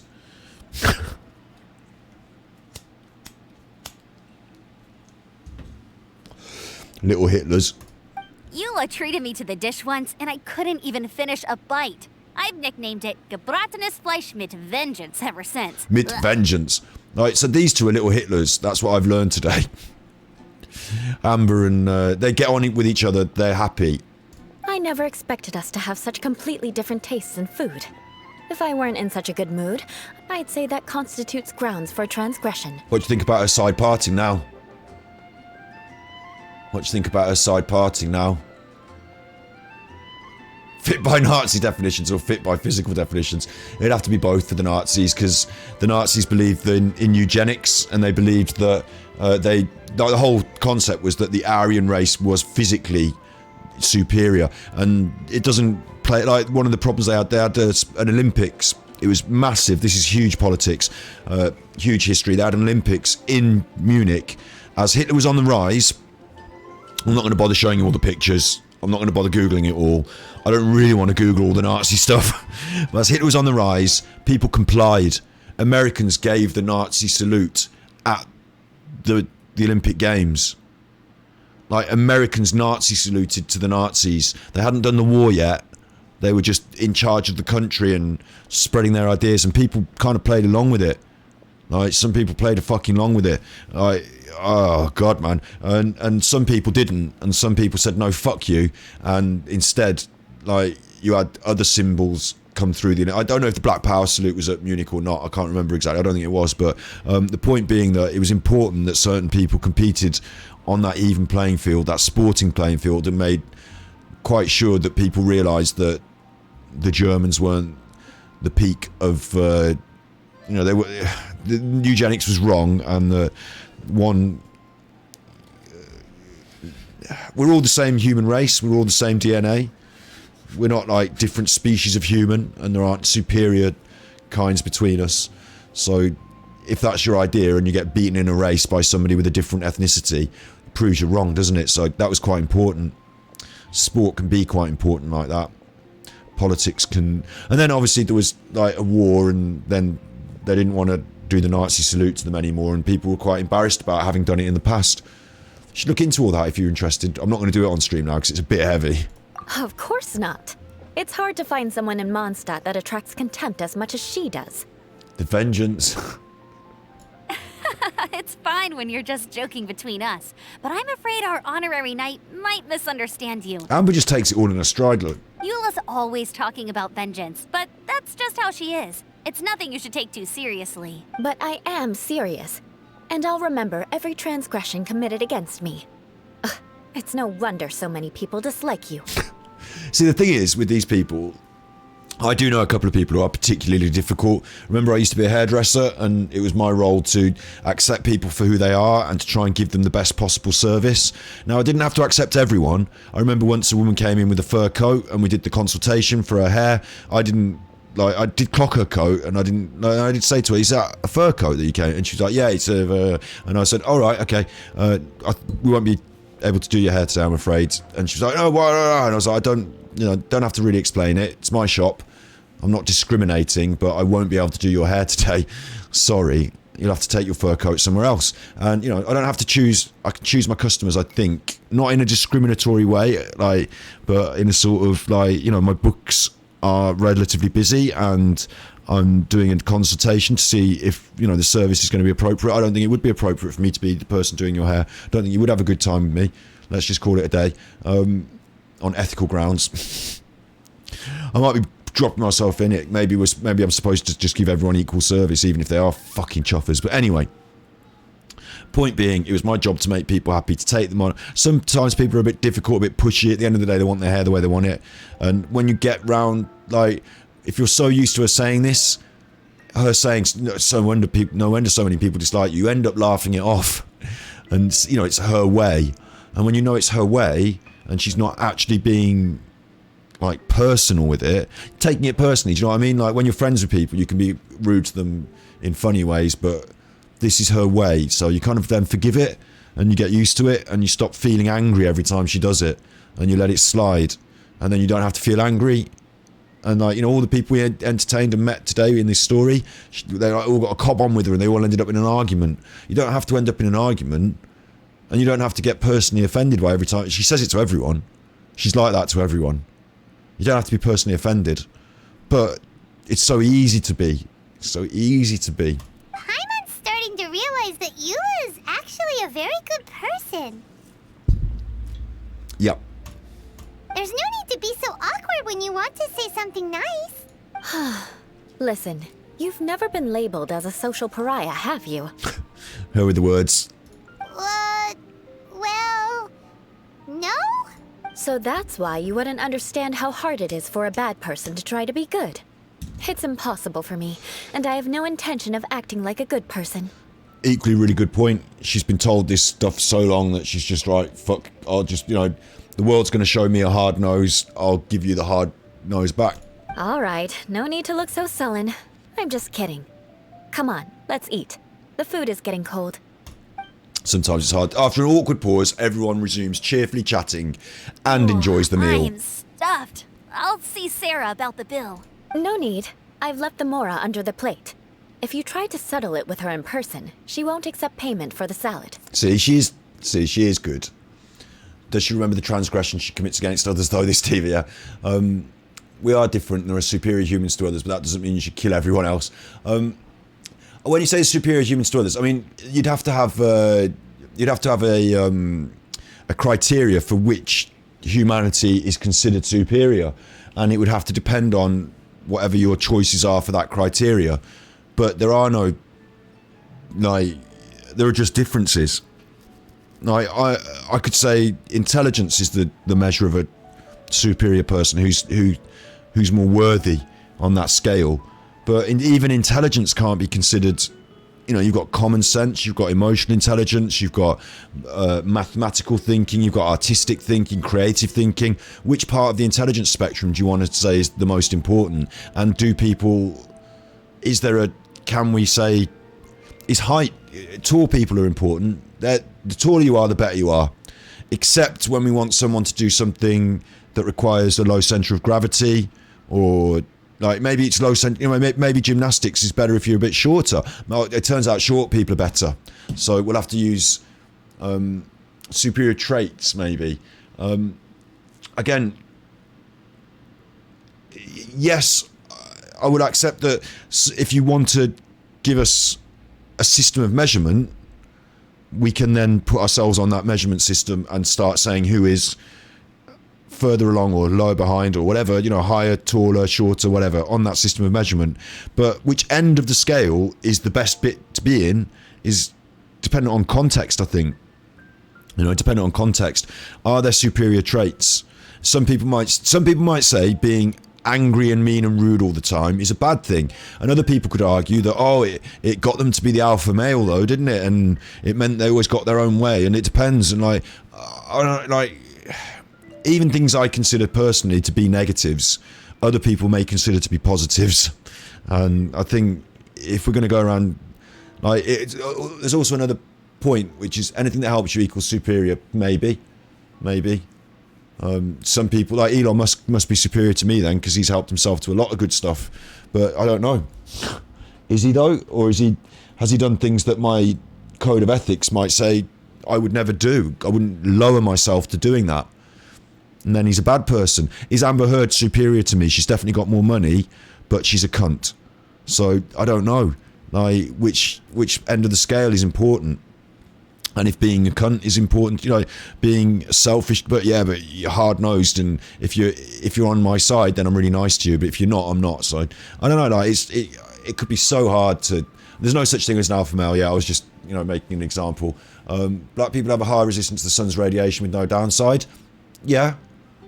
Okay, so if we're on a scale of, you know, resistance to radiation from the sun, and being resistant to it is important, then that is a tick in that box. But all people of different ethnicities, of different cultures, of different whatever, we're all getting mixed now as well, remember. Like, if you look at my, I don't know if you can, look at my gun show. It's not that I'm trying to show you that. I'm trying to show you the freckles on my arm. I don't know if you can see that, if the detail's there on this image, but I've got a lot of freckles on my arm because of some Indian blood in me. Like, we're all getting mixed now these days. We're all getting mixed up, and we will continue to be mixed. Don't underestimate my ability to press that by mistake. Revenge. Press that by mistake. Sarah won't get the upper hand this time. So we're all going to get mixed up. So all the traits will become human traits in the long run. But and they all are human traits. We are all human. There's no, like, you know, it's not like Chinese humans and European humans have different DNA. Like, we're part of the same species, and we're not different subsets of a species. We're part of the same species. So there's just differences, I think. There's just differences. And positive and negatives are, I think, context bound. So if it's important to be tall in this context, being tall will be good. But in another context, it can be a hindrance.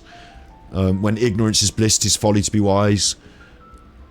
I would, me personally, and this is also true, humans tend to value things that they themselves have as strengths. So I feel like I'm a reasonably intelligent person, therefore I like and grade people more worthy if they are more intelligent.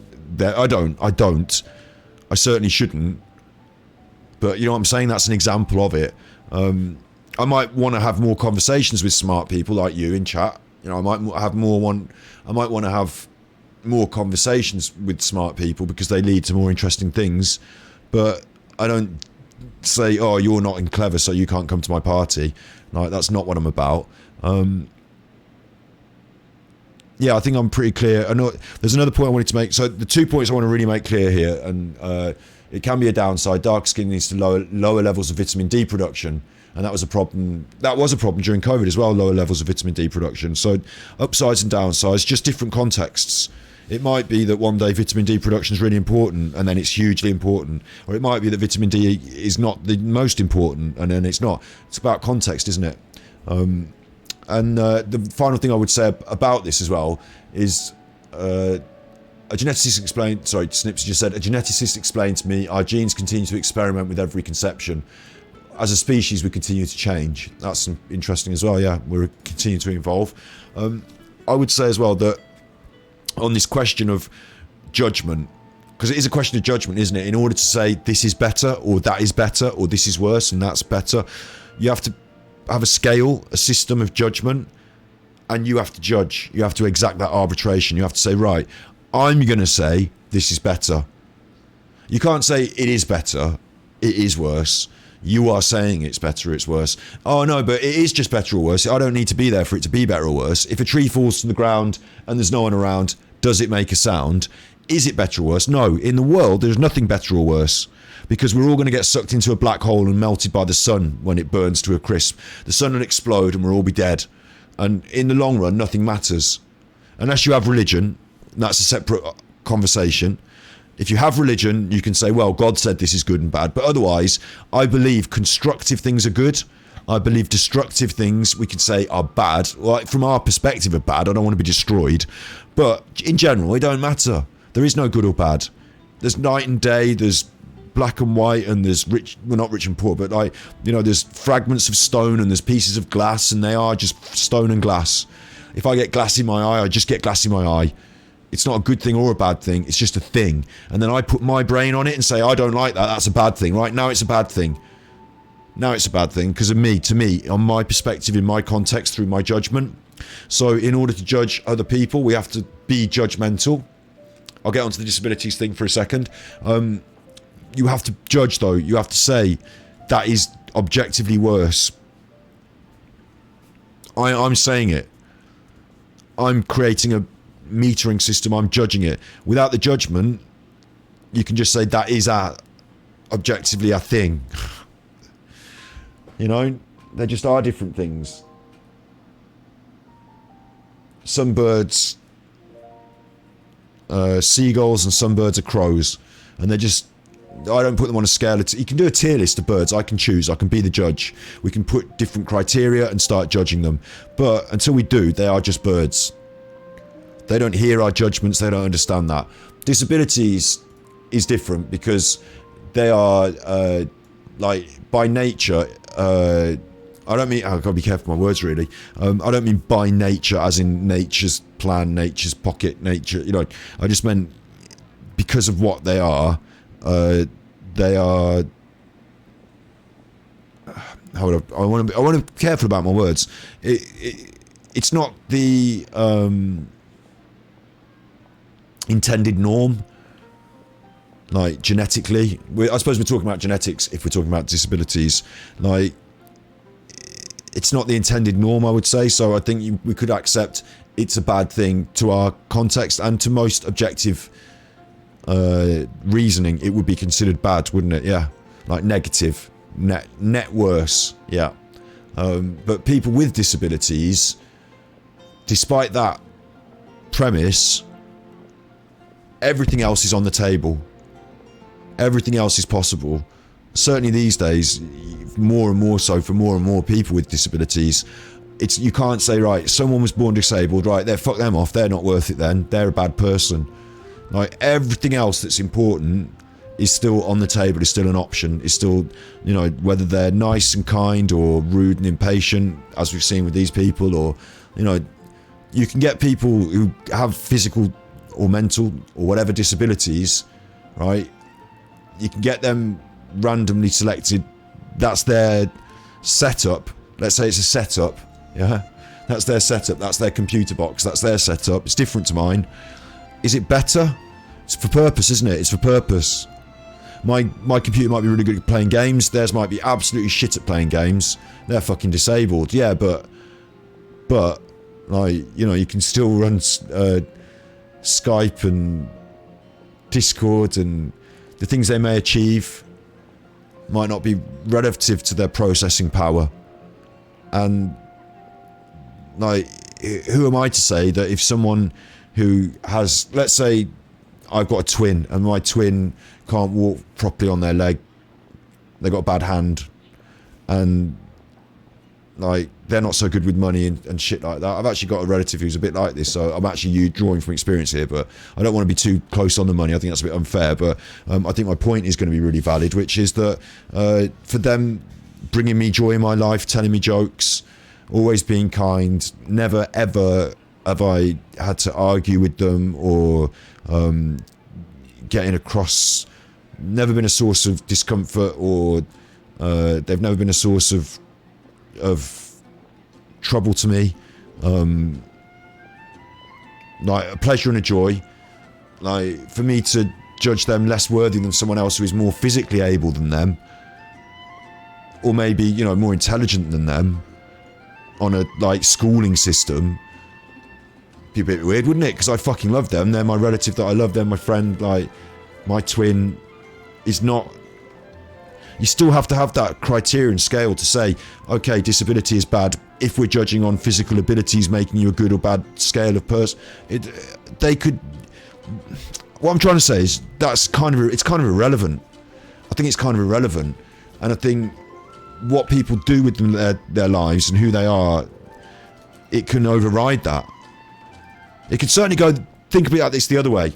You can be a fine physical specimen, nice and big and strong and tall, and if this is what's good, or short, if you prefer that sort of thing, you can be a fine physical specimen, and you can go around and be a cunt to everyone and like get really drunk and crash your car into a building, and like, what's going on? It's not the physicals that's making you, like, we're not going to be judging that person on, yeah, but look, they're pretty, they're handsome. That does go on in life. People get a break for being handsome and pretty, don't they? But that's not what we're judging people on, is it? So, like, it's hard. It might be easy on paper, but I think it's real hard in life. I think it's real hard in the real world to try and say some people are better than others, or better in what way, or how and why, superior in what way, or how and why. Like, does it matter? I think you can say, I think it's quite fair to say, you can have a spectrum of any variety, do a tier list. Some people are better than others, yes. Usain Bolt is faster than me. Absolutely. He's better than me at that. Saddam Hussein was more vicious than I am. Nadim Zahawi's richer. Like, we've all got okay, fine. Do you want to try and take me on the fencing piece? I'll beat you. What am I good at? Fencing, mainly. Fencing. I'll beat you at that. You know, let's play a game of chess. Let's take all that other stuff out the equation. Let's just play a game of chess. Like, on the chessboard, it doesn't matter how much money you've got. On the chessboard, it doesn't matter how fucking argumentative you are. Let's play a game of chess. If you beat me at that, you're better than me at chess. I don't have to go away and, like, when I go away and cook my dinner, I don't think fucking Elon Musk beat me at chess. Oh, my dinner's shit now. I bet I cook better than Elon Musk. Who knows? Maybe you don't like my food. It's just differences. I don't know if it's everyone's richer than me. No one's smarter. Thanks. I don't know. If someone's got no limbs, it doesn't mean they're worthless and that you need to be rude to them. No, you're right. Yeah, but you can have common sense to say people shouldn't be missing their limbs. Yeah, agree. That's not an ideal situation to be in, but better and worse is still objective. It's still subjective, better and worse. Sometimes, like, things aren't better or worse, they just are. They just are. Like, some people just, like, have no limbs. Some people have one leg, some people have two legs. 2 legs bad, 4 legs good, 2 legs good, 4 legs bad. I don't know. So I think sometimes things just are. And the more we get hung up on how good or bad they are, the more we forget to, like, eat the food, enjoy the taste, share the joy. If you lived in a world where 2 legs meant everything and you're missing your legs, you're fucked and you're never going to be happy. and I believe, okay, this is a good way to finish this, I guess, because I think it's okay for you to have your opinion, and I think it's okay for you to be right, because I think you are kind of right, and I think it's okay for me to have my opinion and be right as well. But what I also want to say, to sort of conclude this, is that it has to, like, we're all humans, we've all got our own minds, hopefully, and what matters the most is, like, we've got this incredible way of seeing the same facts but telling a different story in our minds, and we need this. I'll use personal experience because I think it's only fair, not trying to tell everyone about me, but I don't want to use someone else as an example because they're judging them. So for me, I had to give up my hairdressing salon at one point. I was running a salon, I had to decide to close the doors on the business. Now, I could say, and these two things are both true, I could say I took my eye off the ball, I was drinking too much, and I let things, fuck it. I was not the best boss because I let my business go down the pan a bit, and, you know, it's all my fault. Not all, I don't think it's fair to say it's all my fault. I could say it's mainly my fault, and I fucked that up. So, you know, when people ask me in the street, what are you doing now? I say, oh, I fucked up my business, didn't I? Drove that into the ground, and then, you know, I ain't got much else to do, have I? I've got many other skills, so I thought I'd work from home. Like, there's a way of saying it, isn't there? Or I could say, look, because this is the truth, a different way, and the way I live my life, I'd rather not live in negative world. So the real truth was, I looked at the books on the day I had to decide whether I was going to take the keys for another year or hand over the contract and say thank you very much, no more for me. I had to make a really hard and tough life decision, but I made the responsible life decision at the right time. I didn't get into debt, I still had all the money, still had all the chairs that I'd bought and all the mirrors and stuff. I could sell that, the capital, and you know, go on from there. And it was a hard decision, but I made the right decision in my life at the right time, and I used the capital that I made to create the next platform to jump off into this media world, and it was a good decision. Or I could look back and say it was a decision made for me by circumstance, and I didn't have any say in it, and it was a bad decision. I wish I'd never done it, and wish I'd stay. If I'd have struggled that one more year, I could have made it. And I don't know, it's just the way you spin it, isn't it? You're telling yourself lies. Both ways are true, and both ways are lies, depending on who you are inside, and no one can judge that for you. But also, both ways are true, because they are both true. It is a complex multitude of factors. But what I'm saying is, as humans, you tell yourself the right stories, you live in the world that you believe in, because you have to live in the world. Like, I think all of us humans sanitize the harsh edges of life with some stories and some ways of reasoning it out. Yeah, well, look, you know, I know you didn't pass that exam, but, like, you know, maybe this wasn't meant to be, and maybe you've got another skill in life that we want to try and look at. We adapt ourselves to the situation, so I'm going to adapt to this other thing. Do you know what I mean? Not everyone can be chuffing Beckham, so we're not all great at football, so I'm sorry you didn't get into the football team, but you've really applied yourself, you've learned a lot about yourself in the process, you know that you can commit and knuckle down and work hard and practice, and so, you know, you're always going to have football, you're always going to be able to enjoy it, but hopefully the skills you've learnt, you're not David Beckham, you're not in the England team, but hopefully the skills you've learned can carry over to something else, and you can use it to carry you forward. And, you know, somewhere deep inside there is a little bit of Beckham in you, isn't there? Captain of England. Like, I'm sure that we can forget my businesses, it's not about my businesses, it was an example, but yeah, I'm sure that as humans we can tell ourselves the same stories in two different ways, and I think it makes a huge difference. And maybe neither of them are true, maybe neither of them are exactly right, or maybe both of them are true and exactly right, but it's what you focus on and highlight. You've only got space in your head for a certain amount of stuff. It's about the world you live in and choose to live in, because you do kind of make it in your own mind, don't you? You do kind of build that in your mind. You can another way to explain this, I'm sure we've all had a situation where we've thought something bad was going to happen, or we thought something was bad. We've got it right in our mind that, oh no, they're going to be really cross with me, and it turns out you're wrong. You had the wrong end of the stick. They didn't mind at all. No one's cross with you. It's not a problem. You know, we can get funny ideas in our head, can't we? We can be wrong about stuff as well. So that's also important to bear in mind. Because even if we are the judge and the jury and the executioner and we think this is better and that's better, we might even be wrong.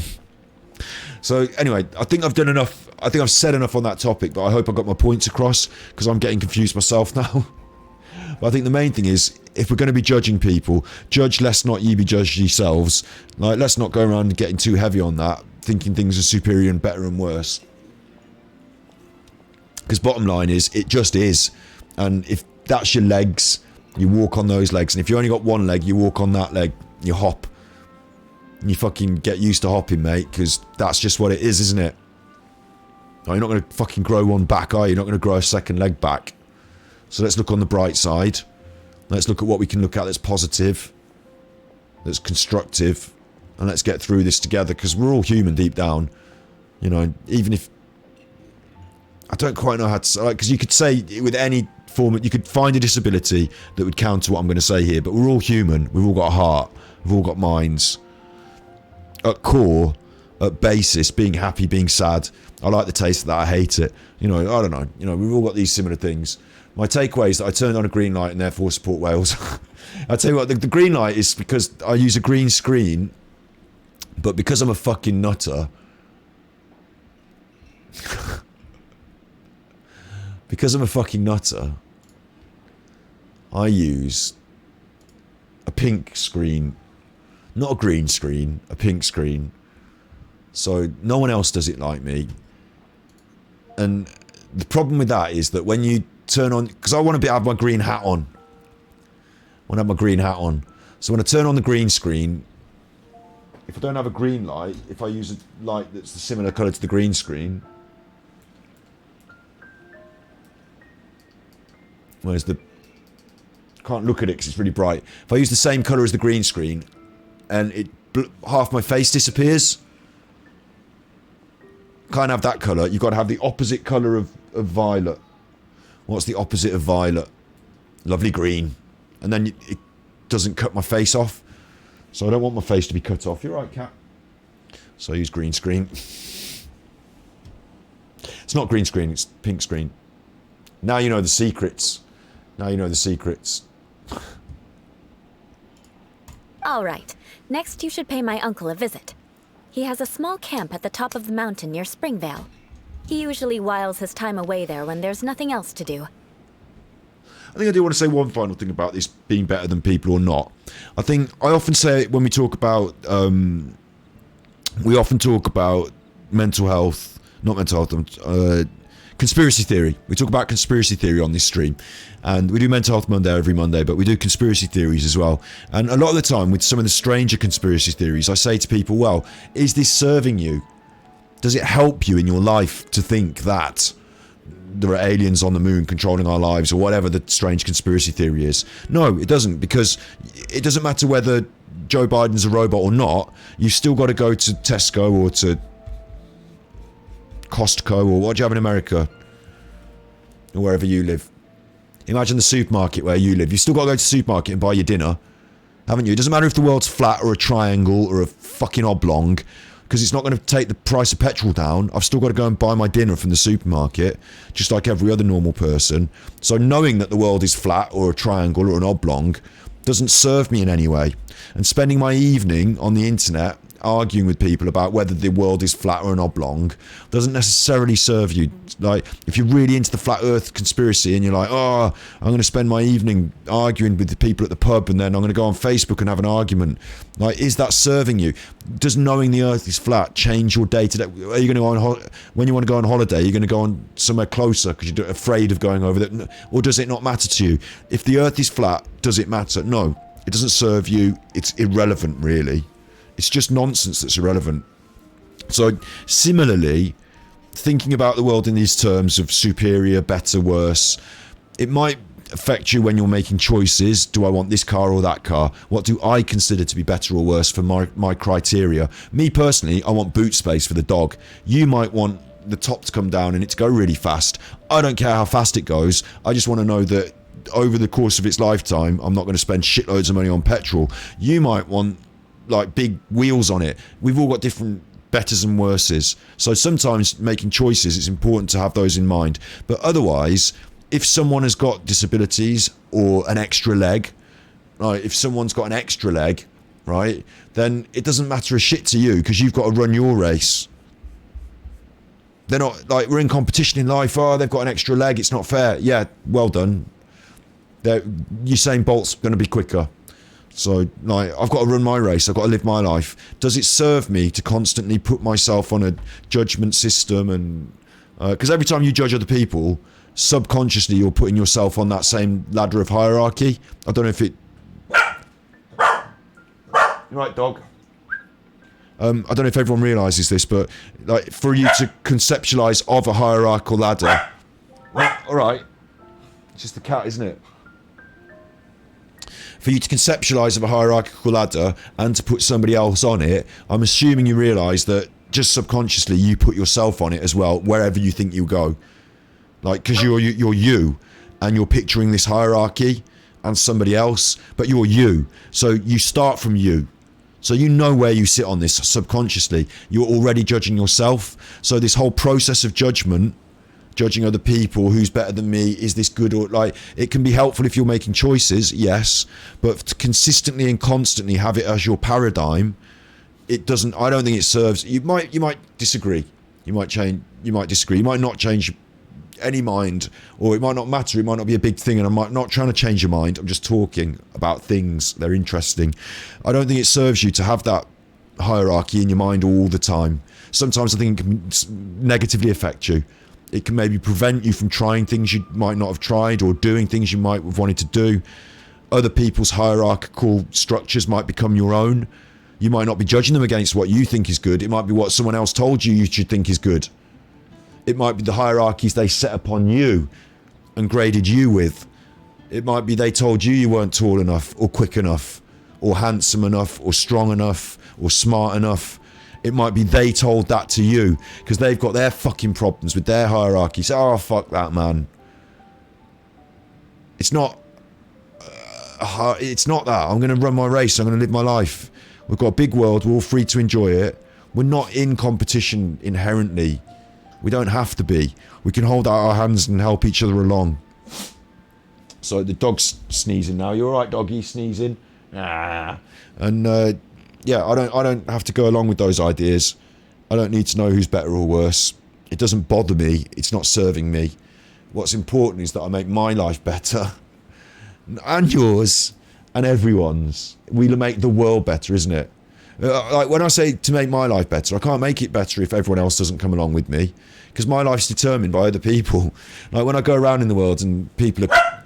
All right, enough of that now. I'm fed up of it. I'm fed up of it. Stop it. If I were to go to the supermarket and people are being belligerent, not taking other people's feelings into account, it bothers me.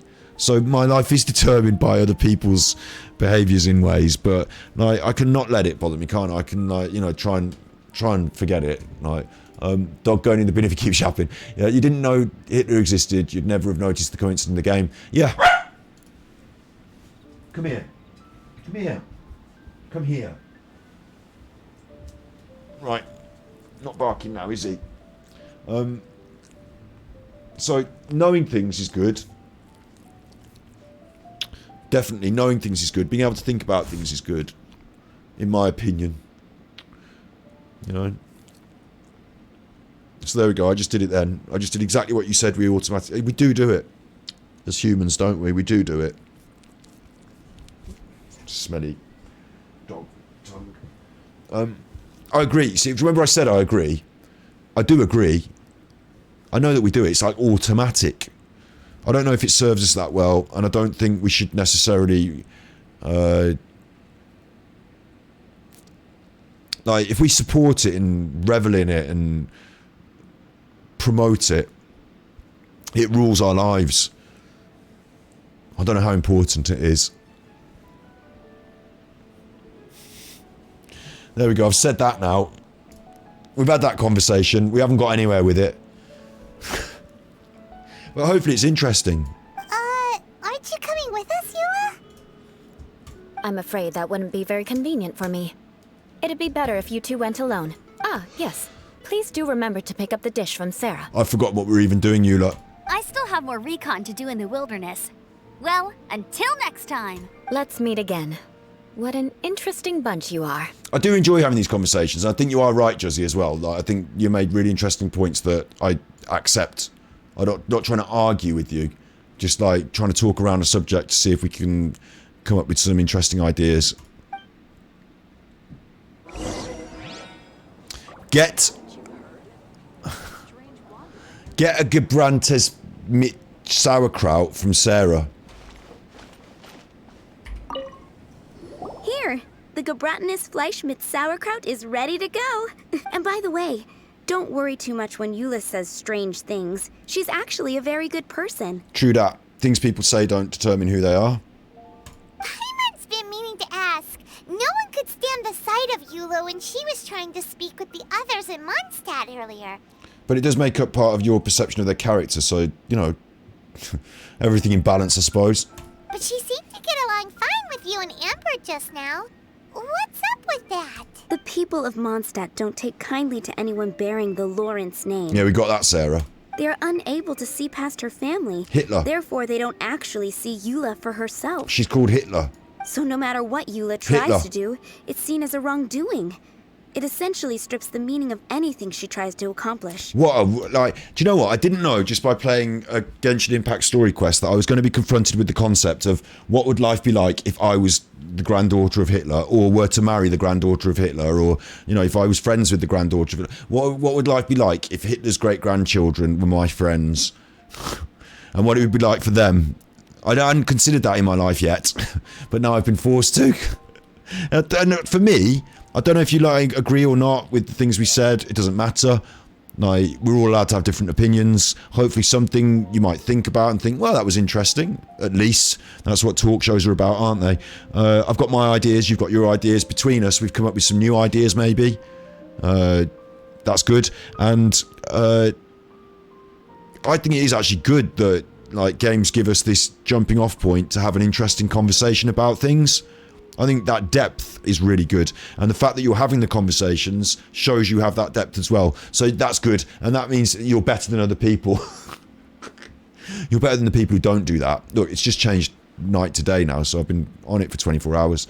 I think I understand now. How come you're able to see Eula differently then? Well, when she joined the Knights of Favonius, it caused quite an uproar. And having said all that, I do have a grading system. I do think some people are chuffers, don't I, inherently? Yes. Oh, absolutely. I've got my system. Oh, yes. I'm a massive hypocrite. Many people signed a petition demanding that the Knights reverse their decision. At the same time, numerous members of the Lawrence clan crowded the entrance of the Knights of Favonius headquarters, clamoring for Eula to give an explanation. Whoa. So both sides were unhappy. That's right. So you can imagine how determined Eula must have been under such circumstances. But thanks to Grandmaster Varka and the unwavering attitudes of others in the Knights of Favonius, they were able to quell the unrest. Tensions still remain beneath the surface, I'm afraid. In the eyes of the people, she's a stain on the Knights of Favonius. And in the eyes of the Lawrence clan, she's a disgrace to her family. See you later, Snips. There won't be much... We've had a massive stream today, so once we finish this, I expect I will pack it on the head and give that doggy some attention because he's been barking.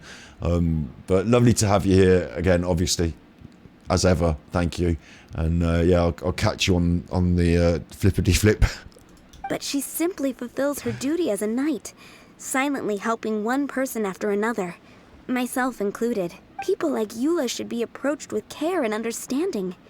She could stand to be treated a little more fairly. I'm gonna have nightmares about being Hitler's mate now, aren't I? I believe a day will come when things will get better. I've been dreaming. Oh, Hitler, no. Hitler, I've invited Hitler to my birthday party and he spoiled it again. Once everything's settled, we should go talk to Eula again. Paimon thinks we know how to communicate with her now. I'm glad. I think that would make her very happy. Though she might not ever admit it. Do you know what'd be difficult? You know when people get married or have a party and they have name cards and they put them on the table and who's going to sit next to who? And they're always like, who's going to... Imagine trying to fit Hitler in. The family Hitler. Who's going to... We'll put him on Hitler's table. He won't get on with Hitler. No. Okay, we'll put Auntie Gina... She's not going to get on with Hitler. She's not going to get... Alright, what about Rachel? She's definitely not going to get on with Hitler, I tell you. Right, will anyone get on with... Do you think anyone will get on with... Why are we inviting him? Take care. Please, come again. I bet Hitler don't get invited to any parties.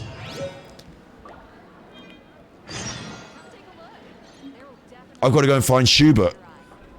I've forgotten who he is and what's happening, but I bet Hitler doesn't get invited to many parties, does he? I bet he doesn't get invited to any parties. Must be a bit... No wonder he's so cross.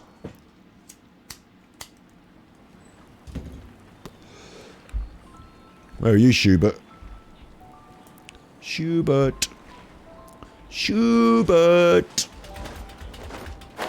I'm coming to get you. And bring you a nice treat. Up the path or up the cliff, what do you reckon? Up the path or up the cliff? Up the cliff. Yeah, there we go. Jumping up there. Whee! Head towards Springvale and look for Schubert. There's no guarantee he's going to be here. Oh look, this is a challenge. We haven't done this challenge.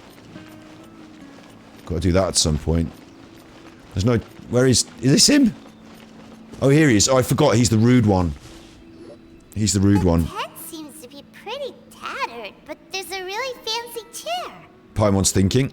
Could this be another aristocratic custom? Ah, it's you again. I thought I had rid myself of you two. We have heard the aristocrats are most magnanimous. Please, if I might be so bold as to say a few humble words. I don't know. Magnanimous? Yes, indeed, that is true. Oh, we like that. Very well. I'm certainly not one to be narrow-minded. I'll overlook your previous misconduct for now and listen to what you have to say. Go on then. Wow, this guy thinks so highly of himself. Cats are running around. Hang on. What's going on? The door's locked, isn't it? So there's nothing. It's just cats running around. They want their foods. The animals want their foods. I held a message for reason misogyny. It thinks it knows about misogyny. She's a oh right, that is misogyny.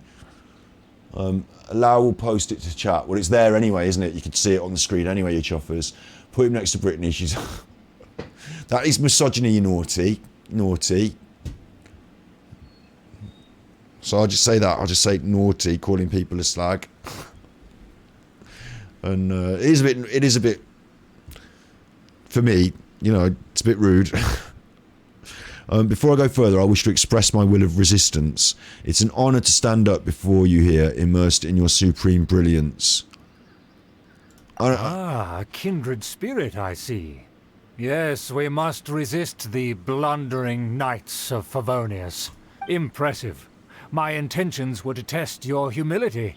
It appears you have become well versed in our etiquette. Right. Oh, so he was testing us. Sheesh, what an ordeal. I didn't really understand what he was going on about. Your conduct is satisfactory. I must say, such progress in such a short time is practically unfathomable. But he seems much more happy now. If I may ask, from whence did you learn such a civilized manner of speech? I was fortunate enough to benefit from the knowledge of a dear friend. Dear friend, I refined my conduct with some instruction in the classics, courtesy of a dear friend. I'll say that one, it sounds more wordy. Ah, good. Very good. You are bright, and compared with the common folk of Mondstadt, you certainly have potential. If you were of aristocratic blood, your prospects would be promising indeed. It's a bit weird, just being cheeky, yeah, it's fine, yeah. I know, I'm not cross with you. Automod is though, Automod's cross. And also though, in general, we do have quite a, what's the word? I would hope to entertain a nice diverse culture on our stream, so if any language was to be like innately offensive to any area, like it would just be a bit of a no-no, because I don't want, like, a good example is, let's say, this is just going to sound really weird, but I'm going to say it anyway. Let's say someone has a daughter and they hope that she's going to be a great pool player, but every time she goes to play pool, she has to go to the local pub and it's all men and they're swearing and spitting. She don't want to go there and she don't want to play pool. You know, she's not into pool now. It shouldn't be that way about things in life. So in general, if we can keep things like moderated for general consumption, then everyone can be feel equally welcome. And if people see certain aspects of like misogyny, it has bring it up. If I just go, yeah, it doesn't matter, we call people slags all the time, then certain people might come in for the first time and go, oh, I don't like that at all, and they're off. You know, I don't want there to be that, like, you know, I'd rather not make anyone unhappy in that way. So you understand that you're just being cheeky, but if other people generally didn't, then like there are certain lines, and these blurred lines, I get it, you know, and like I'm not cross at you, but I'm not going to constantly have certain language aspects just constantly going on in chat. So naughty. By the way, we brought a gift. Paimon means we would like to present you with a small token of our goodwill. Paimon's getting it as well. And what I am interested in here as well is that the whole concept here is that if you are aristocratic, you speak in a more verbose way. Like you use longer words to say the same stuff. It's like politics. And it's basically saying that being more educated, because you learn all those words through education, so being more educated equates to aristocracy. It's interesting. Could this be? Gebratenes Fleisch mit Sauerkraut? It's evident that your sentiment is genuine. As a young person nowadays, only with no small effort could you achieve such a dish. Paimon's done right. It's been so long since I dug into a big, tasty... I beg your pardon. What I mean to say is, since it's nearly mealtime, I shall partake. And the joke is, he just said a big tasty. He didn't say an enormous flavoursome. He said a big tasty. Like, when it came down to it, we're all... Even the king shits. Even the king shits. You're just normal like everyone else, mate. You just dress it up with words.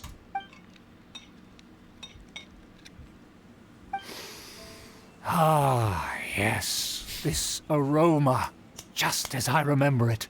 And this exquisite sour flavour. A delicacy that only us noblemen and women could appreciate.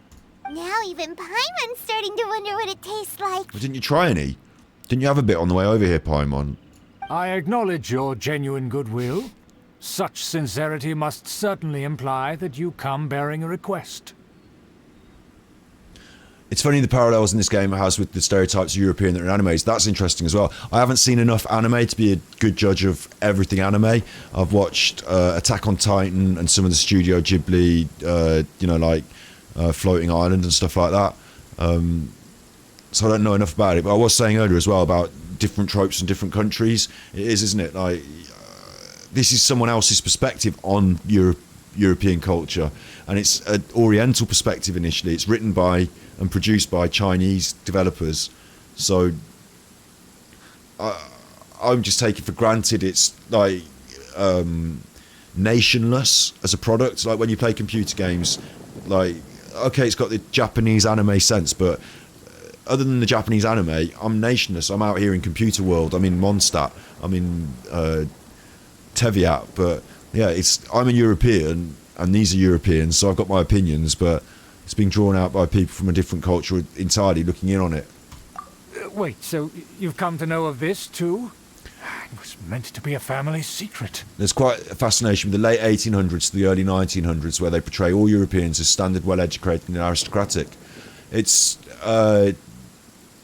funny, isn't it? Yeah, like being British, I don't see it as well, but I'm sure that on the other side of the world, people look into that. There's this trope of a British, like he's got a bowler hat, he's got a suit on, he works in the bank in London, and he is a man. There are these strange, like that I would completely find really weird because I don't, you know, I live in the country and nobody's doing that. But reflections, isn't it? It's reflections. Well, considering your meticulous etiquette, you must be a talent of unusual fortitude.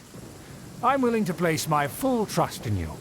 And I said it earlier about Game of Thrones. It's fine for them to take just one thread and weave it in and then be like, there you go, deal with that. And I find it so strange, I've said on a different stream, that fantasy worlds can take aspects of our culture, like Germanic culture or European culture, or any culture for that matter, put it in there and say, right, here's a bit of this, but this world doesn't have Hitler, and it doesn't have Franz Ferdinand, and it doesn't have the assassination of the ruler of Austro-Hungary, and it doesn't have Lebensguns, and it doesn't have, like, you know, but it does have this.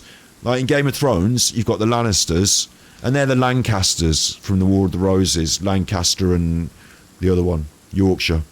And they had an actual war, and some of the stories in Game of Thrones are lifted from British history and European history and Oriental history, just lifted, put in, but we don't have the actual history that preceded it. We don't have the invasion of the Romans, so we don't have like their version of metalworking, their ideas about metallurgy. So how did we get these swords? Like, we didn't have all the history of European cultures, so why are we talking these languages? Why are we wearing this style of clothing? Oh, we just took some of the ideas, but we didn't take all the ideas. Like, history doesn't...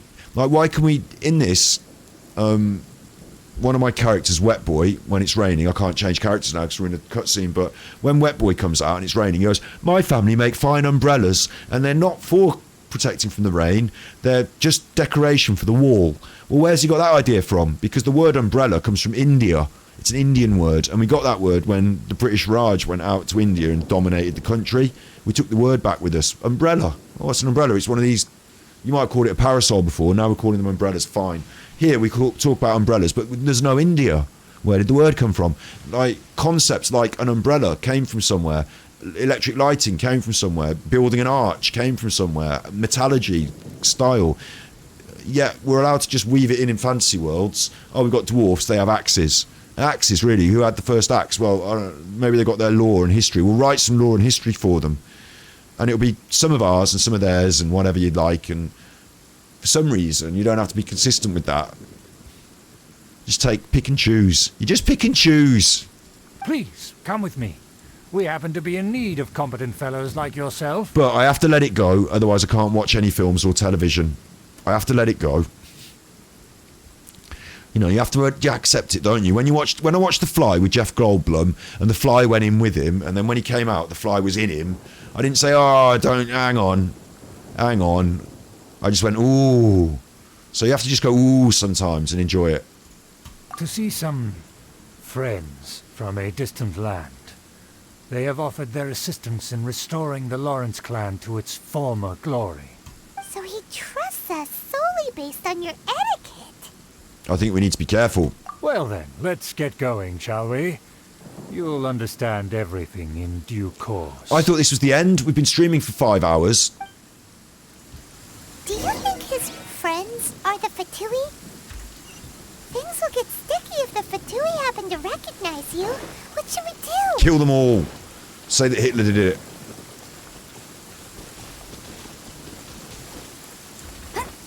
I'm glad there's no symbolic aspect of Judaism, because that would be uncomfortable, wouldn't it? For me to make jokes about. I'll race you there. I'll race you there. Am I not here? Where's Schubert? Hang on. I don't want to fight you. I want to do this thing that... He's down there. Forget that slime. You can chuff off.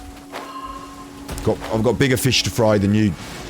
And I'm vegan. Oh, it's a cleft in the rock. It's a rock of ages cleft for me, look. One of these. Okay. Now all of a sudden we're going on a proper dungeon. I thought I was about to end stream. No. No. Going on the dungeon. Taking the crew. Hopefully this will conclude it. This is our... Oh. Why have you put on a mask all of a sudden? I don't know. I think it's only proper for aristocrats to wear a mask. Also, I think we're going to get to control that cool character now, aren't we? Even if they are powerful, our status is much higher than theirs in the land of Mondstadt, and therefore we shouldn't allow them to admire our true faces so easily. I see. Good thinking. Paimon thought for sure they'd recognize us. Yeah, they won't recognize you with that on. You could be Batman for all I know. Let's proceed, shall we? I'll introduce you as my guest. Yeah, it's easier for writing. It's also good writing in a way. They like really respect it, don't they? Game of Thrones, well written in some parts, but also it could be lazy. I don't know. Yeah, it just is what it is, isn't it? We take it for granted in a lot of storytelling that, oh, you know, that's okay. Sci-fi world, oh right, yeah, but they've got like, you know, hat boxes and shoes like ours. They know how to lace a shoe, so same culture then.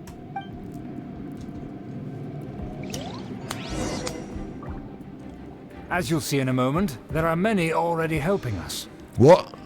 I heard that this area had already been purged once by the Knights of Favonius, but it's the only place around Mondstadt that is well concealed and spacious enough. Although it has fallen into disrepair and does not suit the tastes of the nobility, we simply have to make do for now. Don't know what's... Sorry, can we walk any faster? Of course not. An aristocrat always moves with grace in his steps. Moving hurriedly is unacceptable. Oh, God.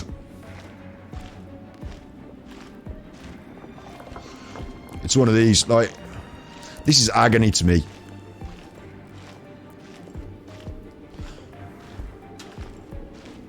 Having to walk slowly in a video game. Absolute agony. Absolute, total agony.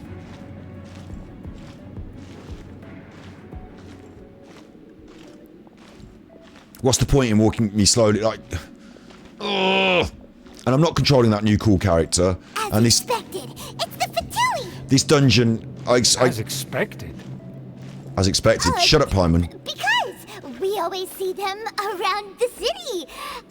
They must be very powerful. Paimon nearly dropped us in it. Nothing more than foreign ruffians with power and the ability to flaunt it. But they are favorable business partners. Hold it right there. Who's this? Alright, just chuffing out. Should we just get with the fight? Should we just start with the fight now? I don't want to have all the talking. I want to go straight to the fight. And he didn't even seem to like them either, so fuck it. And, like, basically, this isn't a proper dungeon. I had to walk, and now we're having a chat. If you really must know, they're my guests.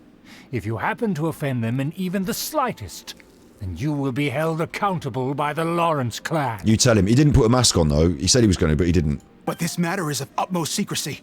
We must exercise caution. Don't worry, you don't know who I am behind my mask, do you? So. You dare question the ways of a nobleman? I don't have time for this. Make way. No need to sound all high and mighty like that. Fine. You may proceed. Thanks. So we didn't have to have a fight. Boris. Here with us. They don't dare to question you. Boris, look, if only you'd had blonde hair.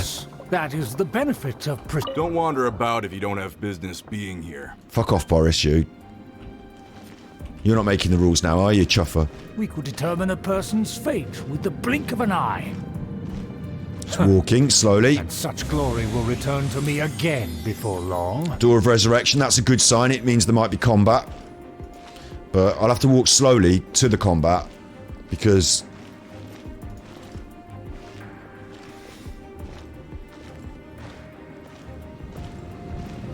Sergei?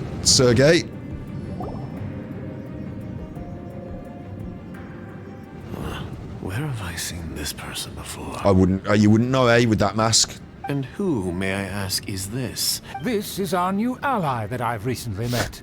They are completely trustworthy. You have the word of the Lawrence clan. Sorry, mate. Name's not down, you're not coming in. Like, there's no way that you just bring some stranger. I've just met them, and they look really familiar. They look a bit like that knight, that honorary knight. They're wearing a mask, though, I can't possibly say for sure. Completely trustworthy, of course. Our plans are strictly confidential. It's not wise to bring in an outsider at this time. Undercover, shadow, can't see me.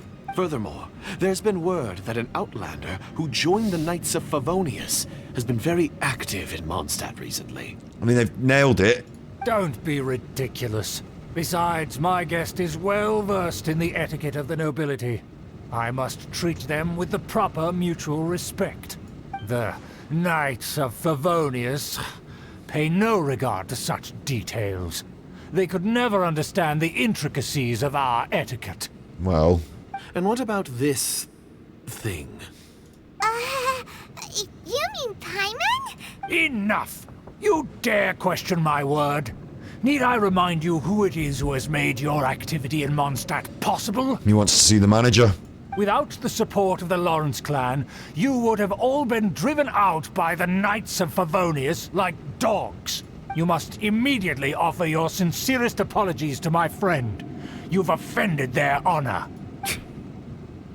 Fine. I'll take your word and make no further inquiries.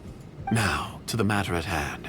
Did you bring the diagram of Mondstadt's defenses as promised? Oh, that's it then. Pass the check. Oh, so that's what's going on here. Mondstadt's defences. Hang on, I'll let that one go over my head as well. Yes, of course. Here it is. Let me see. Why is it so poorly drawn? Everything's so squiggly and crooked. And what is this shape supposed to be? Excuse me. I'll have you know that I went to great lengths to carefully draw this map by hand myself. That shape is the symbol of the Knights of Favonius. I see. Crude, but I can make do. Are you able to verify that this is all reliable information? So now what's happened is I've somehow, like, I'm in as a secret agent, yeah, but also it could be levied at me that I'm in on the plot and I'm taking part in it. I'm part of the conspiracy now. So if the Knights of Favonius bust in and do us, they're going to arrest me as well. Of course, you needn't worry about that. Don't forget what we agreed upon. The flag of the Lawrence clan will fly above the Knights of Favonius headquarters. The rights to that building, as well as the whole of Mondstadt, belong to the Lawrence clan. So he is doing this. He is doing this. That's the thing. He is. I've remembered now. We're supposed to be finding out if he's really a rotten egg, and he is a rotten egg. So now it's time to pull his pants down and give him a smack. Yes, we will both profit from this agreement. There's no use haggling over the details. There's no point in us messing about anymore. We might as well take our mask off. Right. Time for everyone to get a smack. We will make good use of the intel you provided. Shut up now. Don't worry, this matter is only Shut up now. once this is over, I shall shut up now. stand atop the Favonius headquarters and rebuke their pathetic rule over Shut up, you, with your speech. Perfect. May I remind you once again that we mustn't act rashly. Very well. Huh? What are you doing? No need to keep up appearances. That's right! It's the Honorary Knight and their trusty companion, Paimon! We're here to crush your evil schemes into dust! Dust! That's it. Now, it's obvious who we are now that I've taken that mask off. Now it's obvious. Oh, how did we not... You said they were a... How did we spot... Took that mask off and... So this was all just a ploy to deceive me! Ooh, get yourself all wound up. Come on. It's your own fault! You got the hand out again. So much trust in someone based purely on their manners! After so much planning, this is how it ends? Huh! We'll see about that! Come on then, Darth Vader. He's running. He's running. Somebody trip him up. We're running. Somebody trip me up. Just as I expected. I knew I should have never trusted these foolish aristocrats. No matter. We already have the intel we need. Get them! That's a good point. Why are we running? We should be going after the intel and that fella. They're running off in different directions. Paimon remembers that this place is a dead end. Let's take care of the Fatui first and then deal with Schubert later.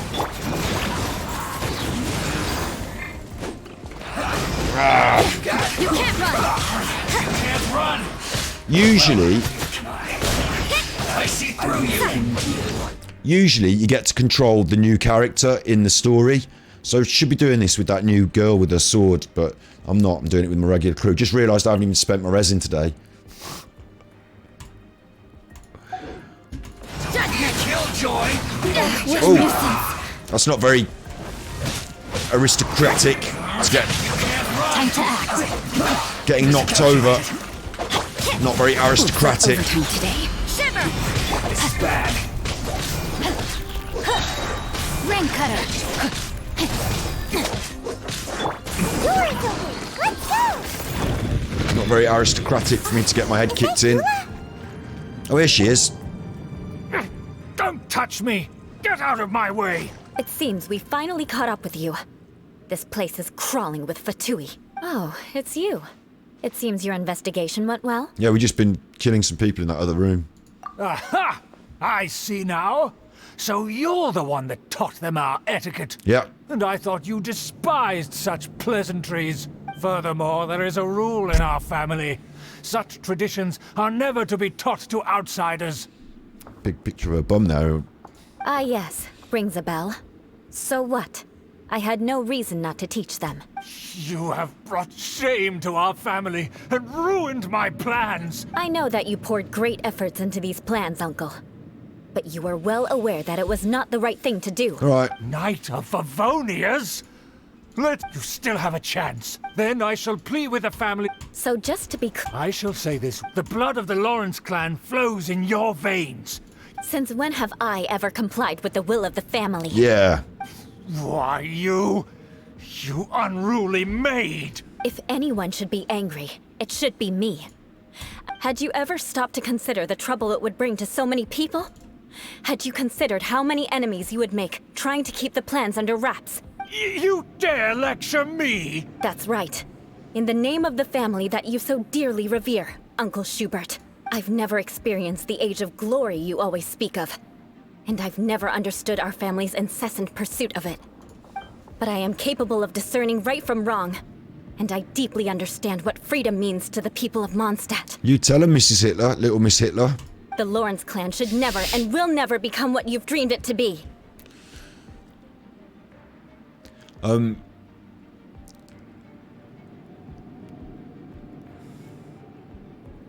can't... I don't know.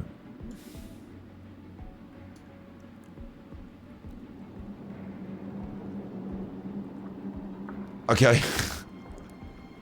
It's... Thanks. It's me. It's me. I don't know. Nice to have a new chatter. Of it all. How could such a rebellious monster emerge from our own family? But I didn't. Things are starting to get pretty hysterical here. Politeness and elegance seem to have gone out the window. I'm at the end of a 5-hour stream here, so I hope you'll sing it. Do you want me to sing it? I'll give it a whirl then. I thought if I read it out loud, it might just be racism. You know, it might be one of those where, you know, I've a big un.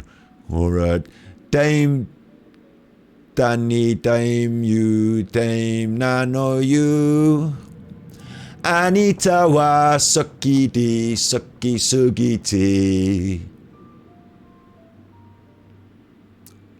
So there you go. Thanks for liking my voice. I hope I did it justice. I didn't know the notes. That's enough fuss for today. You two, take him away. The honorary knight and I have other matters to attend to. So, come on then. We've been listening to this today. This is a meme, in a way.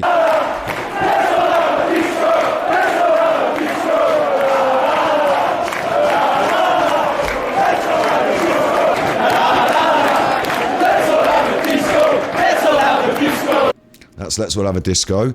And now I'm going to learn about this.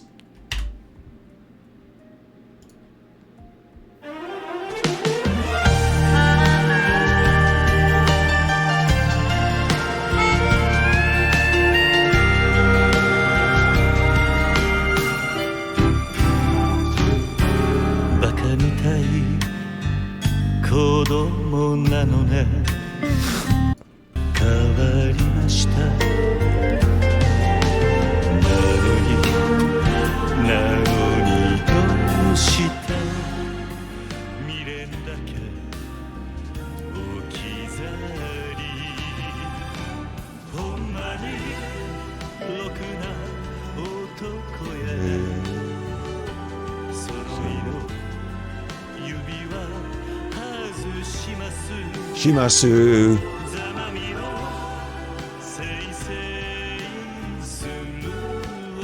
Sumua. It said full version. There's no karaoke words for me though.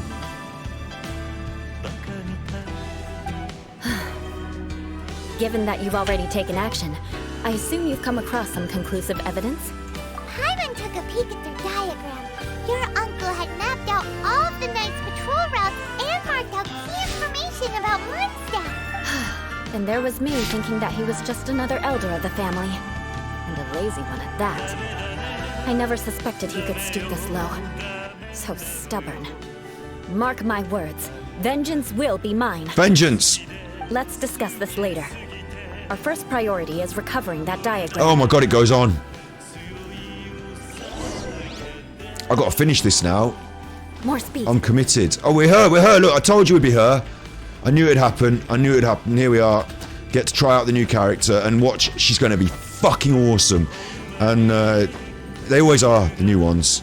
A special move will involve an animation where it zooms into her face and she says something like, "Fucking suck my dick, you chuffer," and then she'll kill everyone in one blow.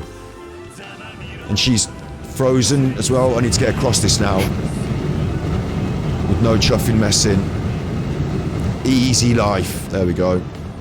She's a freezer. Scratch that, I'm the freezer. Bloke who upset the Mona Lisa. Geezer. Who got the Rizzler? Ooh, 7 selector danger.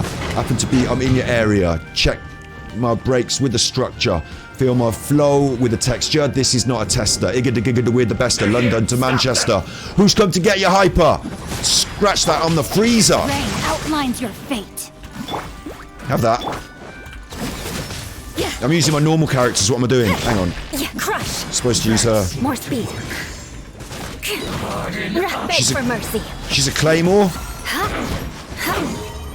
Crush. She does a bit of damage, look. But then she's probably got like all the artifacts, all the settings. Beg for mercy. Yeah.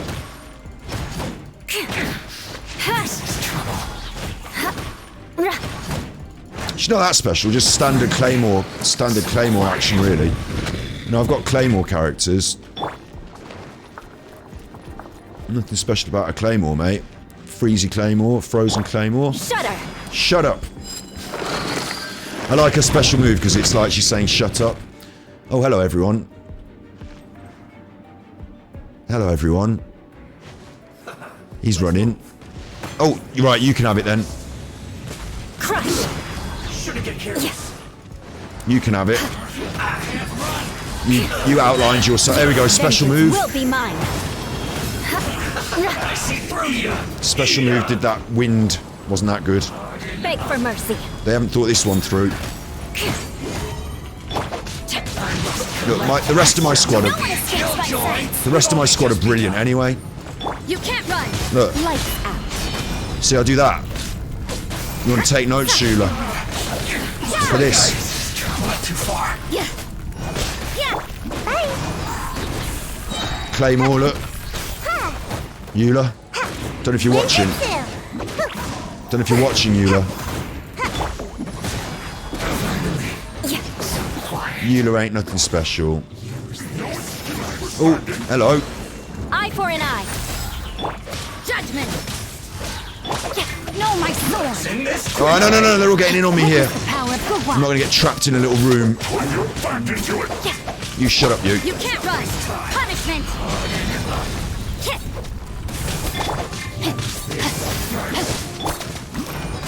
I slipped up. Slipped a disc, did ya? Popped a muscle. Popped a little onion.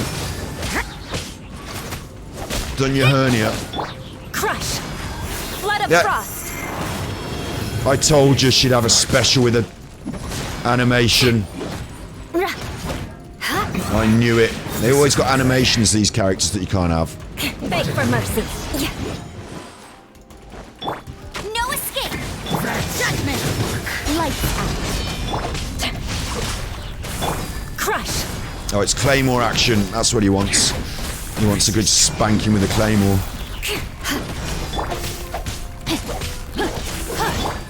Hey, get him. Just threw that out there for effect, really.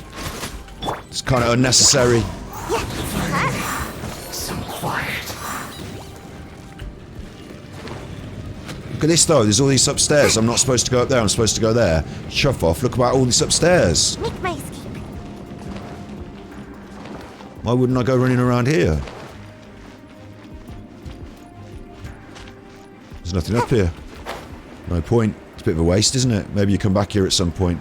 Yeah, there's a door up there, look. You'll have to come back here later. Careful, that was hot. Make my escape. Make my escape, right. Wants you to do this. There you go, that's that done. So, solved that puzzle.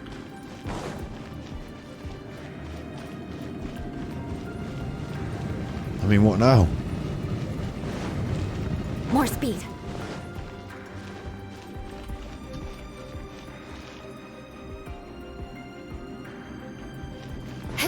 I don't like this. I don't like the fact that it's not obvious to me what's supposed to happen. Time to scout. If you want to charge her burst, use it and then play with her while it's active. It deals damage based on how many times you hit enemies while it's active. So what I want to do is I want to probably just leave this room. Don't know where I'm supposed to go, what I'm supposed to do. Crush.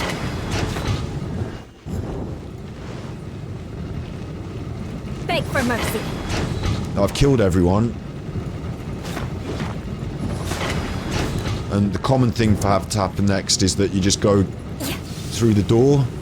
But it opened this. It said, open this, go through here now, you. So I did, I went through here. It's got one of them, I've done that. More speed. Go to the room with the ice totem. This, I'm here.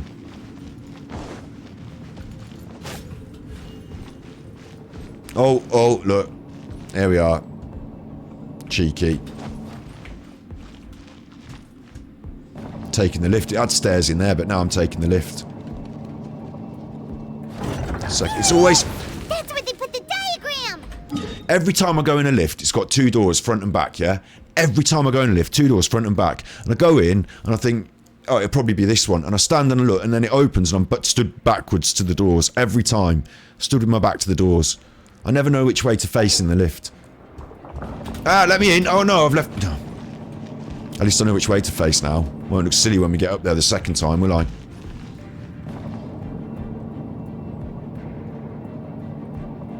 There we are. Oh. I guess there's no other option but to fight. This is our actual boss. Friend of the old aristocracy. Now, he's not going to like this. I'm going to keep him frozen for the entire time. He's not going to get to move.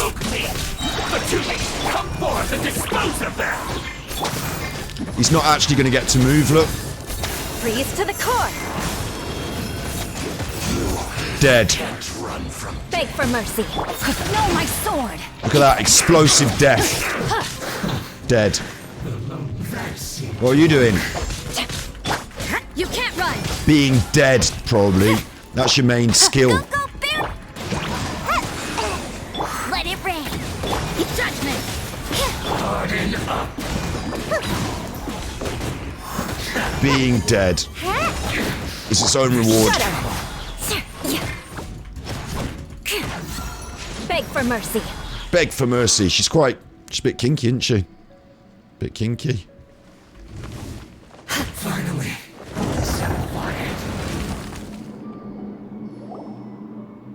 This There must we be are. it. They may very well have already made a copy of it. That's us together. This mission is longer than Boris's resignation speech. Sorry, I missed that one. Boris's resignation speech was very long, wasn't it? It's because he used it as a propaganda tool for his next move. He's like, if you've got all the cameras on you, that's good marketing. You pay money for that. You pay money for that. Well, not if you're in the Conservative... Well, you do in the Conservative Party in a way, don't you? But without my uncle as their puppet, there'd be no use in them attacking the city. The Fatui wouldn't have relied only on your uncle. True. But if their plan had hinged purely on taking Mondstadt by force, as opposed to with the help of a puppet, they could have spared themselves the trouble. The Fatui are dishonest, but they wouldn't go as far as to start an open war. Their opposition wouldn't just be Mondstadt alone. Yeah, right, that's what I was thinking. Anyway, I'll inform the acting Grandmaster. She'll know how to handle things from here. The acting Grandmaster, that's Jean. Well, why don't we just inform Amber, because she's going to be future Grandmaster. I don't know if you know. She's quite good in the old knights. I'm the honorary knight, but she is the champion gliding, champion climbing, champion fight, champion of Mondstadt. Future, not just acting Grandmaster, but actual Grandmaster. You're a knight as well, so you'll be into that. You can be her second in command if you play your cards right. Oh yeah, you suddenly appeared at just the right moment.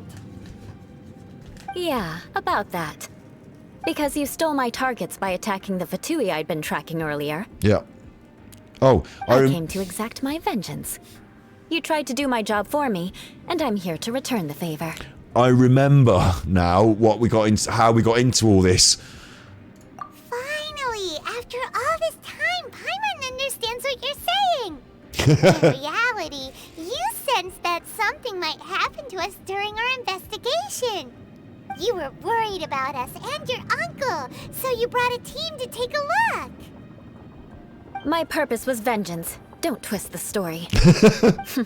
You don't look too bright, but it turns out you have a knack for scheming. She'll like that, Paimon will.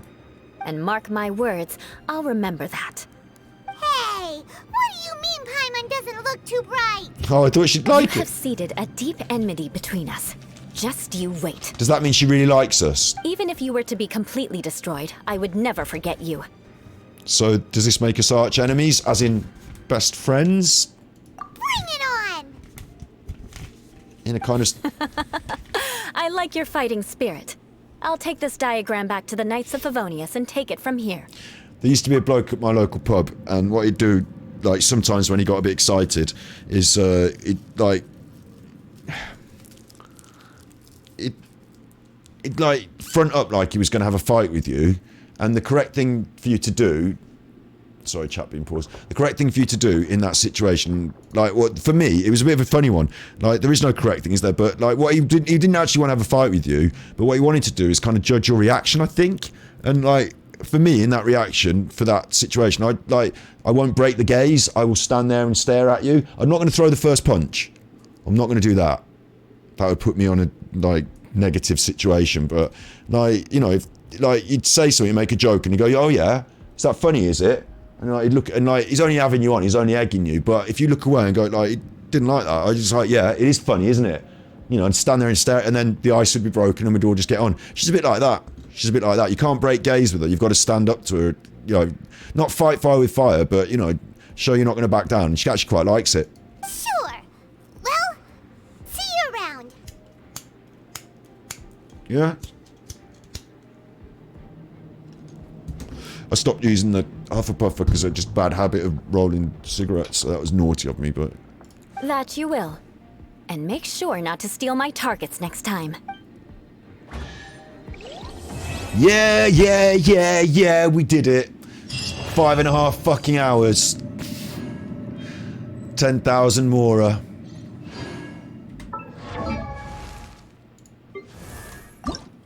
I've got the Mora. I got the Valbreeze. I got the Horfrust cores. I got the Shivada J chunks. You're getting ascended, madam. Boom. Level 70 to 80.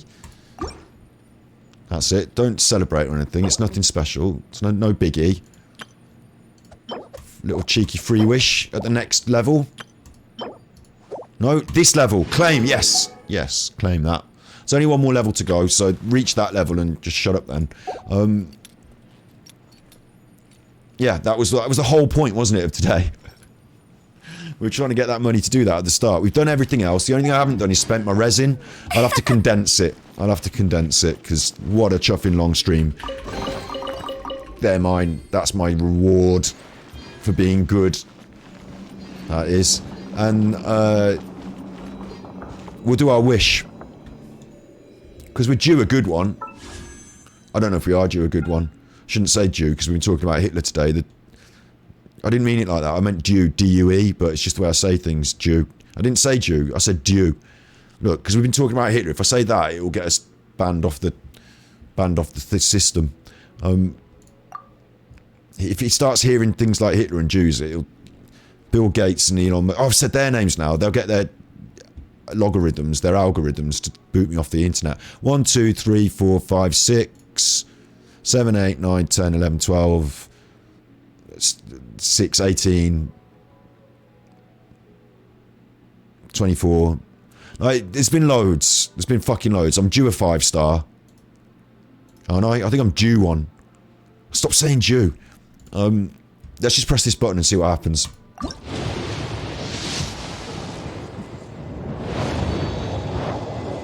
Crappy book, crappy sword, crappy bow. It's a big sword because it knows we just were playing with a big sword character. So it's like, big sword, close, no cigar. Don't want that. Throw that in the bin. take it straight out, take it straight back to the shop, and if they won't have it back, you can go straight in the bin, because it's not coming in this house. You're not bringing that in this house. So you take it straight back to the shop, and if it won't go in the shop, you can throw it straight in the bin, because it's not coming in this house. 3-star sword. No one wants a 3-star sword. No one wants that. Uncalled for. After all that, after all the lessons we've learned from Hitler's granddaughter's been teaching me about... I think, did I fall in love with Hitler's granddaughter? No, that piggy's fallen in love with me. Get off me, you piggy. Did I fall in love with Hitler's granddaughter by mistake then? I don't know. I think that was the intent anyway. Does that make me a Nazi? I don't think so. Look, I like those ducks, so I'm still good. I'm still a fan of ducks. Get ready for the gliding champion of Mondstadt. You fell in the water there though, didn't you, gliding champion? I'm still a fan of the ducks. I still like picking the lilies. Yeah, no, I'm good. I'm alright. This is still... Yeah, I'm still picking the flowers. Still enjoying myself just doing this. Yeah, I'm not a Nazi. I haven't got any internal hatred of Judaism. Or... I'm not angry about the Jews. Yeah, I'm alright. I'm alright. I don't think it affected me. Mein Führer, I don't think it affected me. I'm just gonna go over there and get that iron from over there, because that is miner! Miner! I'm a miner! What? Iron mining! Yeah. Just collecting the iron. Iron! Schnell! I'm not... It hasn't affected me. So... That hasn't affected me. Sound like Hitler might be seated next... Could you imagine if you were seated next to the wedding? Like I said, imagine trying to do the wedding plan. It would be alright if he was on the top table. Everyone would have to put up with it. They'd all have to look at him. But if he was like, you're going to put him next to Auntie Jean, because she's not a fan of Nazism. What, they're going to... You know, if he brings it up at the table, there'll be trouble. You're going to have to think carefully about where to seat Hitler. Maybe just invite him to the evening do. Maybe just invite him to the evening do. You know. But I thought I was coming for the meal. Am I not your... Well, he's related, isn't he? He can't just come to the... He's on the top table. If you're marrying his granddaughter. That is. His great-granddaughter. If you're marrying her, then... Or his great-grandson. Or, you know, he might have a... There may be Hitler progeny of non-specific gender, and you may choose to marry them. And at that wedding, you're going to have to choose where Hitler sits. Mind you, he might not even listen to you. He might not even listen to you. You know, he might be that sort of... He might just move the card... You know when people go in and move the cards around? I will move my card where I want. I will not sit next to Poland. I'm invading the next table. Careful. Careful. Condensed resin. Yeah, go on then. This is what you do if you don't want to spend your resin. Spend your resin on boss fights. Spend your resin on dungeon runs. Get your rewards. Or just save it for another day. Condense it. Sunday's the big day for resin anyway. Sunday's the best day for resin. So we'll just do it on Sunday. What a massive stream. What a huge success. Capital K with the sub-bomb. 50 sub-king. Capital K. We had that. We've have I not shown this much dedication? We've decided what it'd be like. Imagine the speeches. Imagine if you tried to give a speech. Oh my god.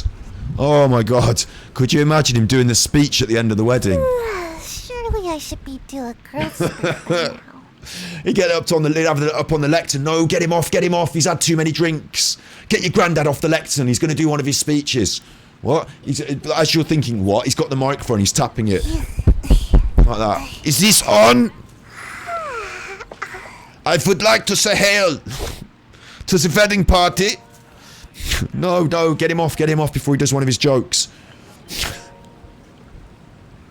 He'd come in full dress uniform, wouldn't he, the fucker? He'd come in full dress. This is where I come from. This is considered... An honor to wear these medals. Not now. Get your granddad off the... Get your granddad off the... Like, I'm only joking, but that actually... I shouldn't joke, because that does go on at some family weddings. Maybe. You know... That's the whole concept, isn't it? From today. The whole concept is that, you know, what would it be like to grow up in, like, you know, the wake of Nazi Germany? What would it be like to grow up in Argentina or America or... Probably not Germany. If you were one of the Nazis, you'd probably have to learn to speak Argentinian or Spanish or maybe America if your dad got a job in NASA. Ta-da! That'll get me cancelled. So anyway, you be good, my little puckos. You have been good. I've had a lot of fun. I hope you have too. It's been a 5.5 hour stream. I'm back on tomorrow for more of the same. We've got story modes to do, and they seem to take a long time. We've got a couple of these world quests. Once we do those, once we get everything from here on down, story quest, world quest, Tatar Tales, Legacy, then we get over to Inazuma.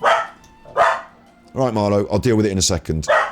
Marlo, I'll go out on the drive and I'll deal with it, whatever it is. Then we get story quests done. Then we get to Inazuma, which is this new area that we've just uncovered, and there's lots of story quests to do there as well. That's the main story. When that's done, we're, like everyone else, we're on tenterhooks for the new expansion, which is in 2 months' time. So it should all happen nice and steady in the right pace, because it takes me fucking forever just to do 5 minutes worth of content, so... You be good, my little puckos. I'll see you here tomorrow. And remember, if you can't be good, you're naughty. And especially today, you know, if you can't be good, you're naughty, and you'll have to sit next to Hitler at the wedding. And you won't want it. You won't want that, will you? He won't let you get a word in edgeways. You'll be going on, won't he? Where did you get your suit from? Who has made your suit? I could get you a cheaper suit. I can't even do the voice now. Imagine Hitler asking you about your suit. That's what you get if you're naughty. So, naughty or good, them's the breaks. As Boris Johnson would say, them's the breaks. So you be good, my little puckos, you be good.